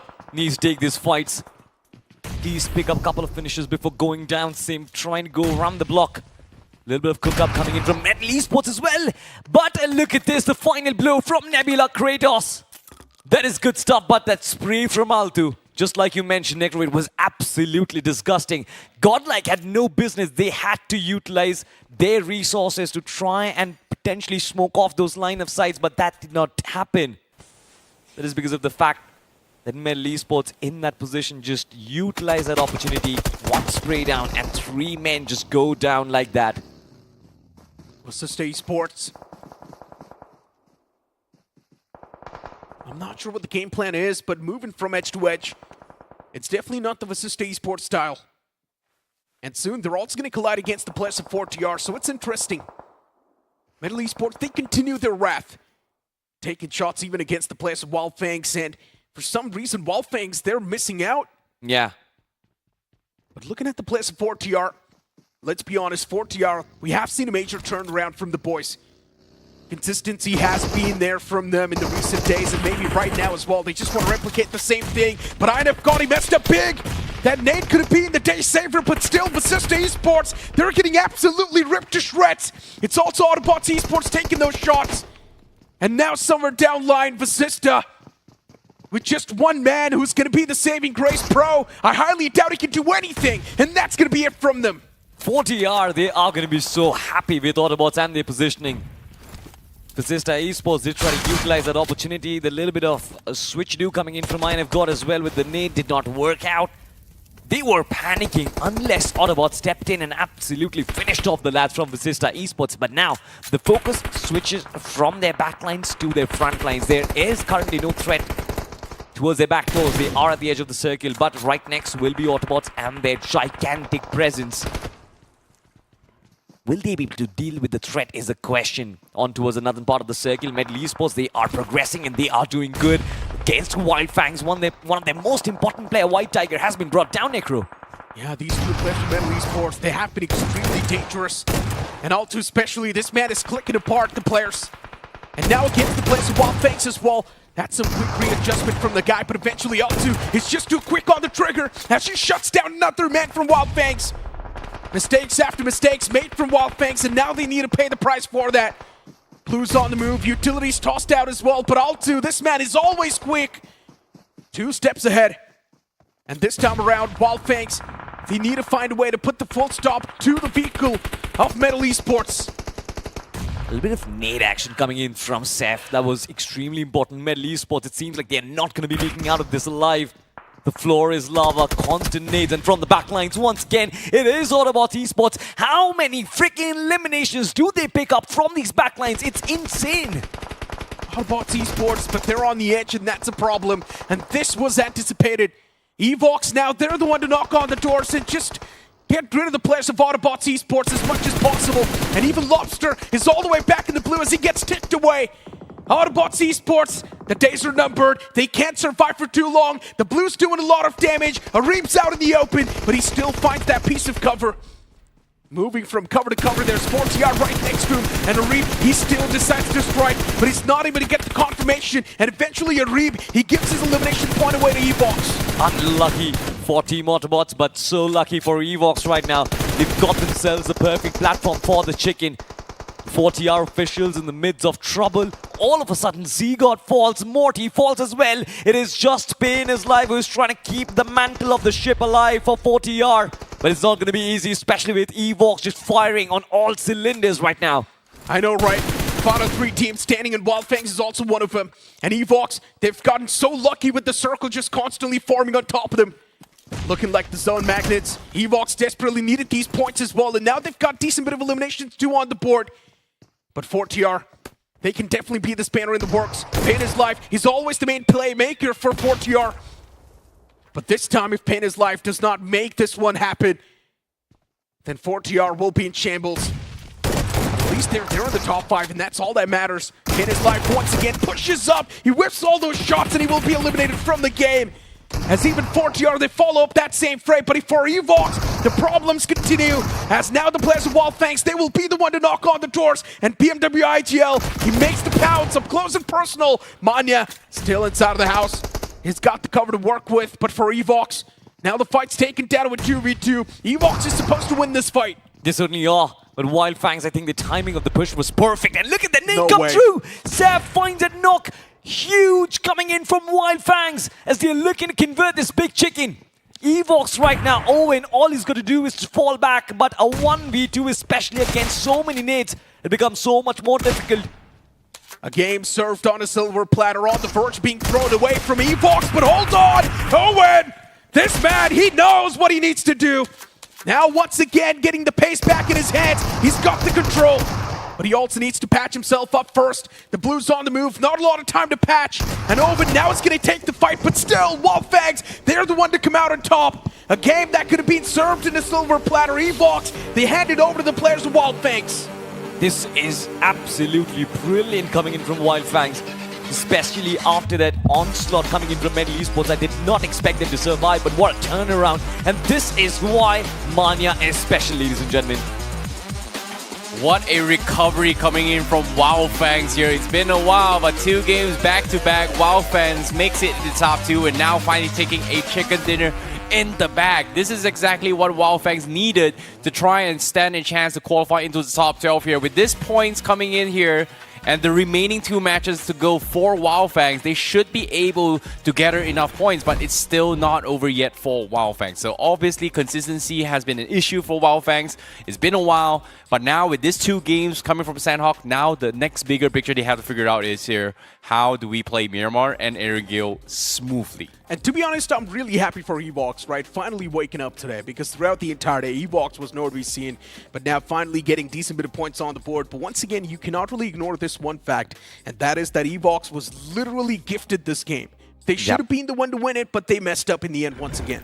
They had a lovely positioning to actually work with, but the way Archit and the rest of their comrades just fell, especially BMW IGL, I felt like that is the game just absolutely gone from their grasp, but still Wyld Fangs, they needed this big chicken dinner. And of course, what a turnaround in the last moments coming in from Seth and Mania. Good teamwork over there, good usage of utility, and of course Mania in the final circles to land that final blow. This is Wyld Fangs at their peak form. Yep, Seth has been Mr. Reliable for the longest of time, like forever, right? Even before the roster shuffle come into play here, he is the guy that you have to watch out for. When he pops off, he is going to be doing some serious heavy lifting here. But 2 games back-to-back here, Seth made it into the top 2. Very, very consistent stuff coming from Seth, and I'm looking forward to see more to come, especially coming in from him here, considering that now with the new IGL Mania in play, things have been a little bit shaky here coming from Wyld Fangs. But it's nice to see that there is some sort of life back coming in from Wyld Fangs in this particular game. But however, bringing back to the question here, I like that you brought up EVOX, because at the start of the day, none of us actually believe that EVOX has a chance to make a comeback if they do not start picking up them stack. With this top 2, do you think it's possible? No, I don't think it's not possible. I think EVOX is done. Because once again, let's be honest, the zone was literally blessing them and they still messed up. Okay, for all things considered here, that is our expert's opinion here. But for now, we're going to be taking a very, very short break. And right after this break, we will be back with the map of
Welcome back after that short break, and once again now it's Salty and Icy with me on the panel.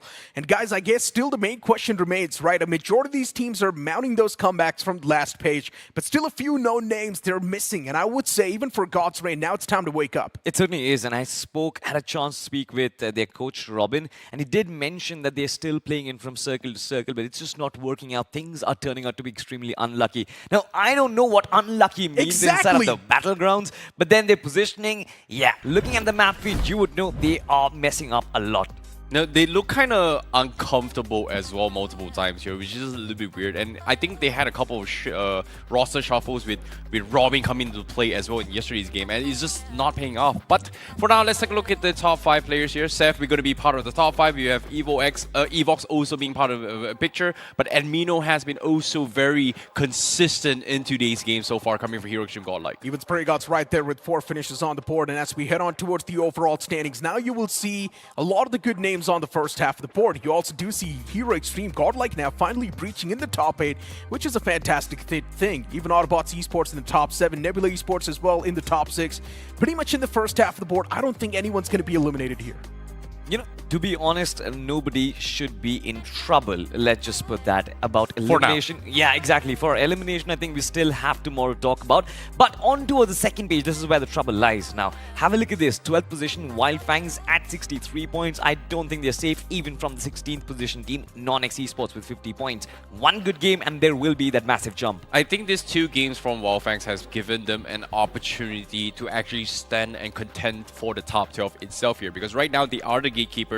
The disparity between them and 13th place is about 13 points here. So one good game from the teams at the bottom, they should be kicked down. So I would say, as of now, keep up with the consistency and they should be fine. But once again, speaking about teams like NoNx and Blitz, right? They've already played 12 games on the second page. You mentioned, yeah, one solid game, but that's going to be tomorrow, man. Yeah. And still, we've got so many teams on the last page. With only 10 games done and dusted, they've got 2 more games to go in the future, so anything can happen. I think today, majority of the teams, in fact, all 24 of them, they are going to find where exactly the cutoff will lie, because at the end of the day, all teams will have played their 12 matches. And I think that becomes extremely important. We just spotted White Walkers. They've got 2 more games to go. Few other teams in that 13th and 14th position as well. They've got 2 more games to go. And I feel that bounce back should be coming in. For Wyld Fangs, if they want to be comfortable at the end of today, another big game should be on the cards. To be honest, in my opinion, even for Marcos Gaming, yeah, I do understand they've been treated like 3 points on the map, but now it's time to wake up. This map of Miramar, it might just be a new ray of hope for teams like Marcos Gaming, for teams like EVOX. The previous game was supposed to be a big game for EVOX, but they messed up. Before now, let's move on towards the upcoming map of Miramar.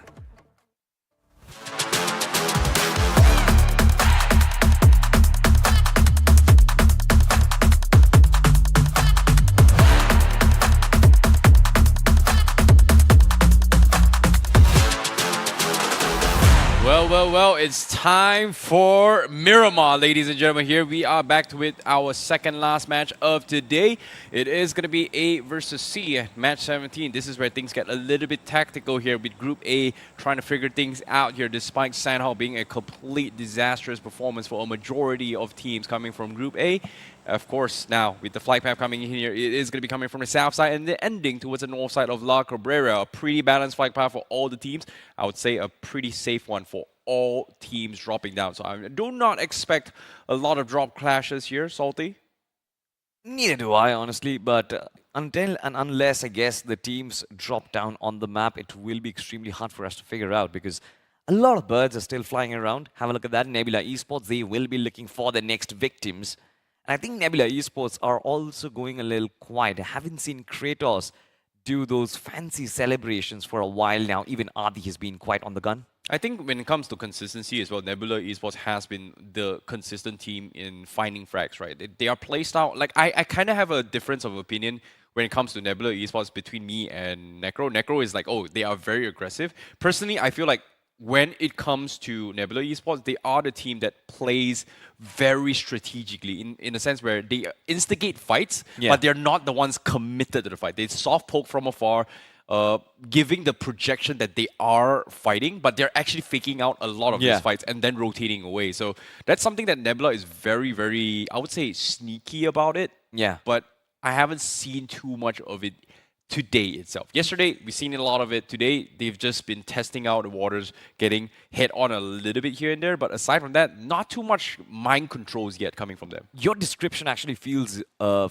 feels very prominent for yet another team, and that has to be Autobotz Esports. I think they are also quite strategic. They instigate fights and they get those loose stranglers from the backside and then they just run out. They will not provoke you for a 4v4 head-on collision. But I think that is also what Autobotz Esports and their strength is. They just lie low. They've got absolutely zero presence on the battlegrounds. But when they do show up, they come in with their guns blazing, and that is where things change. Yeah, it's so weird as well when you talk also about Autobots, because another team that comes to mind that resembles their playstyle is actually NoNx. And NoNx, previously known as the old TWOB, does have very, very similar playstyles, but it feels like ever since they've joined into NoNx and coming into BMSD, NoNx hasn't been able to deliver their performance, because we know for a fact that they love playing Georgia before sometime, but when Autobots play into play, things feel a little bit shaky there. But again, that's for Erangel. Talking about now Miramar, it's a completely different story here.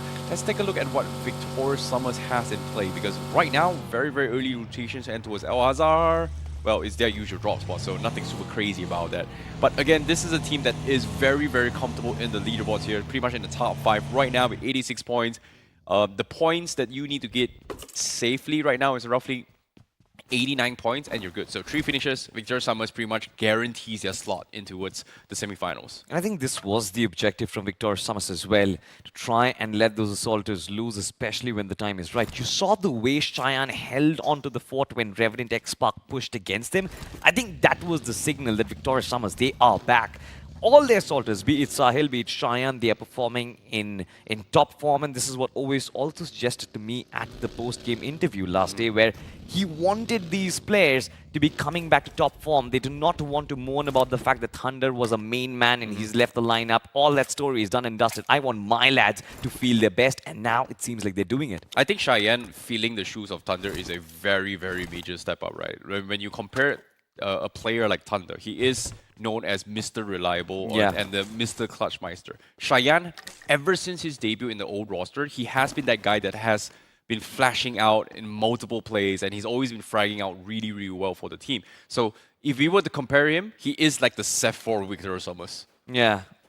Well, we'll find out, of course, what does happen after this, but as of now, we are currently looking at one of the teams who are in problematic shoes. That has to be Nebula Esports. Last game was quite brilliant. You see glimpses of old performances, especially that spray down from Altu, that knocked down 3 players from Godlike Esports in just 1 vehicle. That was amazing. And the way, especially, I think Venom has been trying, does deserve a lot of credit, but the rest of the team, the comrades, it just feels short. Fall short, especially in every one of those firefights where a team comes in charging against them. It feels weird for Nebula Esports to not see legit in the roster coming from Nebula. Like, ever since he left for Seoul, things haven't been the same for Nebula Esports here. Same can be said for Thunder as well. So it's a little bit weird to see Nebula Esports in this kind of scenarios. But you know what, I'm really happy? Gold 10 finally making a mark coming from Revenant Xspark, because he has pretty much outshined Trace God on a lot of levels here. It's so weird to see Trace God getting outshined. It's so rare. Oh yeah. I think Goten is a solid find, especially for Revenant Xspark and the way they perform. I think they have a lot of firepower already in the form of Trace God and Fierce.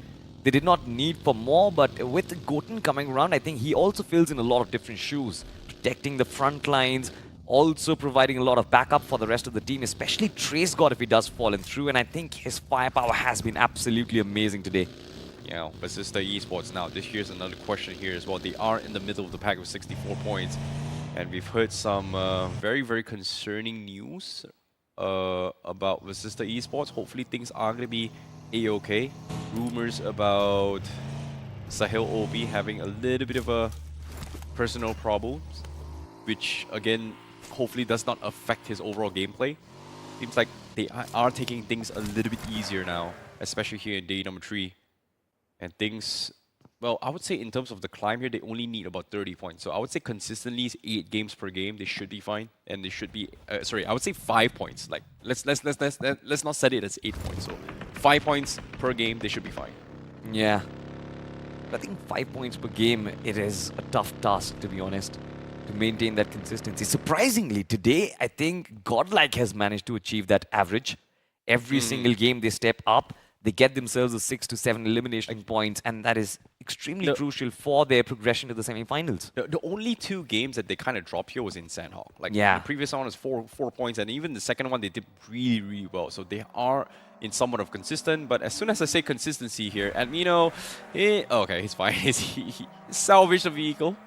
I thought there was going to be a little bit of a hiccup there. Sim was a little bit concerned as well. He was about to like, you know what, I got you. I'm going to ram the vehicle to try and flip it back. But flipping back vehicles with another vehicle hasn't been a thing for a while now. Yeah. It's possible, but the tendency of being able to recover a flipped vehicle, very, very low. Decent stats. That is all that I can say. Especially when you actually take it to firefights now. I feel like gone are the days where teams target exploding vehicles. Now they are actually so precise. They're going to target the players who are sitting inside the vehicle and try and knock them down. They don't go for vehicle explosions as such. Yeah, but all things considered, I'm really curious here what is going on. Because Monk is about to run into us a little bit of a company there. A lot of company. Have a look at this. Vasista Esports, one actually took shots. 40R officials. One managed to escape all of them so far. Still at 50% HP, but it seems like Vasista Esports carry Jod did spot in that opportunity, but could not capitalize. 40R's Inferno will find him. Yeah, that's a little bit unfortunate there. Punk could not be saved in that scenario there. Fortunately for them, he is at a distance where he can be salvaged, but Hiroshima Godlike, they've made the call. It's not the right thing to do because there are 2 teams available there, and 4TR is going to go for those confirmations. So Hiroshima Godlike, they have to sack Punk in this situation, and they have to rethink their next approach here because the circle is shifting on towards Los Leonas. So right now, it's going to be very difficult. Wait, hold that thought for now because Sim, he catches INF God instead. INF God, he did not go for the finish, so the save might come true here for Hiroshima Godlike. Yeah, they certainly are. Have a look at this. 40R officials from the distance will be looking at all this conversion. Shots might be coming in through. Vasista Esports still not yet charging against them, and that is good news for Godlike because the time that they get to reset, I guess they are going to be back on all fours. That is so unfortunate of 40R official. If INF God just went for the commitment, he could have gotten a point, but instead he got absolutely nothing. He got a little bit greedy, hoping to check the vicinity, but got sprayed down by Simp. And just like that, 40R official, they completely lose the upper hand. And right now, Hiroshima Godlike, they have 2 options. Do they want to stay in those compounds or not? Because the circle, they do have center control, but there is a little bit too much company. There's Vasista around, there's also 40R official. Do they want to play those long-range pokes is going to be the question here. Or do they want to go in on a hunt, which, again, has been the trend for Hiroshima Godlike this entire day. No, I feel like they're going to be locked in inside of that compound for a while now. They will wait for the other teams to move past them.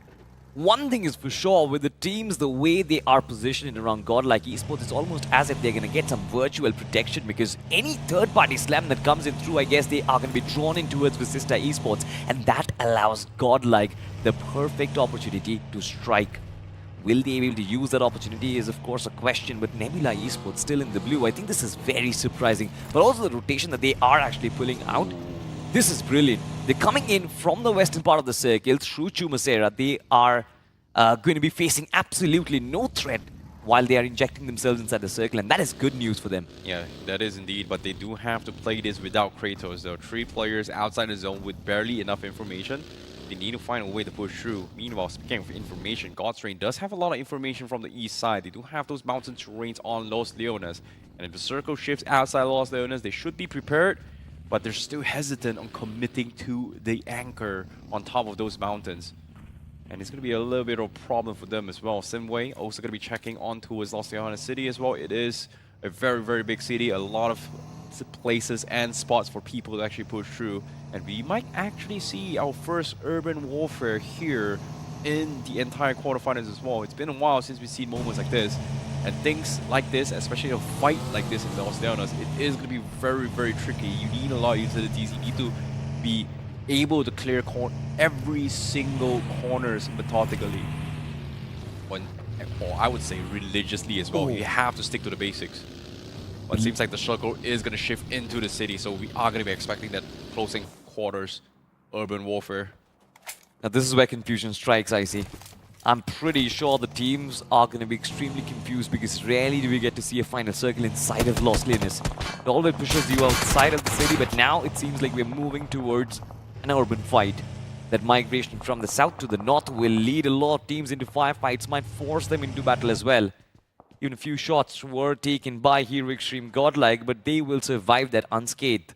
I think this is smart of Godlike. There's no reason to push themselves into the city right now. They are barely on the outskirts. They have a decent amount of compound that acts as somewhat of natural cover because anybody that tries to slam onto them is going to be exposed out and open. So easy spray downs for them, no reason to push through. But the rest of the world, they need to find spots because as we can see Revenant Xspark, they're making an entry point very, very quickly. They're trying to inject themselves deep inside Los Leones here. The question here is, which compounds? It seems like they are going to go for the squares instead. So Los Leones Square is going to be the way to go. Not a lot of angles you can hide in, but there is a lot of places you can hide inside, but not mark outside. They are going to be tunnel vision here. You were talking about hiding. It seems like Revenant Xspark were forced into hiding because one of their main mans, Trace God, just got picked off in the midst of that rotation. That was lovely. You saw how many entrances were there, but then every single entrance is like gate kept by multiple teams at once. White Walkers currently on our screens. Arthur has been lovely with those sprays, but couldn't really connect that on Nebula Esports. So Nebula Esports, they're going to fly away from this encounter, but then are they going to find themselves any sort of compounds inside of Lost Linus to work with? Will certainly be a question. Whoever gets the one with the highest topography, I think, wins this entire urban battle. Yeah, but in this case, I don't think Nebula is going to be able to survive this as well. He's solo, he's pretty much lost his buggy, he's going to be legging out and open, he is going to be a sitting duck. Meanwhile, teams inside Los Leones, they are going to be going for a different approach here. I think Revenant Xspark injected themselves to the center of the zone as much as possible, just because the possibility of gambling that the circle shifting in their favor, center pretty much has the most outcome in their favor, right? So regardless of whatever the swing is, center will somewhat be inside the zone, and I think Revenant Xspark is hoping for the fact that they are going to be able to catch any teams outside the zone when the next zone shifts, and then hope to capitalize and punish from that. But it's going to be a very, very long haul here. Meanwhile, from the screens here, we do see Vasista Esports still holding down those warehouse, and Victoria Summers is looking to try and challenge them. But the problem is, Victoria Summers does not have a position to attack them without some sort of distractions on Vasista because they are getting gate capped right now. Yeah, and the distraction will come in through from BotArmyEsports if they do decide to engage. Vasista Esports currently provided set plus security from either side. The circle will push them forward. Try and make as less noise as they possibly can moving inside, and I think they've done it. They've found a couple of compounds, a loose stranglers from the back ends, I guess, might cause problems. Look at that Wanted Bay almost looking to push up exactly where Vasista Esports is, but he changes direction. Even have a look at this, Victoria Summers right next to Godlike Esports. I think this is going to be the next fight. Always falls because that Mino, well, the support that he has from the fans is insane, and now he's showing up for that support. Yeah, this is exactly why Hero Xtreme Godlike is so hesitant in pushing the city, right? They need space, they need open fields to get freebies, and any team that drives by them is going to get free shotted all the way through. You can see knock onto as always means Victoria Summers is going to use even more time to try and pick him back up before actually pushing through. And the moment they push through without proper utilities into the city, they are going to be sprayed down by every single direction. But I speak about directions here. Jonathan was able to find a nice off angle, and now the pressure continues. And Mino continues to circle around Victoria Summer. He has the line of vision. He is going to try and pressure this, but unfortunately misses the timing. Victoria Summers wasn't able to pick up Obeys, but the re-knock comes through, sits him in place. And now Hero Xtreme Godlike is going to circle around Victoria Summers here as Mafia gets completely outplayed by Edmino. As the push comes through by Peng, and they completely shut down Victoria Summers. Cheyenne, last man standing, nothing much he can do. He only has one angle to work with, while Hero Xtreme Godlike is pushing from every single possible angle. This fight is actually so crucial for Godlike because this opens up the entire southern avenue for him. I feel like Cheyenne, if he can manage to win this fight, or at least delay this fight, Godlike might be in troubled waters. White Walkers, the ones who are supposed to be the quiet ones inside of the lobby, seem like slowly and steadily taking steps against this fight. And now if they do try and chime in, I guess they're going to find themselves with a perfect third-party situation, but then it seems like they would rather focus on surviving. Have a look at this, Cheyenne, especially with the shotgun, expecting those close-range battles. But I like the way Godlike is moving. They are paying the respect even to that one man. We've seen multiple 1v3s happening. And this match is so crucial for Godlike Esports. Yeah, they just don't have a reason to actually push through as well. They've taken a little bit too much time to commit to this fight. Sim is not already inside the zone.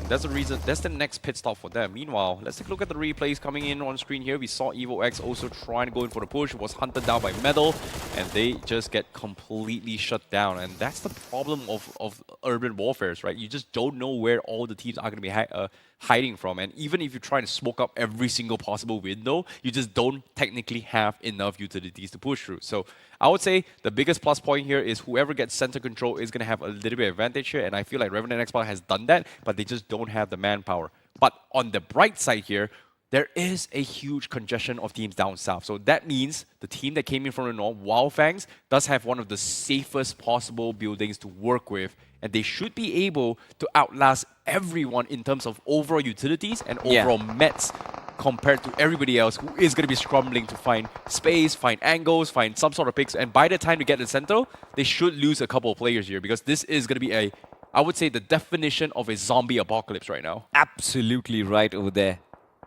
Spot on. From UIC, it seems like Wyld Fangs, they are in one of the best positions that they possibly can inside this circle. Potentially building up to another chicken. Godlike Esports on toward the south. Have a look at this. They're yet to deal with that man from Cheyenne. Victorious Sumus, who are in position, I think will prevent Godlike Esports, that free roam, that free rule around that southern territory of the circle. Even Vasista Esports might actually be stopping them from further progression. Oh, well, we are going to be expecting a zombie apocalypse really soon as well. Autobotz on the outskirts on the southeast corner. They haven't decided on the entry point yet, but considering the amount of gunshots that is coming in front of them, I'm really surprised they aren't going to try and brute force their way through. And it seems like even here, Revenant Xspark is so afraid to pick out, just because the square itself gives them cover, but it just doesn't give them a lot of angles to gatekeep other people. And they do not have the numbers as well. And even God's Reign, they do have a widespread along the apartments here to try and pick people. It seems like we do see a slam here coming from Troy Tamilan Esports. They are going to push through. It's 4TR, who's currently near dead center of the zone, and they are going to try and retake this spot away from them. Yeah.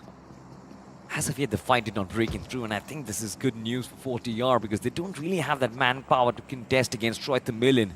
But one good news is that they have the height advantage. And this specific compound, I think, is so well known for providing us clutch scenes because you look at the staircase, it only provides you space for just 1 or 2 players to push up, and that allows those shotguns to just go boom. Yeah, unfortunately for Morty, the first line of defense only has a UMP. He is going to be a little bit mobile, but like I said, those shotties is going to be extremely crucial in this scenarios as well. One pump is all you need to take down one player. And as of yet, having this UMP gives you that slight mobility to buy time, but for 4TR official, they don't have the high grounds. Like you said, they have no reason to commit to this fight. All they need to do is just wait for the later stages of the zone. Meanwhile, the rest of the teams down south has been scrambling for space. Autobotz hasn't made their commitment rotation.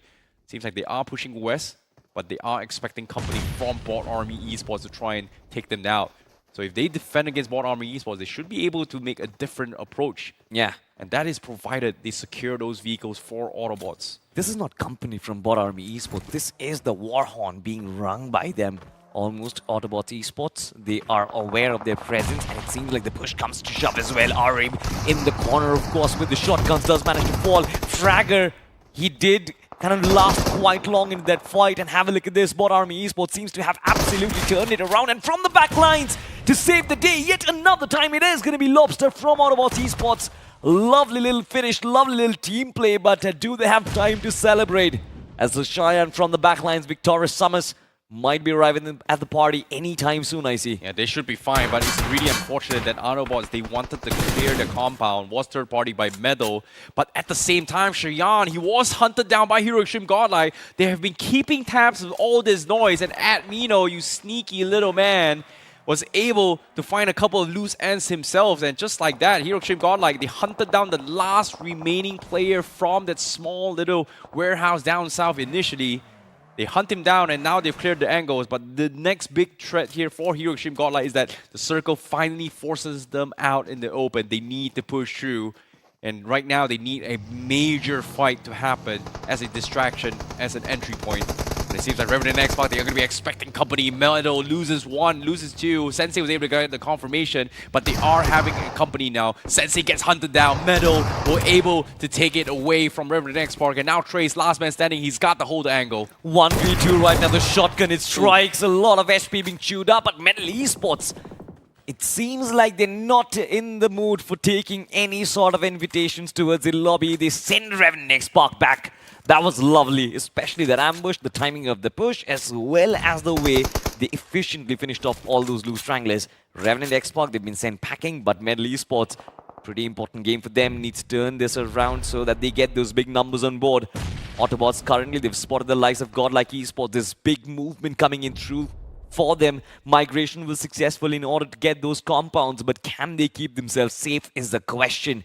This is interesting coming from Hero Xtreme Godlike as well, knowing that there are so many people. Instead of taking the option of just pushing through center, they're clearing the edges to thin the herd before making their entry point here. And because of this, now Autobotz is going to be hunted down. Ralphie in one of the most awkward positions. He heard the guys from Hero Xtreme Godlike, but aside from that, nothing much crazy. But Morty, the first line of defense for 4TR official was hunted down, and he was cleared out. Tamilan Esports somehow was from a 4-man down towards a 3. They trade 1 for 1. They have the numbers advantage, and as of yet, they're inside the zone, but they do not have the luxury to look outside yet. Now, this is a massive deadlock I see inside of this compound. There is no way they are coming to the end of this fight, but have a look at this. Okay. A little bit of fisting action going through as well from Simp over there. Sim actually went for the Grand Slam and shut him down. Lobster wasn't able to provide any kind of cover at all. And it seems like Lobster, he is going to try and play for some sort of placement points. He's going to try and sneak his way into the zone. And this is extremely tricky. Look at this. Lobster, he doesn't have a lot of work with. He's got 8 smokes. But even then, he's 1 man pushing 8 smokes, running out in the open with Godlike and other Metal Esports looking through. Ooh, he is in for a lot of world of pain here. It's going to be extremely tricky here for Lobster to survive. I'm not sure. Look at those nade lines. That is brilliant. Lobster, the way he's actually surviving, holding on to this position. Autobotz Esports, they've got to be extremely lucky. But there is no exit point I see for Lobster. And I think this is one of the reasons why he's stuck in this position. This is so weird of Godlike, but they smoked it up so that they can reposition for a better cover here. Because they are looking to try and dodge this. So Lobster is kind of blind. And unfortunately for him, he cannot see through those smokes. He is going to preemptively launch a couple of random nades to get a knock, but he does get the knock. He hears the commotion, and now he's going to farm for points. Hero Xtreme Godlike, they are crumbling. Now the counter nade comes through, and now Hero Xtreme Godlike, they need to go for the resets, but the zone, does it clip them? No, they are safe. They have the cover. They should be fine, but Jonathan, he's about to be needed. Oh, he doesn't hit on him as well. He's down pretty low, and Lobster now, he's going to try to deny them the reset here, but Godstrain is poking from far. Lobster, he's bobbing and weaving, but he doesn't have a lot of room to work with. He finally climbs up to the top, but he gets shot through, and that's 4TR that shuts him down. So Hero Xtreme Godlike, they will get the reset, but Lobster's hero moment is done. That is such an anticlimactic moment, to be honest, because that nade was brilliant from Lobster. Autobots almost had another 1v4 on charge because Godlike did not look healthy taking on that fight. But a little bit of help from 4TR officials, and now the threat has been dealt with. This entire road that you see, I think this is going to be the deathbed for Godlike Esports. There's no way they're crossing that. Yeah, it's going to be tough as well. They preemptively set up those smokes as well to keep Metal Esports guessing. And they waited for a minute here, but the circle now forces them to go in for the push. Pong is going to try and lick his way through while the rest is going to be driving through. But the perfect well-placed name from Venom catches Jonathan. They are down a player, but they managed to push through. And now they are going to try and take a 3 versus 3 fight against Metal Esports. Jonathan is down, but they got the entire team across the road. But it's not over yet as the circle is about to push them even closer in. The next obstacle is Meadow. After Meadow, there's Tamilan and 4TR. There's just so many things they have to worry about. Look at those 3 needs being cooked up. Metal Esports, they were actually planning to rain down hellfire on top of Godlike, but it seems like the plan has been called off. A little bit of time to breathe around, a little bit of nades, and the chip damage on top of Admino. That was brilliant. That smoke also to try and deny lines of sight. Godlike Esports, they're playing it perfect. They're playing it textbook. But Can they find the opening is the big question as the nade still gets Oh, the locked it Molotov. through. Punk wants to send it in, followed up by Simp as well. This seems to be like a 2v3 encounter and nobody from Metal Esports over there to try and reply because they don't need to. Punk goes down. This is lovely from Metal Esports. Another nade does sail in from Admino. He needs to come out, but Venom will not allow him to do so. Last man standing with shotgun in arms. He gets shut down. Metal Esports, they are being the Kingslayers right now. Very, very nice textbook plays coming from Metal Esports here. No reason to get aggressive. Just wait for them to make a slip up, and they did make them mess up. So here, Xtreme Godlike could not push through, unfortunately, but the rest of the pack is going to be staying inside the zone. Godstrain have been eyeing on all this commotion. They heard the stalemate from 4TR and Troy. They heard the stalemate from Metal. They out-rotated them while they were distracted, so that is going to give them some sort of space, but they're not exactly inside this next phase of the zone yet. There's just still too many teams or too many players alive in this final end zone. It's stage 8, there's 9 teams and 26 people left alive. And this is what you expect in an urban battle, ladies and gentlemen. Metal Esports, of course, in the midst of chaos, the gangsters do survive. It seems like in the apocalypse, they are making their presence felt. Troy Tamilan and 40 this has been a deadlock that is yet to be broken, but Metal Esports can be the catalyst. Look at this smokes being lined up. Termi wants to push up, but will that be allowed by Venom and iQOO is the question. Lovely little Molotov, which will of course take down Venom. Metal Esports looking to reset, but Troy the Metal Esports, they're doing a very good job defending this territory, I see. That's an insane entry denial here coming from iQOO. But now with the nades coming in from Termi, he needs to find an opener. Doesn't seem to be able to hook anybody. But the jump out comes through. He's going to spray through the smoke, but they are blind. But from behind, Dazzle sees a glimmer of his shoes, takes him out. A big wraparound here from Dazzle. And Troy Tamilan Esports, they hold on. But as of yet, now they have to make the next move here. They're still inside the zone. 4TR is still on the second floor. Meanwhile, the teams on the west side, Wyld Fangs, oh no, they get hunted down. Wizard, you beautiful boy, a single sneaky rat hides in the corner, comes out, surprised them, takes them out, and keeps things going for Marcos Gaming. I did not expect that from Marcos Gaming, to be honest. Wyld Fangs, they were supposed to be the protagonists inside of this circle, but they instantly get shut down. It seems like they also had information about Wizard's presence over there. They were charging in to get that finish. But that 1v2 is lovely. But talk about a 1v2. It seems like a 2-man sneaky little squad of White Walkers are approaching the lads from Vasista. Scary Jord, he's still surviving. A little bit of movement coming in from him. That will give away his position. And look at the damage taken by Psycho. He falls to the play zone as there's absolutely nothing that White Walkers can do. As soon as they make their presence felt, as soon as they come out in the open, they might just get hunted down, I see. Oh boy, Arthur, how is he able to sneak through as well? Nobody saw him. Oh, but, well, you know who hurt him? It's going to be Vasista Esports. And, oh, okay, never mind. Scary Job finds him, takes him out. He is out. Now Wizard, he himself is going to be running out and open as well. So Vasista Esports is looking to try and go for the cleanup because now it reaches out into the final zone. And it seems like the final zone is going to be divided in a high ground, low ground situation, a middle out of nowhere.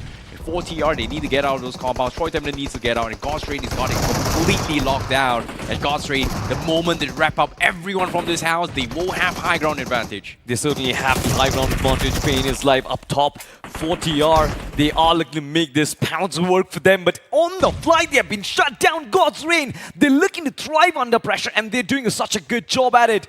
7 players left inside of the lobby, ladies and gentlemen, and majority of them are from God's reign. As Vasista, they're fighting for breath, they're fighting for space, and they're fighting for their lives right now. Yep. All 3 players standing. It seems like Scary Jord has been knocked out. Have a look at those nades coming through. Have a look at the charge coming through for God's reign. They want to finish this quick. They won those points as well. God's reign. They are going to go in for the flush. Vasista, they are choked. They cannot push out. And this is going to be a game for God's reign. A recovery, redemption matcher. Amazing rotations, amazing decisions. And that's the reason why they are the ones that secure the chicken dinner. God's reign definitely making a huge bounce back in this urban warfare. Now that is a statement to all the questions that were posed against Destro. Whether or not is he going to deliver, especially when the pressure is on his shoulders. Have a look at that performance. 8 finishes and the chicken dinner. Vasista Esports, once again, their struggle seems to not end. Hector does a phenomenal job in trying to protect himself from all the threat, But now it seems like up until the very end, he just could not deliver when the time wanted. What a performance from God's Reign. Well, it is just so unexpected as well, because that was absolute brutality, absolute chaos instilled on every single team. Everybody was just guessing. You can see plans from Revenant Xspark, you can see plans from Xtreme Godlike, you can see plans from God's Reign. But at the end of the day, the biggest winner is God's Reign. He's the smartest one, because they were able to observe everything. And while people were fighting, what they were doing? Repositioning. That was so smart of God's Reign. I mean, they had to wake up, right? It's pretty much the second last game of the day. And if God's Reign does not end up performing in this game, then a lot of those question marks would have been raised on top of them. And just looking at these final few moments as well, for Vasista Esports, unfortunately, not really having that high ground has caused him to lose this game. But in general, for Vasista Esports, we all know they're doing extremely comfortable, looking extremely good in the overall standings. So it's completely fine. I guess it's completely fine. I'm not sure they will be looking in for that big chicken, but ladies and gentlemen, let's just talk about the team with the chicken dinner and their stats. 3 finishes on Destro, 2 on Delta, and 1 on the Neo and Justin each. I still feel that big numbers are not a part of GDR's gameplay. It seems like they're not going in for those ambushes, but the way they take spaces, it's very special, I feel like. They've been one of the most consistent teams when it comes to just playing for the chicken dinner. But once again, you need to understand one thing, right? As I mentioned, it's the second last game of the day, and finally God's Reign have decided to strike. The amount of points they've got, it's not enough to at least directly make them qualify. They still have got one more game to go, and maybe over there, if they do good, there's definitely a big chance. But for now, let's move on to a quick break.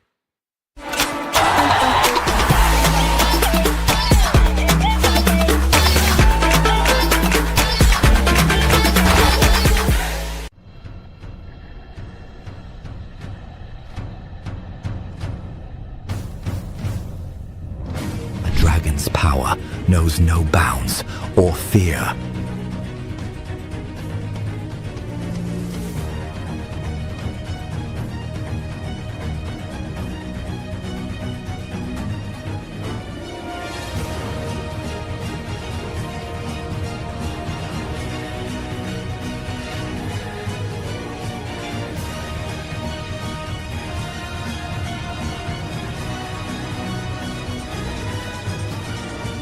Ready to wield it? Fight with the dragon's might.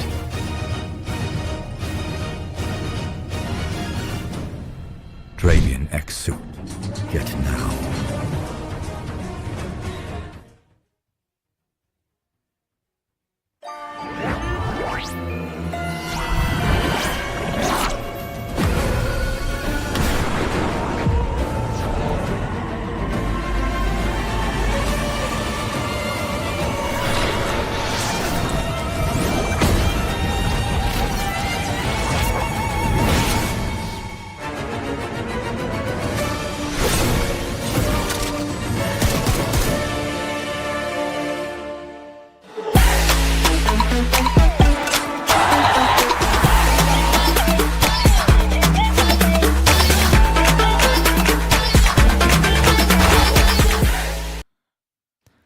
Big performances coming in through from some big names. GDR on that chicken in the last game, ladies and gentlemen, as we come back after a very short break. And once again, we are back with our expert panelists. With me, we've got Icy Baby as well as Necro. And Necro, again, we are yet to know your opinion from GDR. I think their performance was brilliant, but also another team who tried their best has been Godlike. And Godlike has been constantly itching away those finish points. What do you think about that? Yeah, that's what I'm saying, right? As I mentioned, even if the placement point's not really something that's working out that well for you, just go aggressive. And here Xtreme Godlike is following that exact same advice. Going aggressive inside of the game, getting the average point flow. Godlike is doing extremely decent so far. They're getting the average point flow, what, 7 to 8 points per game? It's all good in the hood for them. But for Middle Esports as well, maybe a bit of that revival could have been there. Absolutely. And I think Medal Esports, their performance in this game has to be the turnaround. Have a look at that. Venom on top in terms of the MVP leaderboard. Admino, Arthur, Sahil OP as well as Zegod all coming in with 4 and 3 finishes each. But I see, my question to you, of course, I think Medal Esports, the performance, do you think they can still make it through considering that they finally get back on their aggressive form? They should be able to here, but I'm curious to see how the balance of points are going to be shifting as well here. But for now, let's take a look at their performance here. Xtreme Godlike, they have been very consistent, and they have managed to sneak themselves in towards the top 5 as well, with 80 points tying in with Revenant Xspark and Revenant Xspark on top, because they do have 2 winner-winner chicken dinners. So that's a little bit of improvements coming from them. And even Vasista Esports as well, finishing on top 2 just now, was able to get themselves into a 75 ballpark. So that is a huge jump coming from them. But now, let's take a look at the most important factor, the gatekeepers of the match. And that is going to be Wyld Fangs. They are still sitting at 67 points. But Godstrain, with that winner-winner chicken dinner, sets them into a distance where it's so close to actually kick them out by the end of this next upcoming game. You know, I'm so surprised with Nebula Esports and their climb. Have a look at this. 16th position for them, 11 matches played and 57 points. That puts them about 12 points shy of the cutoff if you consider SINEWY Esports, 70 points.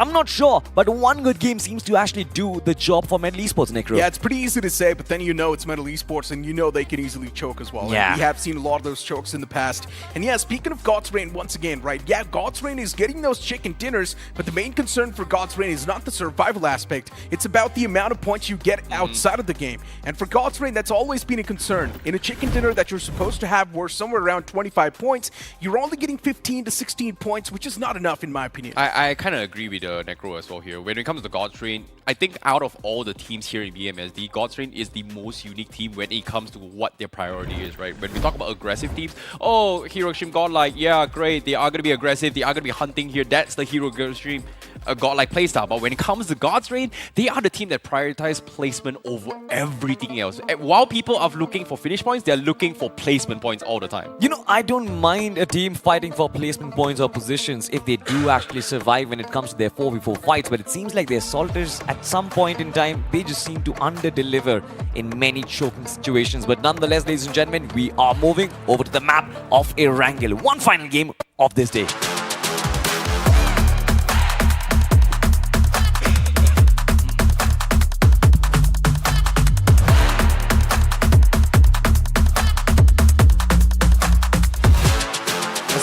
Now it's going to be in the sky, starting all the way from Georgiapur towards the opposite side, which is going to be Norupnoi. Once again, this plane flap path extremely tilted towards the bottom left. If the teams do want to move in towards Yasna Polyana or even Lipovka, now that's going to be a tough stretch. Well, speaking of a tough stretch here, it seems like it is a pretty balanced one, but my curiosity here is that where will Hero Xtreme Godlike go this time? Because we've seen them head towards Stauber when Reckoning Esports is playing. We've seen them head towards Severny as well. And this time, based on this flying path, they can look to go for Severny, but it seems like they are, well, instead of dropping Quarry, they are going to drop towards Zarki to get vehicles to push towards Severny. Huh. That's another difference of drop spots here. Hero Xtreme Godlike seems like they have been having a lot of unique drop spots and being very unpredictable. They've always been versatile. That's how they like to play recently, since Punk has been the addition. And to be honest, for Godlike, sometimes it does work out, but sometimes they also end up messing up big time. But let's hope this time, for Godlike, since they've got things pretty much clear, they just want to play for the elimination points, the average point flow of 7 to 8 points per game. And since they've realized that one thing, things are looking pretty good and dandy for them in the overall standings. Extremely comfortable and consistent. But as of now, as we do see the players of Victorious Sumus as well, right next to SINEWY, that's another potential fight that might just be brewing up. Hey, once upon a time, the chicken dinner gives you 15 points. Once upon a time, it also gave 20 points. So I would say, because of now being chicken dinner having 10 points, finish points does play a huge factor. And speaking of huge factor right now, Hero Xtreme Godlike in a little bit of run in here with Tamilan Esports. They are going to go for the push. That's he misses the first shot! And now he goes for a different weapon. And Mino gets taken down, but now he's going to get hunted down. But Dazzle! Razzle Dazzle, baby! 2 men down from the side of Hero Xtreme Godlike.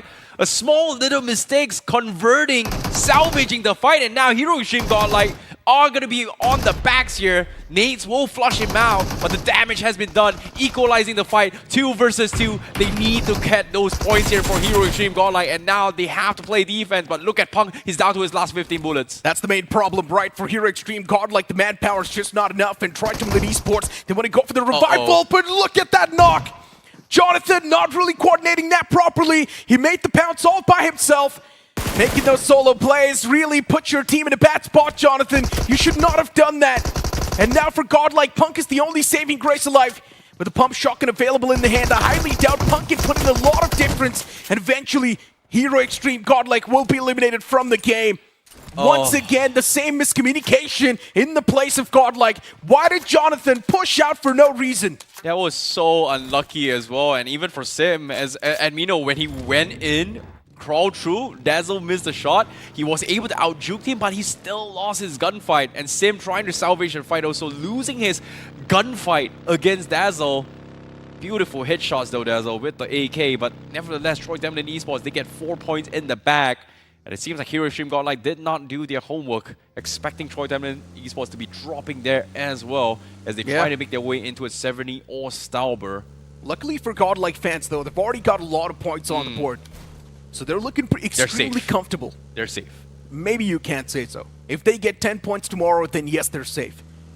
And probably they will, right? Tomorrow they're going to play 4 games, and in the span of 4 games, anyone can get 10 points. So yeah, for Godlike, they pretty much are safe.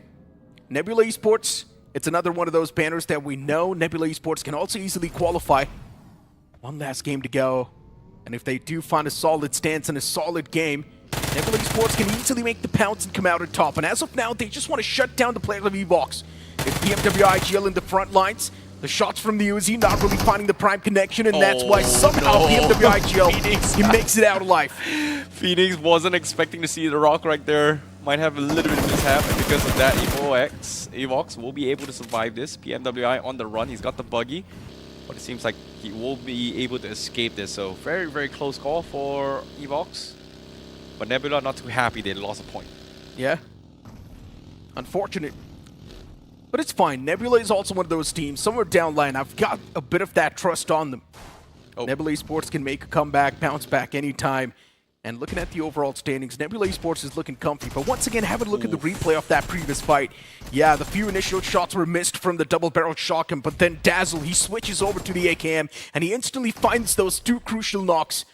And for Godlike, this pounce from Jonathan, it was so unorthodox. I don't know what he was trying to do in that scenario, but he should have waited for Punk. But Jonathan was too overeager and too aggressive. Yeah, and even for Jonathan as well, the only way he could have won that fight was that he preemptively jumped, just because of the fact that Tamilan Esports does have that right hand advantage angle. So he was half a second late, maybe hesitated to go for the jump, hoping to surprise them. Unfortunately, gets taken out. Meanwhile, as we talk about EVOX, they are going to be able to survive this, whereas the rest of all this circle seems to be shifting onto its Rozok vicinity. So I would say it is a very, very balanced game here for Marcos Gaming in general, because it is their usual drop spot. For 4TR official, have they done enough today? Is going to be the question here, because they are currently in 65 points, so that means they're very, very close to where Wyld Fangs is. That's 2 points apart. So 4TR official, if they have a massive game today, they should sneak in the top 12. One of I know, right? I would say under the radar comebacks coming from 4TR official, starting off yesterday as well. To be honest, for 4TR, they've only got 65 points on the board. Underneath the players of God's Reign as well. They're all trying to take down Wyld Fangs. Wyld Fangs is the current gatekeeper for top 12. And to be honest, Wyld Fangs is still playing this game, so we all know there's a big chance the cutoff can rise. Yeah, it is going to be close. The moment Wyld Fangs gets a solid game in their hands, everyone's messed up.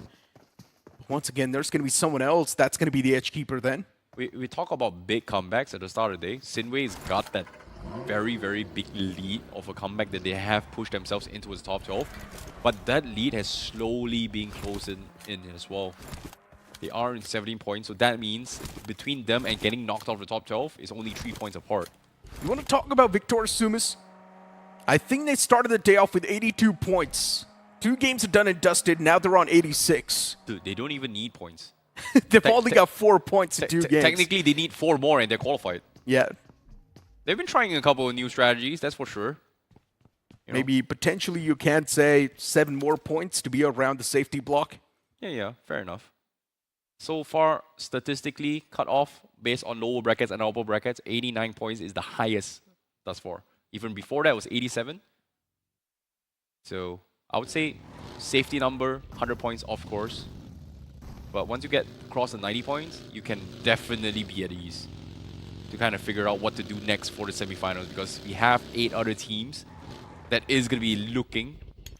Oh, sorry. My apologies. 12 other teams that has been stalking these matches, trying to figure out who their next 12 opponents that is going to be joining them in the semifinals. which, interesting enough, is going to happen in a week time. Yeah. God's Reign refueling their vehicles, getting ready for a long rotation. Once again, the late breachers inside of the circle. Revenant Xspark, an aggressive banner. This time playing from the bottom right. And once again, looking at the position of Revenant Xspark, it's not too comfortable. There's a few teams stacking up around them as well, and one of them is also going to be the players of BotArmyEsports. As long as BotArmyEsports is there alive inside of the game, there's going to be a constant threat. Speaking of a constant threat here, I would say the same for the rest of the 15 teams as well, because as long as there's a team alive, everyone is a threat. Look at the way the zone is forming out, though. Seems like we are going to be expecting a Watertown circle.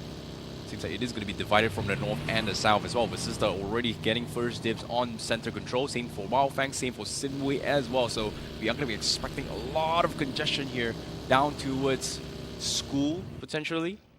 Even Watertown might be out for grabs.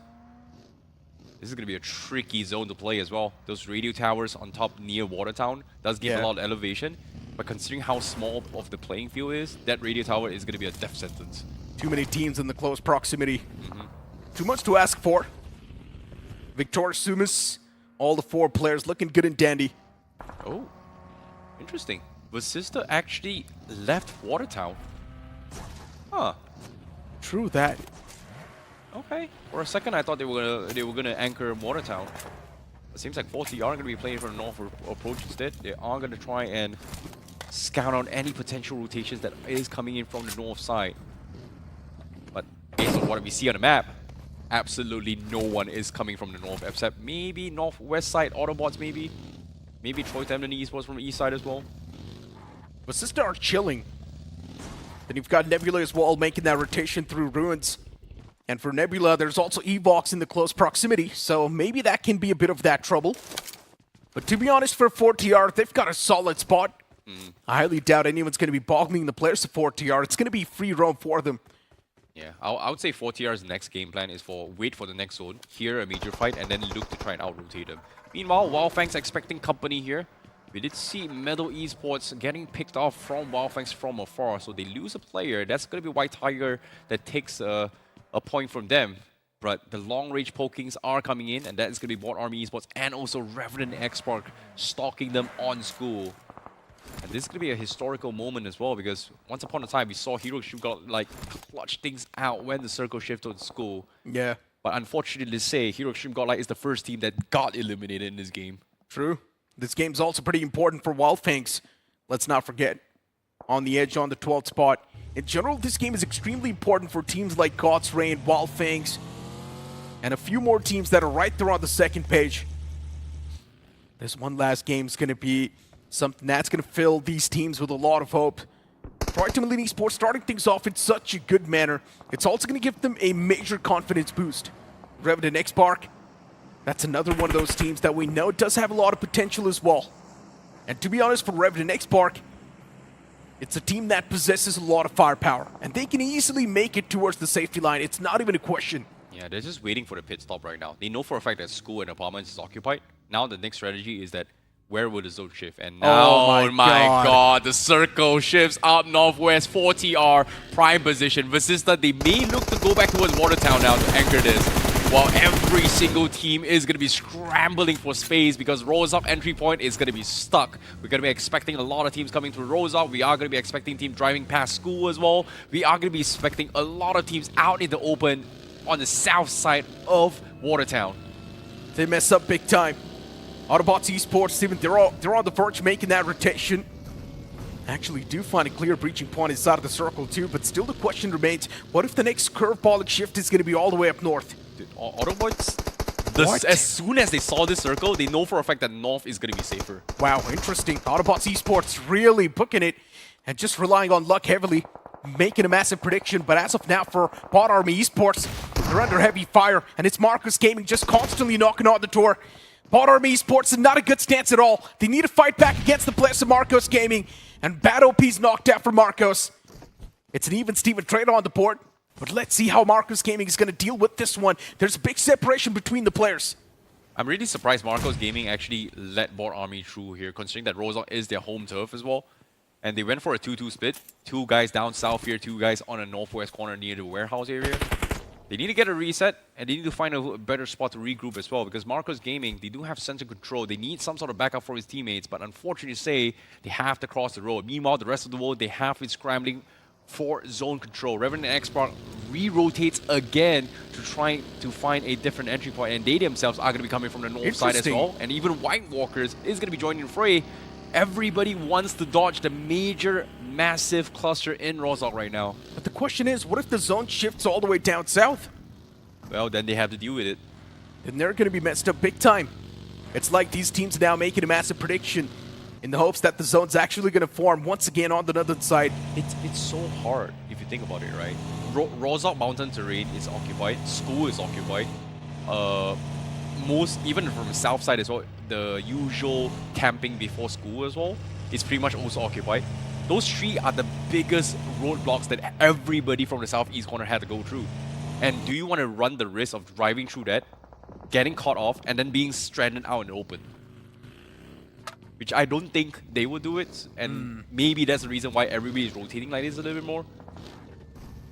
But again, because of this decision by each and every single team, that means coming to stage 4, there's 2 down many teams again. Yeah. And it's going to be an urban warfare. Just crossing their fingers and hoping for the best. Tamilan Esports. It's weird to see by stage 3, nobody's brute forcing their way. Everybody's playing very smart right now. The next zone shift's going to be important. Okay. And that's going to take another shift once again. Nebula, they find themselves in the prime spot. There's also Autobotz Esports in the close fray. Maybe for Middle Esports, this can be a date with destiny if they do manage to eliminate the players of Marcos Gaming. You never know. Middle Esports, they're known to choke, but hold on to that thought. As Tamilan Esports, they're now going to find themselves against the players of White Walkers. It's an interesting battle that's brewing up. And White Walkers, they're not someone who's just going to back away like that. Spotting out Oxen up close and personal. And Oxen now needs to inject the toxin. He's got 10 bullets in the DBS and he's constantly spamming through, and eventually he finds the knock as well. But Oxen, it was too much to deal with as White Walkers, they do find those 2 instant strikes. Yep, they are going to try to reset as well. For them, the Esports are losing players, but Meadow Esports from afar, third parties, this commotion down north as well. They're shooting from all the way from Rozhok, and White Walkers, they're taking some serious damage out of nowhere. Why are these bullets flying at them is the question that is going through Psycho's mind. But fortunately for them, they do get the reset here as Pekka, last man standing, could not push through. He is going to try and bail out of this fight, and right now we are going to be expecting a lot of submarines around the river. And I think that's the next best option here for Pekka as he tries to make a mad dash in towards Rozhok. Oh, getting shot here. Still hesitant on drawing in towards the ocean, but looks like he doesn't really have an option here. Yeah, it's going to make the mad dash. Tamilan Esports, it was go big or go home, and they actually are on the verge of going home. Just one man Pekka. Pekkas are usually supposed to be the heavy hitters. But now since he's all by himself, this one's going to be tough to be converted. Well, seems like Pekka is going to be swimming in the waters here a lot. He's going to be part of the ocean right now as being a fish. But fortunately for him, he does have a submarine to work with, so technically it's been a while since we've seen a submarine strategy. Once upon a time, you can actually shoot through those vehicles under the water, but now you can't really do that. It's a bit sad. True. I miss those strategies. He's actually doing it. Well, you can't shoot through out of it. Yeah, anymore. You've got a point. But at least he can be a bit of that home for you. But hold on to that thought, God's Rain! We do see them on the aggressive front as they take a fight against Vasista. But God's Rain, they're already getting stopped in tracks. Neo, the man's taken down extremely low, but look at Hector. He was just baiting his teammate. And eventually Vasista Esports, they shut down those 3 players of God's Rain. Hector, he literally baited his teammate for that frag. And that's definitely going to stink for the players of Vasista Esports. But hey, for God's Raid, that's a game down the drain. Exactly. Vasista Esports, beautiful defense coming from Scary Jaw. But unfortunately for Hector, he was just half a second late. If not, he might have been able to escape Scary Jaw. Meanwhile, while they're down, beat them all them down is going to be coming from Victorious Summers as they try and go for the push against Vasista Esports. Nades are flying through. No connection so far. Always dodges a bullet. And seems like Victorious Summers eventually loses away. It's a big nade from Pro OP. As Vasista Esports still fending off the defense, looking for a reset. Molotovs comes through as well. Victorious Summers needs to go for a little bit of awkward spot to work with, but Hector is going for the wraparound. Then looking to try and push him out. And Mafia, he is going to try and defend this. The nades are good. It finds Sahil OP. Too much for the players of Vasista Esports to deal with. First it was Godlike, and now it's VS making that pounce against him, but still, Vasista Esports, they're trying their best, giving it all they've got. Silo P's knocked out, even Hector follows up that fray, and now it's down to just Pro. He definitely needs to be overpowered in this scenario. If he's not, well, one thing is for sure, Victorious Sumus, they will be the one to overwhelm Pro from their presence. And as of now, they're just making it close and personal. This fight from Vasista Esports, it can be choked. But Pro, this man is doing a fantastic job in holding the ground. But there's also Wyld Fangs in the opposite fray. And now VS, they need to be careful off the presence of Wyld Fangs. And eventually, Pro P from Vasista is just going to go back in the house. Perfect third parties coming from Wyld Fangs, but unfortunately, no conversion yet on those points. As Victor Summers and Vasista pretty much takes a huge dip. And stalking them here is going to be Destro as well. 3 solo warriors looking for a man fight, and now Destro looking to try and challenge this. He's trying to win this, and he does win it as well. He gets a little bit of salvation, but he hasn't gotten his revenge yet, and that is against Vasista Esports. Unfortunately, he will be denied because SprayGod from the sidelines actually picks him apart. That's a little unfortunate and unlucky. But as of now for Vasista Esports, these 4 elimination points they've got, it's going to go a long way. SprayGod has gotten 4 finishes from those contact. That is just insane. He just snatched it away from everyone, from Vasista, from God's Reign, and also for Victorious Summers. Just like that. EVOX. Easiest points of my life. Towards the water town.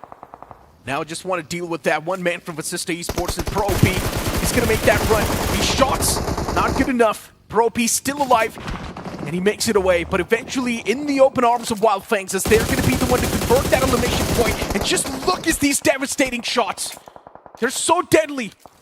EVOX, there could have been a casualty on top of them, but luckily enough, the man goes back into cover in the nick of time.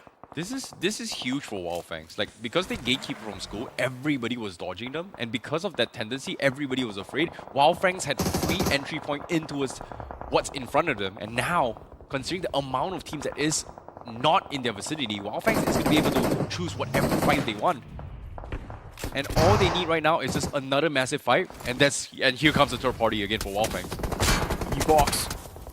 They probably do want to rotate all the way down south. There's Wyld Fangs. What? And look at these shots! SprayGod, what am I watching? A little pixel's more than enough.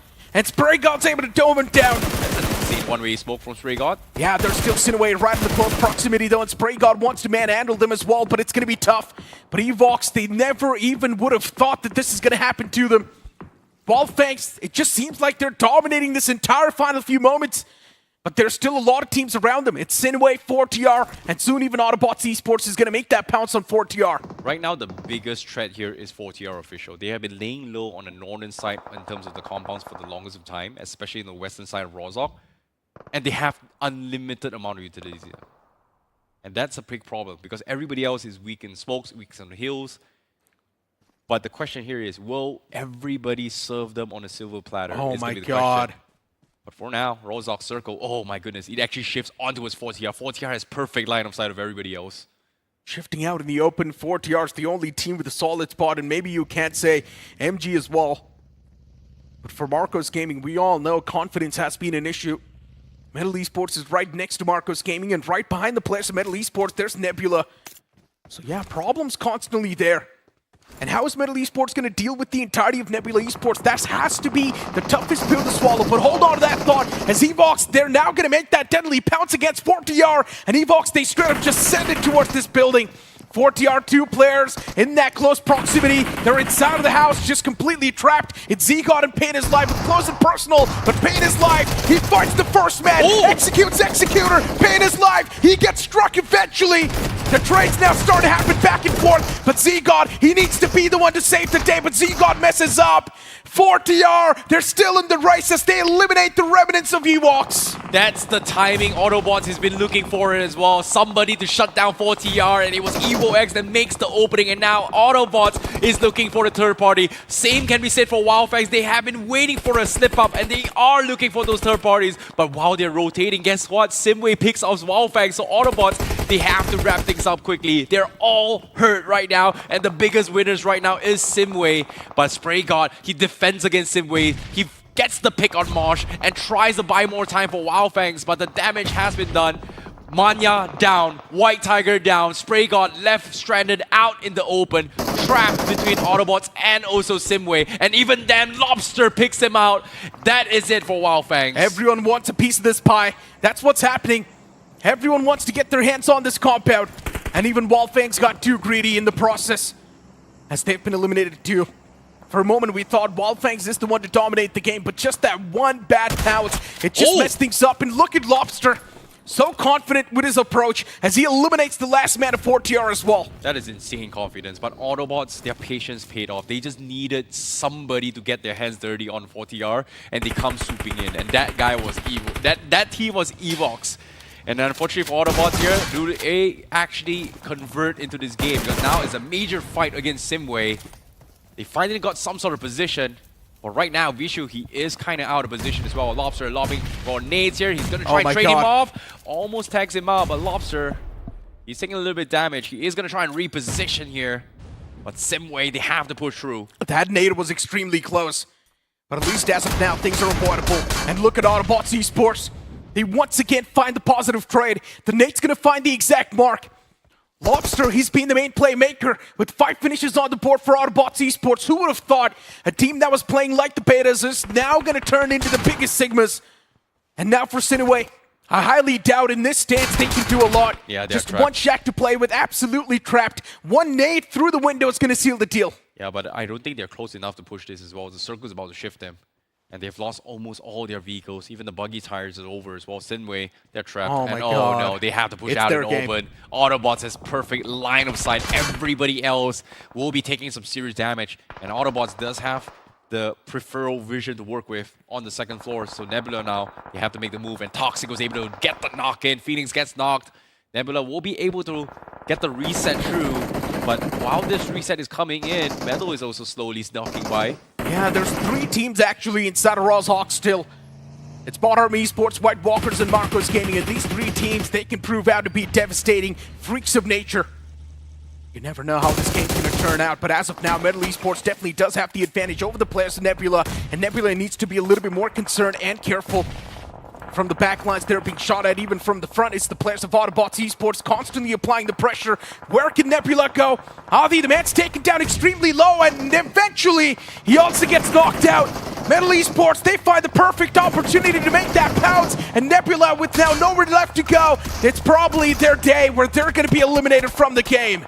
Yeah, Nomi dropped down pretty low. Autobotz pinning them and the sides as well. Venom looking for the conversion, finds a small pixel, gets the conversion. They are out, but now the big threat here is going to be Autobotz as well. He's lost aimbot. Venom is stuck out in open, and Toxic is able to spot him out from the distance. And as of yet, final 5 teams left, and Autobotz still in prime position to shut everybody up. And look at this, high ground vision, seeing everything. And SINEWY, they try to make an exit, but was shot down by BotArmyEsports instead. And now Autobotz, they're looking to secure the points, looking to secure the spots into the semifinals. Metal Esports, unfortunately losing out on Venom in that scenario, and eventually the entirety of Metal Esports, they just crumble apart. Autobotz Esports, Lobster, then you've also got Toxic right next to him, and even Ralphie's there in the close proximity. This does seem like an Autobotz Esports game. They should be easily able to convert this one. Oh my goodness. SINEWY's Rex Boy is out in the open, just a smoke that's providing him that cover, and Lobster is just waiting for Rex Boy to make that one mistake, one misstep, and instantly Lobster will be able to find that strike. Perfect line of sight as well. There was an off angle, and even BotArmyEsports, they could actually pick this. And that is so unfortunate because BotArmyEsports, they could hurt Lobster, but they're just so afraid to stand up. And as soon as I say this, Lobster picks him apart. Look at this, he's got perfect vision. Arif on top as well. They can see absolutely everything and everyone. It is open duck hunting seasons for Autobotz right now. Finally, shots coming from Rexbot to shut Lobster up, denies him that high ground. But even then, they've got every single vision, and now Arif, he's gonna drive by to get some sort of collision there. Rexboy down very low, Arif takes him down. But it's actually Lobster that provides assistance towards Arif. This literally seems like target practice for Autobotz Esports, I'm not gonna lie. Oh my All goodness. the What are you numbers doing, in the Thompson? pockets for Autobotz Esports. And now for BotArmyEsports, they can't do a lot. Pratik is knocked out. And Wanted taken down apparently in his sort of HP. One last man standing for BotArmyEsports. And Wanted is surviving on a sliver of HP. And in the end, it will be Autobotz Esports who seal the deal and get the chicken dinner. What a way to close things off in that game. But Autobotz Esports, generally speaking, I never thought the way they overtook that compound, it was nuts. Look at the smile on Lobster's face. Look at the confidence on his face as well. He's got to be very, very satisfied with his performance as well, because in day one, we were giving a lot of hit towards Autobotz. Oh no, what happened to these guys from lower brackets who top 2 all the way through? Guess what? They are back in action. They are here to say, we are the best team out there and we are looking to go into the semifinals. You know, I'm actually left scratching my head. So when I first spotted Lobster has 10 elimination, I was like, what am I watching? Next up, he gets the 11th one on board, which ties him up to the highest fragger of the tournament with skips. I was praying to God for this man to actually break the records open, but then Ralphie, who had no finishes, just stole away the last one, and the opportunity for the 12th was just gone. It was nuts from them, but generally speaking, even SINEWY did have a lot of that contribution. For a moment, I thought that maybe Wyld Fangs can be the one to do a lot of damage to the lobby and potentially squeeze in a game 2 for themselves, but no, that was not the case. Wyld Fangs got too greedy. They wanted a third party to this entire scuffle that was happening, and they messed up. Yeah, and I feel like Autobotz played this really, really well as well, because they have been stalking 4TR official for at least 3 to 4 circles, looking for an entry point from the northwest corner. And the moment EVOX actually slammed on those 4TR, which again, 4TR should technically have won the defense, made a small little bit hiccup. And because of that, Autobotz third party them, clean them out, take the God spot, and then shut down everybody else. But Lobster, 12 finishes. That's the most amount of finishes by an individual in the Showdown so far. It certainly is, right? It is one extra to actually what we observed from skips. Yeah. But this is brilliant from Autobotz Esports. Did not expect this destruction. But once again, they're back on the leaderboard. Lobster is going havoc on the lobby. What are your thoughts on the rest of the team? You did mention about Wyld Fangs. I think they themselves also have had a very good day. SINEWY Esports, as a matter of fact, I think they are also going to be happy. What are your thoughts, Necros? I mean, look, for SINEWY, they pretty much have had the best day so far. It's not even a question. I just feel like Vasista Esports as well could have been doing better in the spot they had. But Vasista Esports ended up messing things up. And even EVOX could have done a lot better. But just that one pounce they made, and EVOX, of course, in the end, that one push they decided to take against Pain is Life, they made a lot of mistakes in that pounce. That was the only game for EVOX, which I felt came extremely close. But apart from that, I think their performance has been very lackluster. I see we were discussing about their performance. Yeah. What do you think at the end of day 3? How are they well suited for the semi-finals? I don't think EVOX is qualifying. Like, they do not have enough points. Mathematically, it's still possible tomorrow, but that means that they need 4 chicken dinners in order to qualify into the semi-finals. I would say that's the best you can ask for. 4 chicken dinners guarantees you 40 points, 2 finishes per game. That's about 48 points. So 48 points is enough for them to kind of stick into semifinals, but that is if you get 100% of what you want to do down to the notch and every single chicken dinner. The question is, why would you even ask that question? It just does not make any sense. EVOX is not making it, let's be honest. I mean, I'm just being optimistic at this point. There are a couple of teams who are supposed to be in the optimistic run as well. Medal Esports, I think they are also going to feel a little optimistic, especially after tonight's performance. I feel like they were nowhere in the competition, but today they actually made a difference. What are your thoughts, Necro? Even for BotArmyEsports, today's day was okay. It was not a beautiful day for them. It was a decent day coming in from BotArmyEsports. In the final game as well, we saw them in the top 2. So maybe they would have an okay amount of points in the overall standings. As we move on towards the top 5 players, you would see Spray got there too with 5 finishes racked up. Even Lion from BotArmyEsports, Kratos from Nebula, and then you will also see Nomi from Nebula. Yeah. I mean, and based on all this top 5 as well here, obviously Lobster is going to outshine everybody else here, but the one that is under the radar for me is Nomi and also Spray God. This game in general, Spray God just became a huge nuisance for a lot of teams. But with that performance coming in from Autobotz Esports, they are currently the #1 team with 103 points, and crossing the century mark means that, well, welcome to the semi-finals, Autobotz. They do the same thing in twice, 2 consecutive occasions to be honest. First in the lower brackets and now inside of the quarterfinals as well. Autobotz, they are prepared. Victorious Summers, NoNx Esports, they had done the heavy lifting yesterday. Hero Xtreme, Godlike in a very good position. But this is going to be our page of concern right now. Wyld Fangs, they go up by 1 position. 2 Chicken Dinners, 75 points. And Mysterious, 4 drop down to the 12th position with 72 points, Necro. If I'm not wrong, there are 4 teams from the upper bracket so far in the top 12. And that just proves my point. Even before the entirety of the quarterfinals started, I made a prediction saying that just 4 teams probably from the upper brackets are going to be qualifying towards the semifinals. And so far, that's how the overall standings are shaping out as well. You will also see Nebula Esports right there around the block. And as I mentioned for BotArmyEsports, today's day was okay. Tomorrow, there's still a possibility that BotArmyEsports can make a comeback. But for that to happen, they need to hope that the team's on the 12th and around that spot, they end up choking. You know what? Now I am rethinking why did I ask that question. EVOX Esports, my word, 12 games played, 32 points. I was expecting them to be somewhere around that 40-50 point mark, but it seems like they're just way too far ahead. But for Nebula Esports, I think there's still a ray of hope. Okay, let's be a little bit obvious here. Bottom 4, out. Yeah. But anywhere from 20th position all the way to the 13th position is still in the running for the top 12 because one massive game propels them into top 12. So 4 games in 4 teams might potentially be able to sneak in here. One massive chicken dinner and they are into the top 12 here. But even then, it's still very, very close. It's still about 20 points gap here, especially for the last place of 20th place here to actually push into top 12. So I would say 2 massive games and they're good.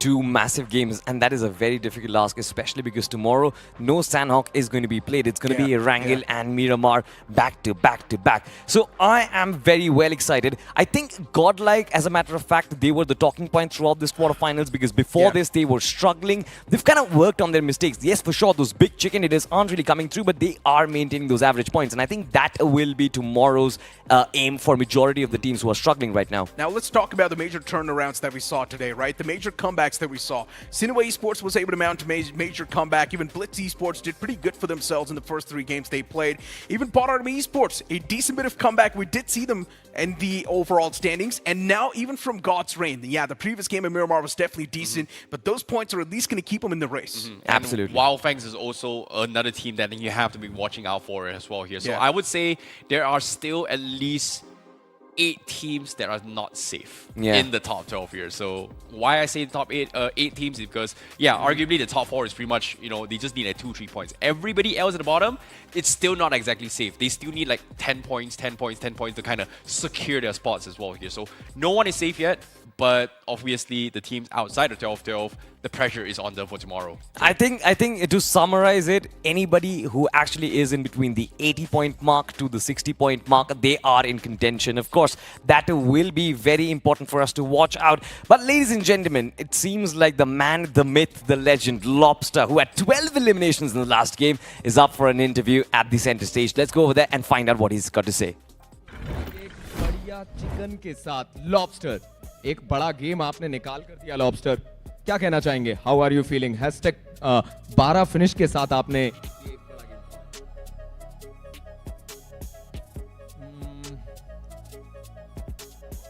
I'm just feeling good and proud of myself.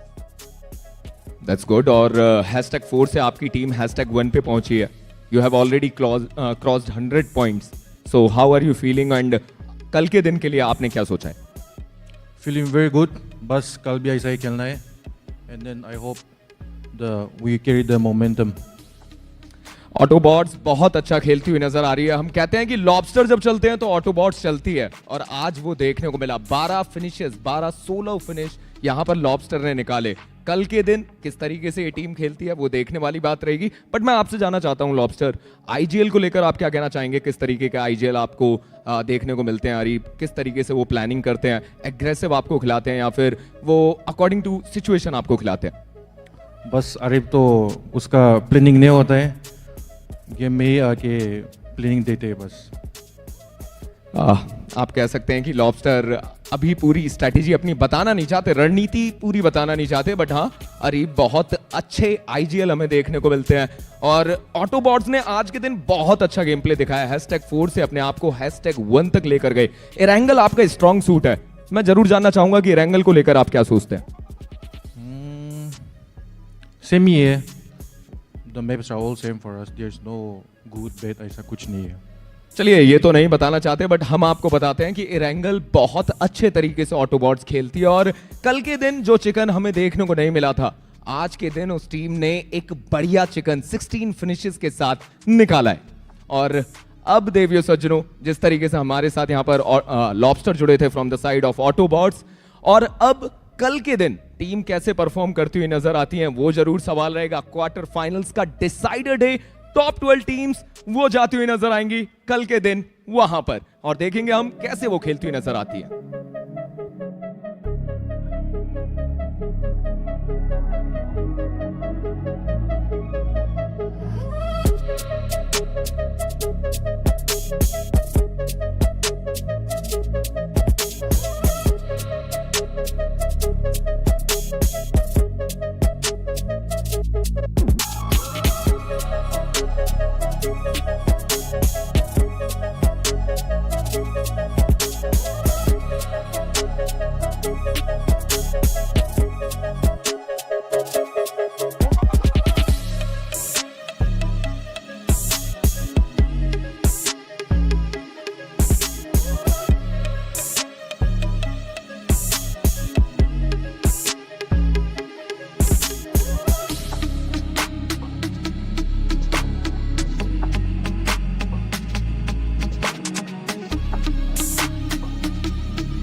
dragon's power knows no bounds or fear.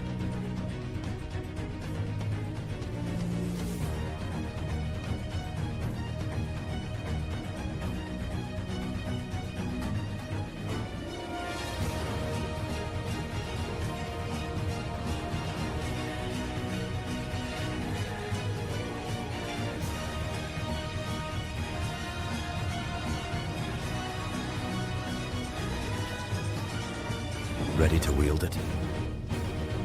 Fight with the dragon's might.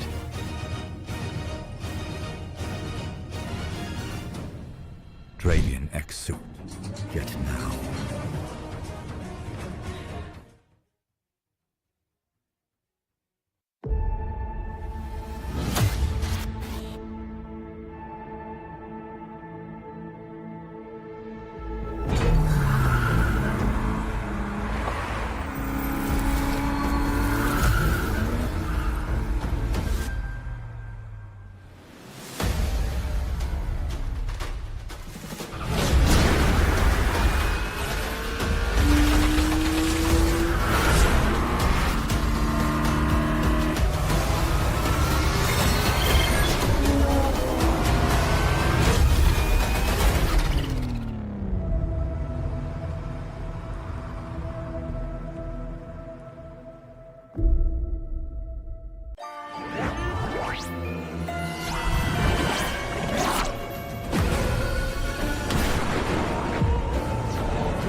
Roll out. Roll out. Front back. Roll out. Force collar got pink skin. Roll out.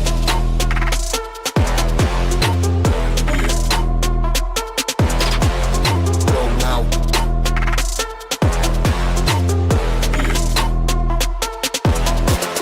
Roll out.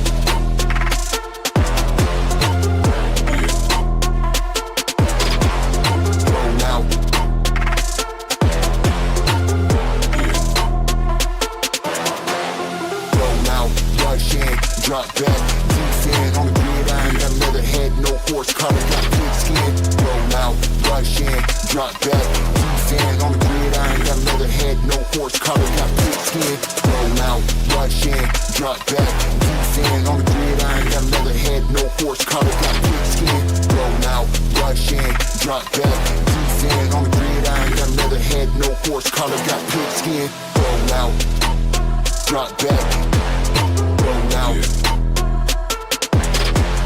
roll out, drop back, roll out, horse collar got pink skin, roll out, drop back, roll out, roll out, drop back, roll out, horse collar got pink skin.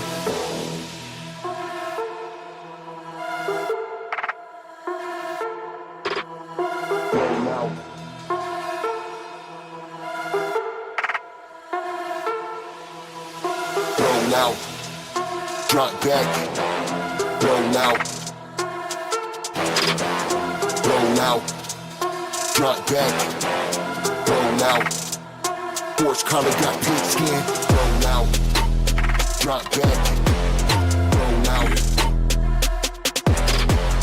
roll out, drop back, roll out, horse collar got pink skin, roll out. Drop back, roll out,